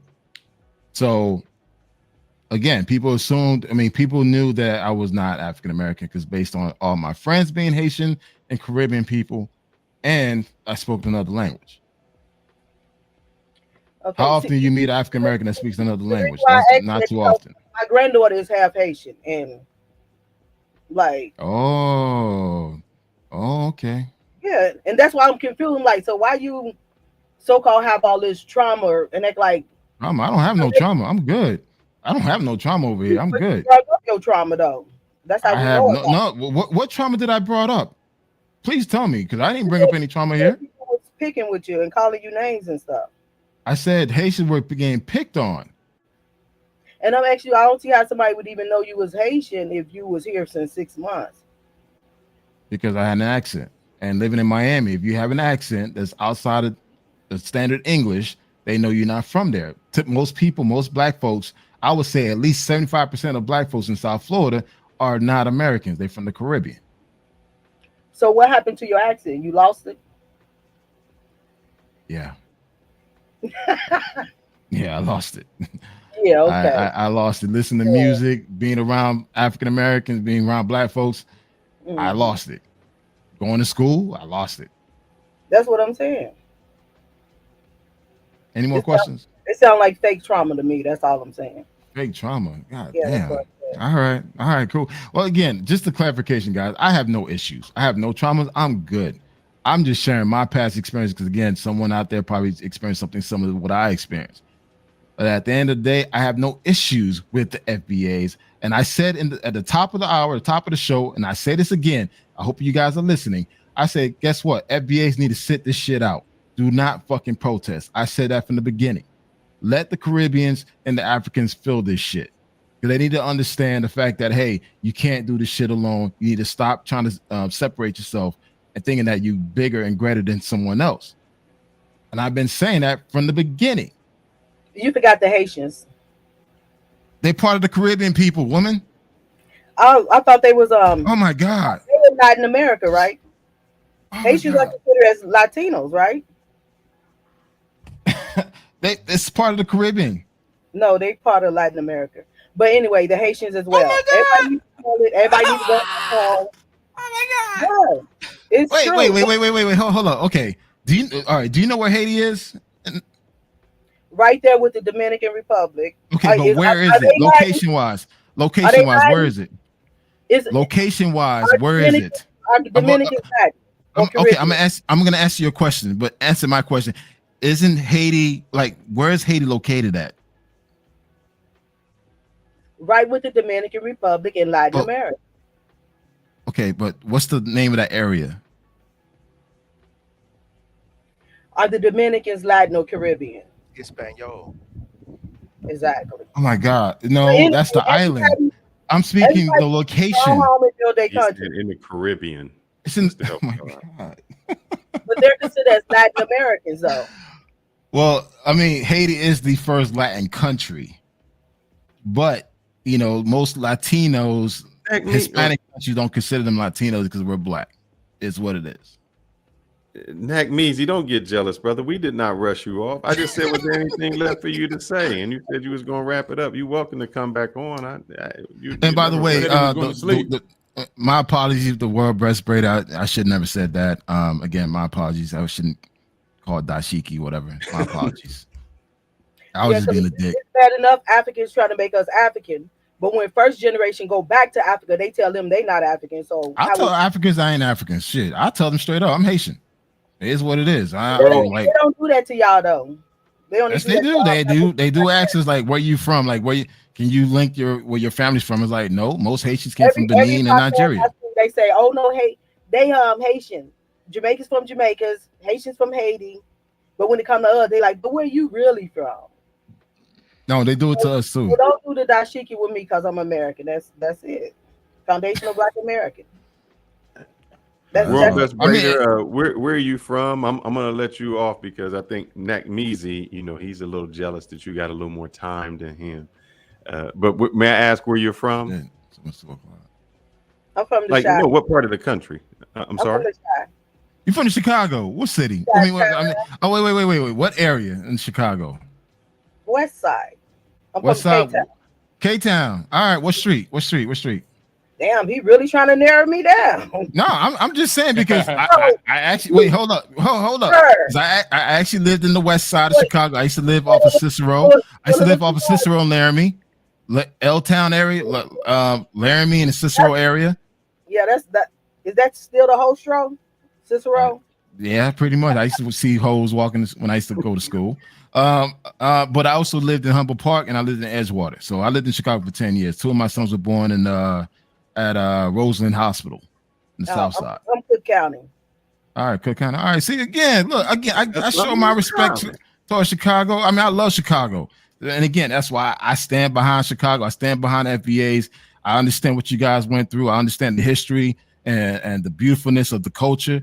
I understand and I respect that. So that's why it's like, I'm not your enemy. I'd be confused when you say don't you have our same experience here in America? No, it's just a different experience. It's different for you. I mean, the thing is, when you come here in this country with nothing, my mother came here with 6 Sir, kids with I'm talking nothing. about now. I'm not trying to hear that. Oh, now, yeah, it's the same shit. I deal with the same fuck shit that every black person go through. The racism, the passive aggressive bullshit. Yeah, the same goddamn things. Women cross the street when they see my big ass walking towards them. Yeah, I get all that. That's why like now I identify myself as a black man, because when you see me walking towards you, you see a big ass black dude walking towards you. They don't know I'm Haitian. They don't know I'm African. They don't know I'm African American. They see a big black dark skinned man. Okay, that's before I get off, I just want to tell you, know your past, live in your present, and look forward to your future. All right, that's spoken like a true black queen. And thank you again, and my apologies to you again. My that was out of place for me. My apologies. And I did all that because I'm a Taurus as well. So yeah, Taurus. I'm an Aries, so Aries, we don't buck down at nobody. Hey, I do. Before I let you go, my horns like this, so them little horns you got ain't finna do nothing. Before I let you go, I just got one question, and we can make this fast. Yes. We talked about this earlier. Your mayor has been helping out the immigrants. Yeah, big time. I don't like that. Feel about that? Oh no. I'm from Chicago. I don't have anything to do with no sanctuary, nothing. I'm for deportation. So how do you feel about the mayor giving them? That's not my mayor. Okay.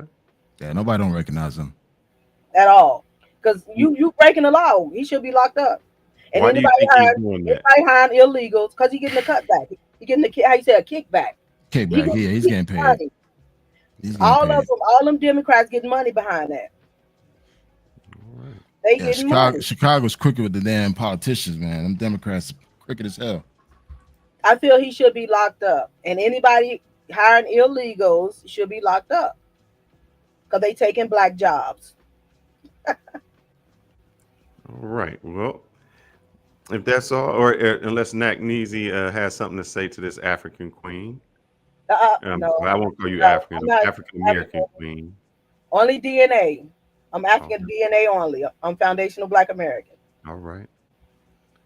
Nakneezy, welcome back. And Buck, Buck was. Oh, Buck is still here. You have anything to say to this young lady before she leaves? Nah, just I appreciate her commentary. She kind of walked into the dashiki comment with all them African beads and all that shit. Look, I wear leopard all day, every day. All my clothes is leopard. That's why. I mean, that's why it was an easy word to say. But you know what? My apologies. My apologies if I offended you. My apologies. No, it's leopard is my thing. I wear it all day, every day. All right. Okay. You don't live in a hut, right? Just making sure. Foundational Black Americans, do we live in huts? I'm just joking with you, boo. Put a smile on your face before you go. I've been to Africa though. I went to the Gambia. All right, that's good. All right, that's South Africa. All right, cool. No, that's like West Africa. That's West. Oh, my bad. Shit. Yeah, it's by because Senegal goes all the way around it. Oh yeah. Right. Yeah. Well, we appreciate you joining. We love your perspective, and please join us anytime. We're gonna be here every Friday. All righty. All right, sweetheart.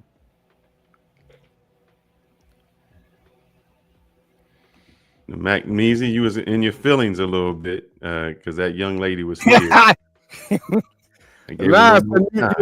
you hit me with the Sandman like on the Apollo. You came out with a chair like, okay, any last words? I'm like, I just got here, man, but it's all right, man. Y'all biracials be acting like that. That was you know how we are, man. I'm only FBA when it's convenient. I'm waiting for reparations. Other than that, forget y'all. Well, your white side got to pay your black side, brother. I know, man. Ain't that crazy?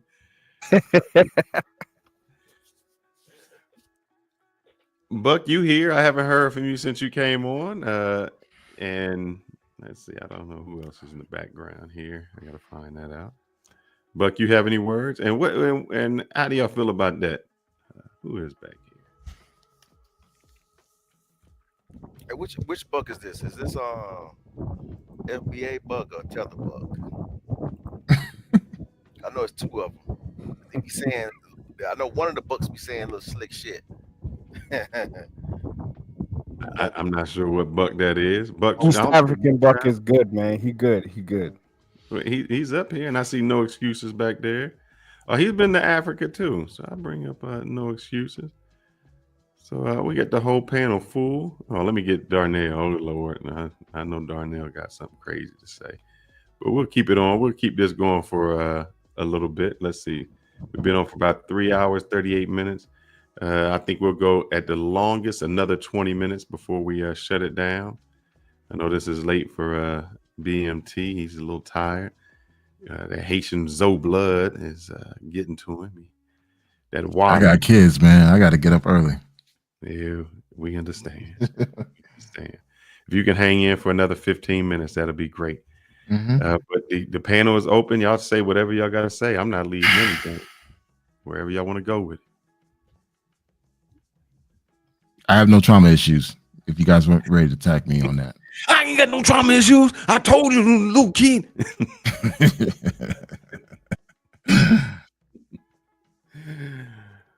No excuses, Nagnees. What do y'all got to say? Y'all silent all of a sudden. Y'all, I had to. Y'all here? I want to hear what y'all got to say on this subject. I'm in the middle of sending a super chat, brother. You know, we appreciate that, my friend. Yeah, for sure. Let me finish sending this super chat, and then we're gonna get on if Haiti really freed themselves, and this Haitian gangster mystery. And then I want that. I want that. About that deportation. Should we be? Is that our fight? No, it's absolutely not our fight. And hold on, let me just send this. No, we should sit it out. Absolutely.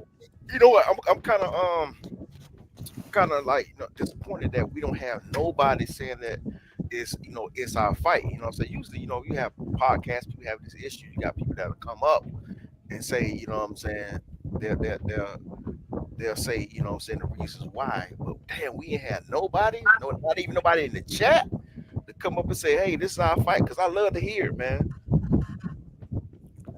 It's not your fight. It's what it is. I mean, most. We know that, but I'm just saying, I want to hear some opposition though. I don't think you're gonna get that. That's for TikTok. Well, we have a great capitalist in the chat, Nagneezy, with the €6 premium FBA bucks to support. Yeah, that's €6, not 60. Oh, no, I know that we ain't. Oh, okay, all right. He just got 6 here. We proud of that 6. All right, no doubt. Bucks to support the show. We appreciate that, man. Thank you for that interest. No problem. I guess the show's kind of toning down or whatever, but so I got to catch y'all shows more. As you can see, my audio was good this time. I'm on the land side, so I can stream properly or whatever. Are you here in the States, or you sent the Euro? So I'm assuming you're overseas. Yeah, I'm still overseas getting this international bread. You know how, just being excellent black man worldwide, not fleeing, but you know what I'm saying, still making them G's. May I ask what country you're in? I'm still in Western Europe, Holland, to be specific. So what group goes into Holland? And what I mean by that is Guatemalans go to Mexico, Yep. Haitians go to DR. What group tries to infiltrate Holland, and how do they treat them? All right. Everybody comes to Holland. So you have right now, the newest immigrants are Ukrainians. They're coming deep over here. Prior to that, it was Bulgarians and Romanians. Prior to that, it was Polish on the white side. On the black side, you got a lot of Ghanaians here. You got a lot of Nigerians. You got a lot of Surinamese, people from Curacao, Cape Verde. Oh yeah, Holland, yeah, Dutch. Yeah, so there's a lot of immigrants out here. You know what I'm saying? But I don't really rock with them to keep it 100. Because what happens is it's all good in the beginning, and then they start coming with them tether ass talking points. I met a dude from Suriname, and his father, he used to go to New York, right? So his father actually lived on the same street that I was born on. So you would think we'd have a bond, and then he started with this Black Americans didn't create hip hop, and Black Americans kill each other, and I'm like, yo, damn, man, it's the hate for FBA is real, and it ain't only in America, it's worldwide. My other question would be this: why is it that they want us to protest, illegal immigrants getting kicked out. But in Holland, are the Hollanders, are they Yeah, protesting? there's definitely a well, look, I'm gonna keep it 100. Look, Dutch people are the weirdos of the white race, right? They are, even Germans, everyone just look at them as goofy, So traditionally they've had a very leftist stance, but now they're becoming a lot more right wing because of the influx of immigrants. And if you look at certain major cities like Amsterdam, it's almost getting to the point where it's 50% non-Dutch. So there's a lot of pushback. But Ireland, I just saw a video of Ireland. They had an effigy, right? Or this, they stacked up a whole bunch of pallets, maybe like 100 feet high, and at the top they had a boat with African migrants in it, and they set it on fire. This is online right now. So I think Europe itself is becoming a lot less tolerant to immigrants. Now I can see Holland with Curacao, because Curacao, I didn't know, it's actually a Dutch country. So, when I went to Curacao, they were having something a big thing, and I was like, Dutch? I didn't know they were even Dutch. But I just think it seems unfair that what we talked about is every other country has no problem getting rid of their immigrants, but when they come to the United States, it's like that's a big issue, and I don't understand why.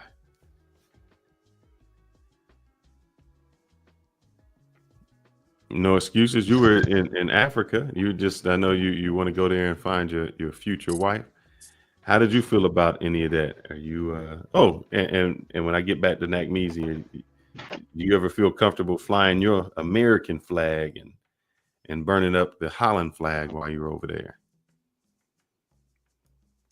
What up, fellas? What up? Yeah, man. Well, I tuned in and out the stream. You know what I mean? I was a little bit more passionate about the Essence situation. What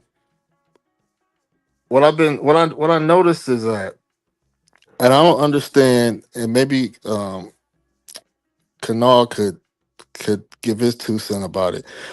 Why do the Nigerians specifically, or the West Africans, they always try to say we're going to team up with our Caribbean brothers and sisters, like they can't stand on their own when it comes to their issues with FBA.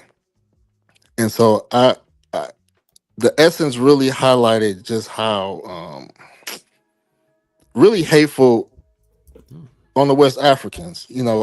I know we've been kind of spotlighting, like, Haitian and Canal, but I see an underlying issue with the West Africans. That Jollof versus Jambalaya, it triggered me a little bit, because all that is the play to try to elevate West African culture, and I feel like a lot of the West Africans that are anti-FBA, I feel like they're using Caribbean people to help them for their agenda.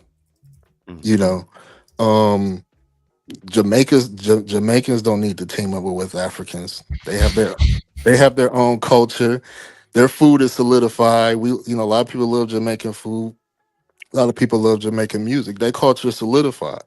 But these West Africans in America, they don't have a solidified culture within Black America. And I don't think it should be an issue to not have. You don't need to have a culture solidified in America, because it's not your country. You don't have to be jollof rice. Don't have to be popping in America. It's okay. So I just wanted to just kind of get that off my chest first. Like, I have a big issue with West Africa, specifically Nigerians, because everybody want to rally around Nigerians like they're this leader when it comes to trying to dominate the Black race, and they're the least accomplished, in totality, whether it's their country. I'm not gonna forget how they performed in the Olympics, and I just don't understand why they're trying to team up with Caribbeans. historically, I haven't seen a lot of issues between FBA and Caribbeans, and I lived in 4 major cities, New York included, and I never had issues with Haitians. I never seen it. You know, I know Florida is different, but there's a lot of online created animosities and beef that really, in the heart of a Black America, really don't really exist. So I agree. I'm gonna just land my plane. I'm gonna land my plane on that. I think most Africans, particularly Nigerians, I mean Caribbean folks, they have more of a longer footing here in the United States versus Africans. And Caribbean people tend to be cool. It's what it is. It's like, you know, from our music, from the culture to the people. So why not try to associate themselves towards the Caribbean people? And we always get that a lot. It's like, yeah, you know, we get along with Haitians, whatever. But I never really met a Nigerian until I moved to Chicago. Living in South Florida was always just Caribbean people. So yeah, I guess it's more because they assume that we have similar culture. I mean, we probably do, but not to the point where it's like, hey, it's identical to other African cultures.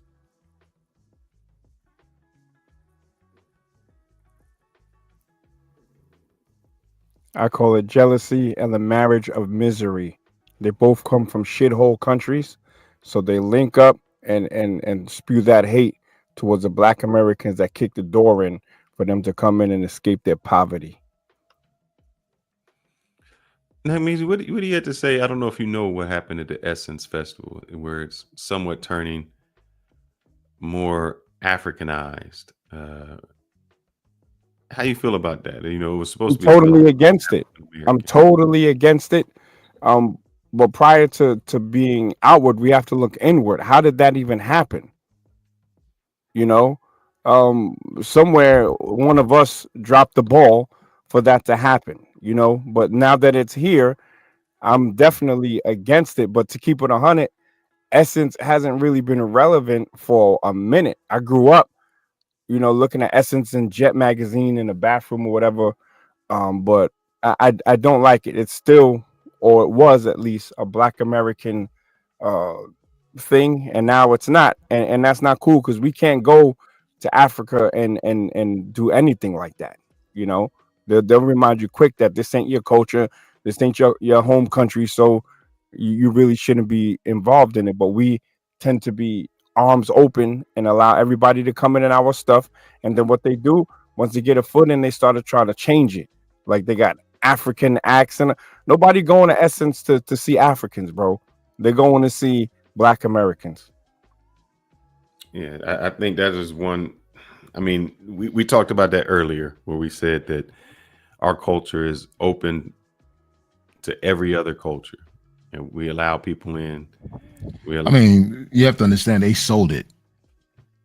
They sold it, so they sold it to Africans. What do you expect?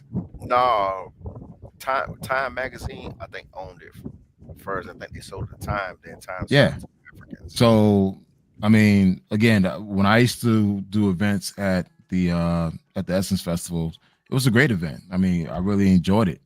But I also noticed that during the last 5 years, when I was doing it, I noticed that the attendance rate, things were changing. So I think it's just now is at a turning point where that crowd, that particular crowd that normally goes to Essence Festivals is dying away. And now the younger audience is not really into that.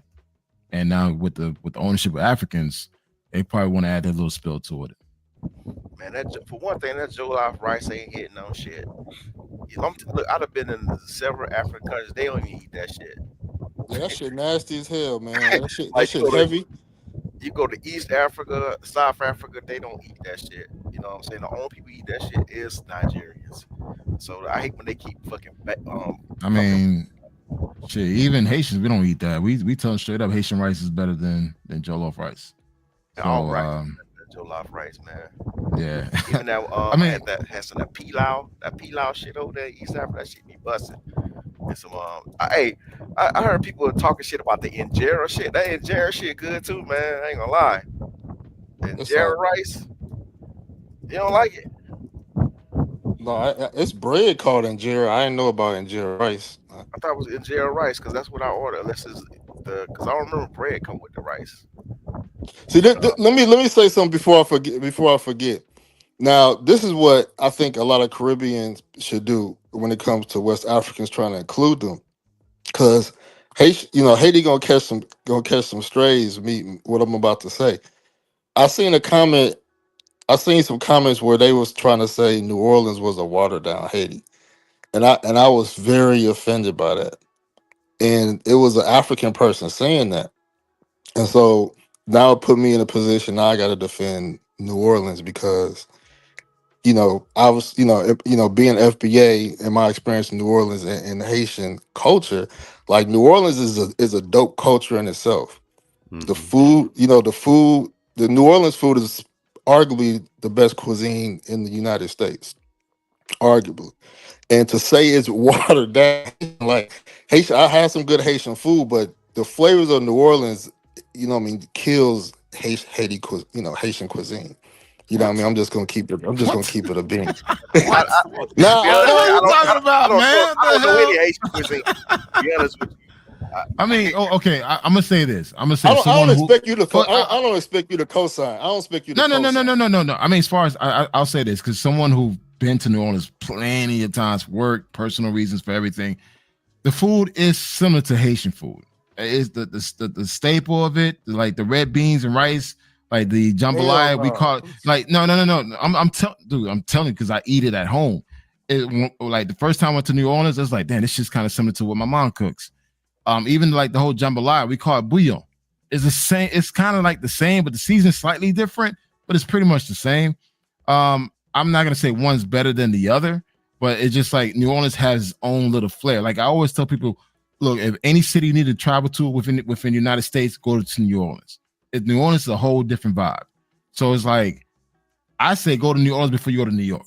Before you go to LA, go to New Orleans because it's just a whole different atmosphere. So I would never compare the two. It's just like New Orleans is New Orleans. New Orleans just got its own unique vibe. The people, the culture, the music. I mean, everything, man. It's just like it's New Orleans, man.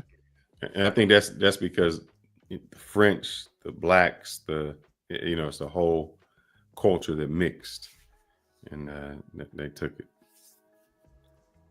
Yeah, but a lot of Africans want to play like one stole from the other.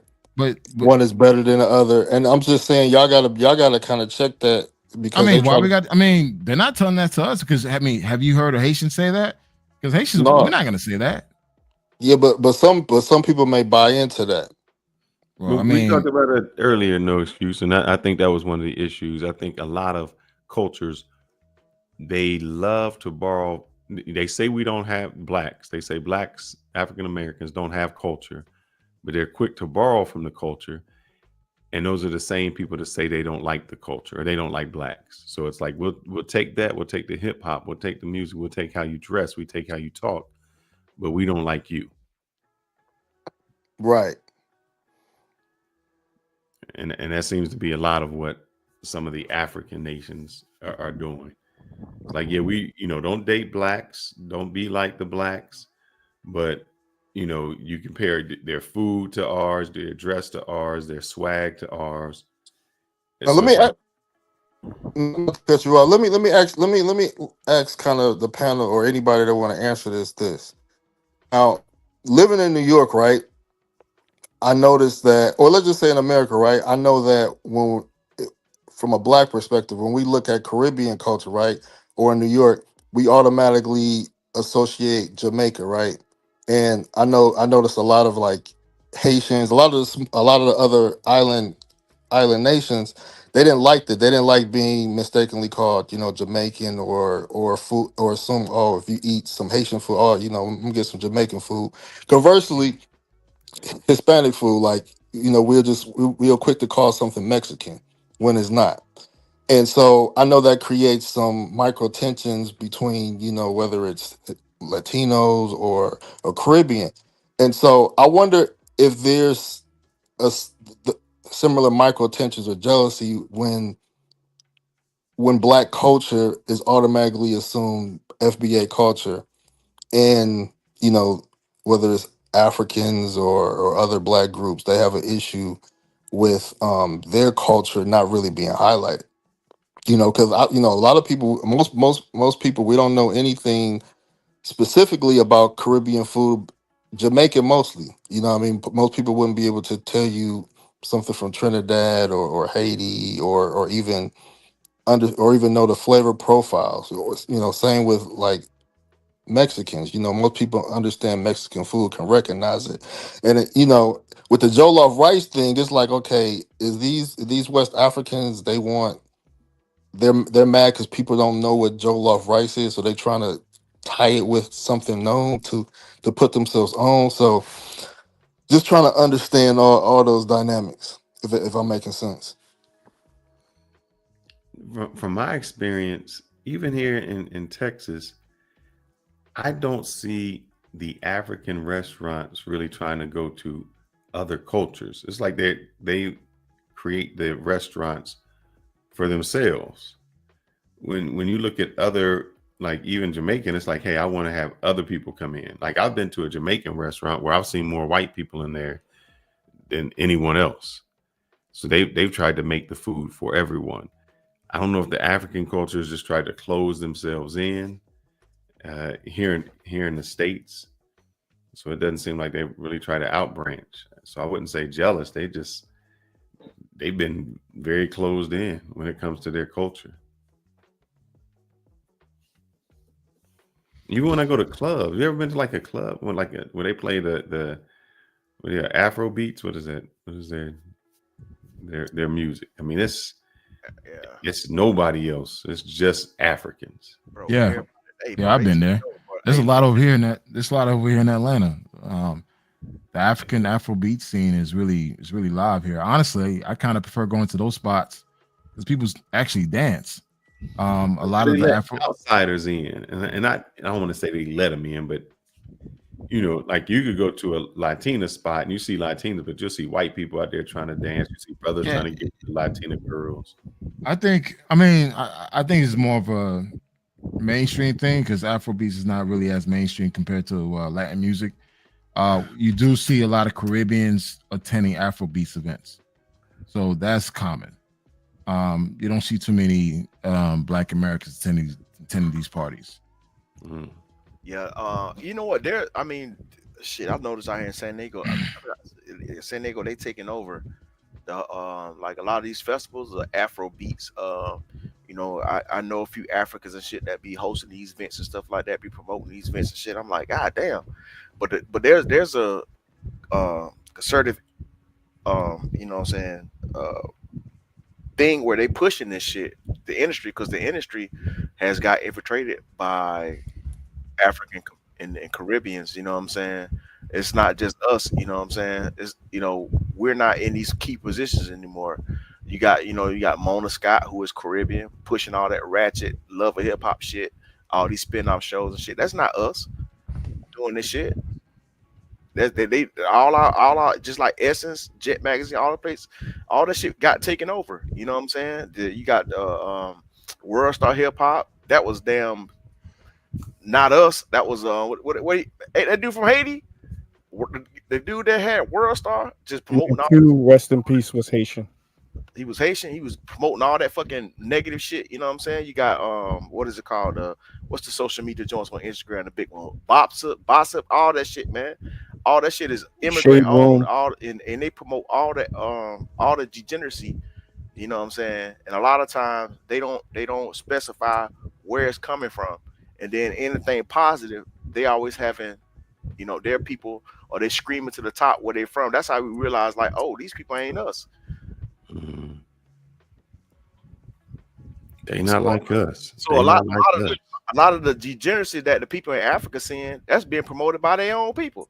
So it's a conservative issue to push us out, man, and replace us. That's why I think, you know what I'm saying, that's why we shouldn't be involved in any of these immigrant issues and shit, man. You know what I'm saying? Because they ain't helping us fight. We thought we was gonna get reinforcements back in the day by, you know what I'm saying, pushing for the right for our African brothers and sisters to come over here and shit. and they come over here like shit. I'm just self nigga. I'm trying to get mines, you know what I'm saying? And they send these resources back to their country. They're not even contributing wholly into, you know what I'm saying, American society. So fuck them. That's all I got to say. Damn. Shout out to the ultimate DJ. She says, you know, that's why she created her channel, so we can continue. You know what? At the end of the day, man, it's like we as Black people will continue to be at the bottom, because while other ethnic groups continue to operate in group, like collectively, we as Blacks, either be FBAs, Caribbean, Africans, whatever you claim, we're always gonna have that tribalism mindset, while other groups will have more of a collective mindset. But you know what? I'm gonna go against that. Okay. Japanese ain't chilling with the Chinese, ain't chilling with the Koreans, ain't chilling. They ain't chilling, but they doing business here in the States, though. I don't see them doing business together. They don't, you don't even on. I seen it. Well, the Koreans and the Chinese, they talking business here. They do it in Chicago. I can't speak for other places, but as Blacks, you know, I think, you know, us having that separatist mindset, because we have, you know, we're from different cultures, is what's going to continue to hurt us. But I mean, at the end of the day, it doesn't matter. It's just like, what you got? No, I just wanted to say, I think it does matter. And, you know, Black Man Travels, you're right, you know, having the different cultures and things like that. I mean, there's an old saying, united we stand, divided we fall. So, you know, Jamaican big patties. I knew you was a goddamn tether. I knew you was a tether. I mean, at the end of the day, like I said, a lot of this stuff that you see is online. I have not seen this happen in person. So all this tough talk, all this again, so we need to do this and do that, it's all for clickbait. It's clickbait for views and people eating it up. But in person, people are not doing that. Well, I mean, I'm sure a lot of it is, but, you know, like when I watch, you know, I have seen like legitimate, or I should say legacy media, you know, report on some ICE agents were attacked in Ventura, California. My dad was stationed at Point Magoo, which is in Ventura. But, you know, the thing is that there is definitely, you know, a lot of chaos going on, you know, so we can't say that it's all fake. Now, yes, I do believe social media, you know, is kind of, you know, exaggerating things. But the thing, here's my question, you know, I guess for the panel is, it's like, as of right now, I do believe that right now it's not our fight. And the reason I say that is like right now, so far, what, you know, who Trump is going after are, you know, basically, it sounds like to me, or at least looks like, the criminals. You know, he's trying to. These are not criminals. There's been a lot of them that. Yeah, but a lot of people were criminals. You come over here, if you come over here illegally, you're a criminal. You're breaking the law. Okay. Well, I'm not even going that far. I'm talking about like these guys were either convicted or accused of a crime, criminal. You know, that have been deported. I mean, yes, there are people that haven't been accused of a crime that are being deported as well. But so far, every time like CNN or MSNBC reports, you know, about unfair deportations, it's always, you know, they have to put a little asterisk right there. So and so, you know, committed a crime here in the United States or is accused of a crime. You know, so that is kind of the reason that I'm saying we got to sit on the sidelines. And not only that, but then like if anybody noticed, like Abba and Preach actually did a video. I haven't watched it yet, but Abba and Preach did a video on, it's like they're saying whites were attacking ICE agents, white people, which makes no damn sense whatsoever.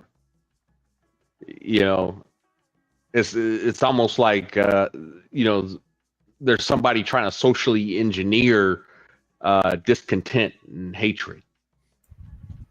Hey, Darnell, I did see some video footage, news footage of white people were fighting ICE agents. This one white lady, she was standing in front of the vehicle. They about to run her ass over. And she's out there hooping and hollering and shit. I'm like what? Like, but you always gonna have those outliers, those type of white people that every time type of protest, no matter what it is, they gonna be out there.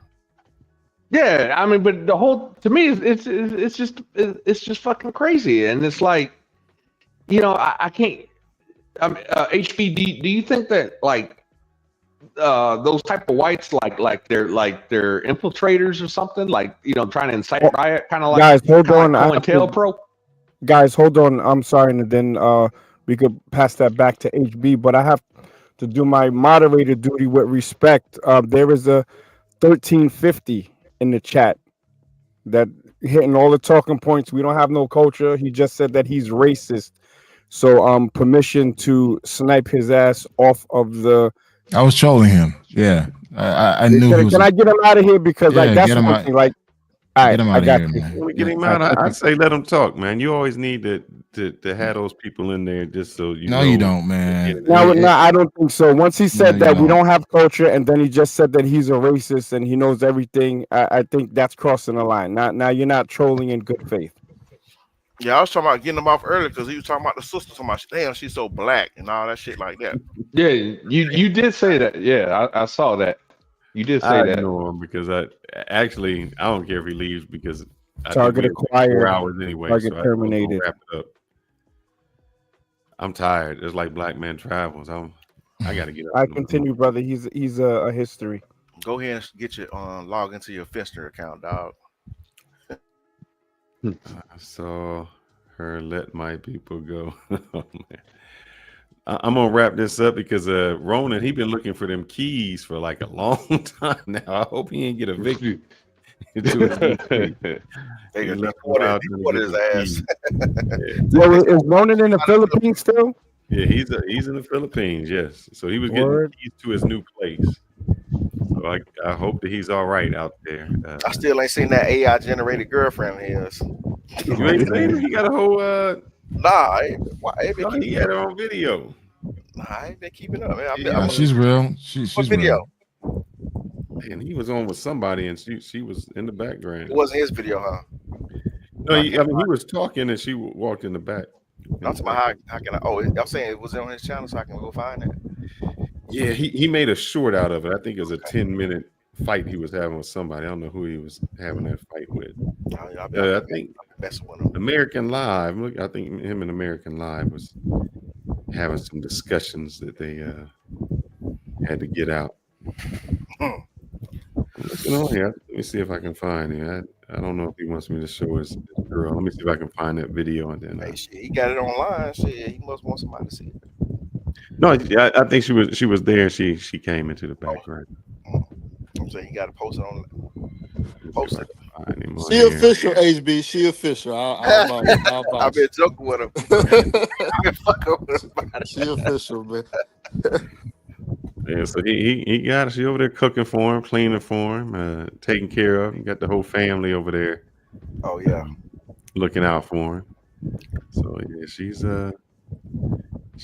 what she is official. Yes, I don't know where he's at on here. Oh well, is she a Filipino big back? No, nah. Oh no, she's an attractive young lady. Pretty smile. Oh yeah, hey, she look nice. That's why I was calling her AI. I was fucking. I'm like, it's AI, dog. I don't know what he did with that. Maybe he took it down. I'm looking on his channel. Shit, nowadays, you wouldn't even know nowadays. Like, anybody see that video of that AI generated chick eating a fried chicken, ate the whole damn chicken. The whole thing in her mouth, boy. She wasn't playing. Yeah, like you would not have known that was fake until she did that shit. Yeah. I like the AI, but I'm into the gorilla ones, man. Them gorillas be everywhere. The apes. The apes You are don't crazy. think that you don't think that's like like an insult to our culture though? They all racist, man. Every one of those things they do is racist. It's, I'm watching that AI shit right now with the chicken eating the chicken. Yeah, no. I mean, it's AI. I seen them when they do trailer trash. I seen the old black ladies, old white ladies. So it's what it is. And I don't say that because I think we've kind of gotten soft. Recently, I've seen an episode of maybe Archie Bunker or Sanford and Son, and I was like, wow, the things we used to be able to say and didn't offend anyone, it couldn't even get a sponsorship today. So I think we've kind of, I think at that time we let things roll off. We've gotten a little soft over the years. So Do you think it's soft or just people we ain't tolerating the bullshit no more? no, I think it's soft. You can't say anything about, if I say, if you say hey, I'm HB and I'm them and they, and I say I call you he, he went here. They crazy. Oh, you gonna say he? I'm not a he. I told you I'm a them they, and I'm this. Yeah, my pronouns are. Man, that pronouns. That's some other shit though. So you get soft with that. You can't even have a decent conversation about anything because you're so offended by what someone is saying. Where before, you could have a joke, man. You could do like jokes, and you're like, oh, that was a funny joke. Now we're so. I mean, you got women in audiences saying you can't say that at a comedy show. How you gonna go to a comedy show and tell the comedian he can't say something? We've gotten soft.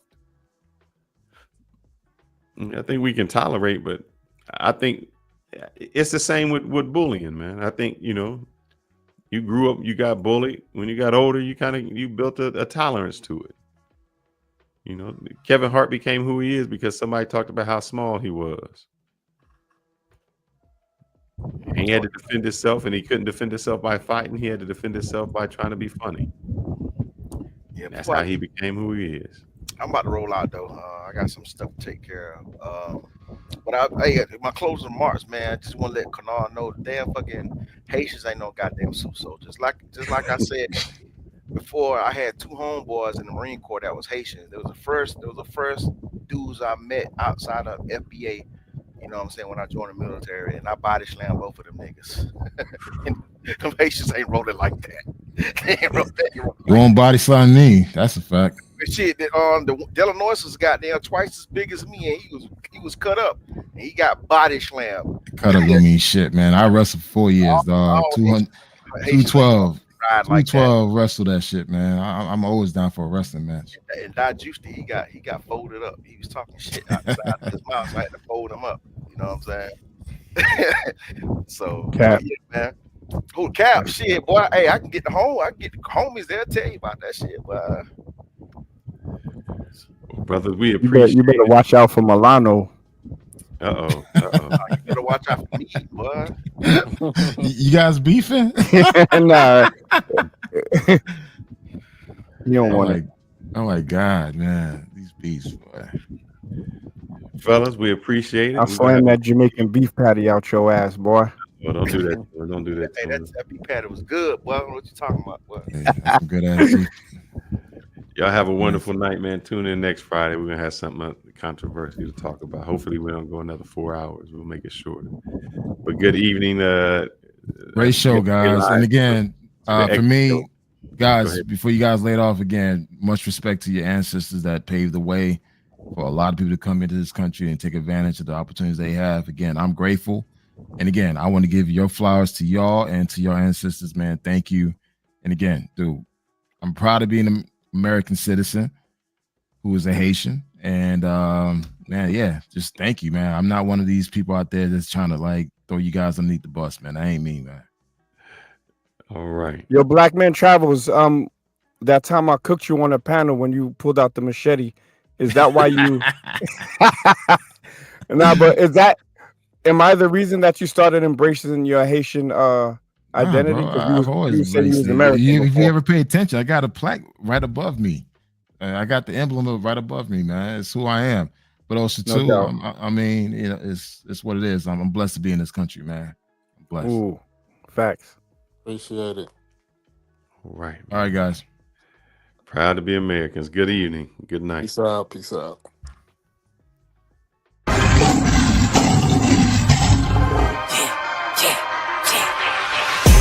I know I've been quiet for a minute, I've been grinding, still in it, I've been counting these digits, excuse me. I know I've been quiet for a minute, but I'm back on my business. If you see me, don't trip, just excuse me. Wrong.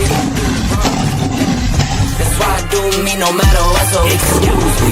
If I do, if I don't, the proof is in the story, you can see that, excuse me. The crash came when the cash came, spend it for you get it like those rookies all on draft day. For the love like it's match game, hit the ground, they really do it for my last name. They act different when the facts change. I'm not with the tit for tat games. In my own league, I don't hang with lanes.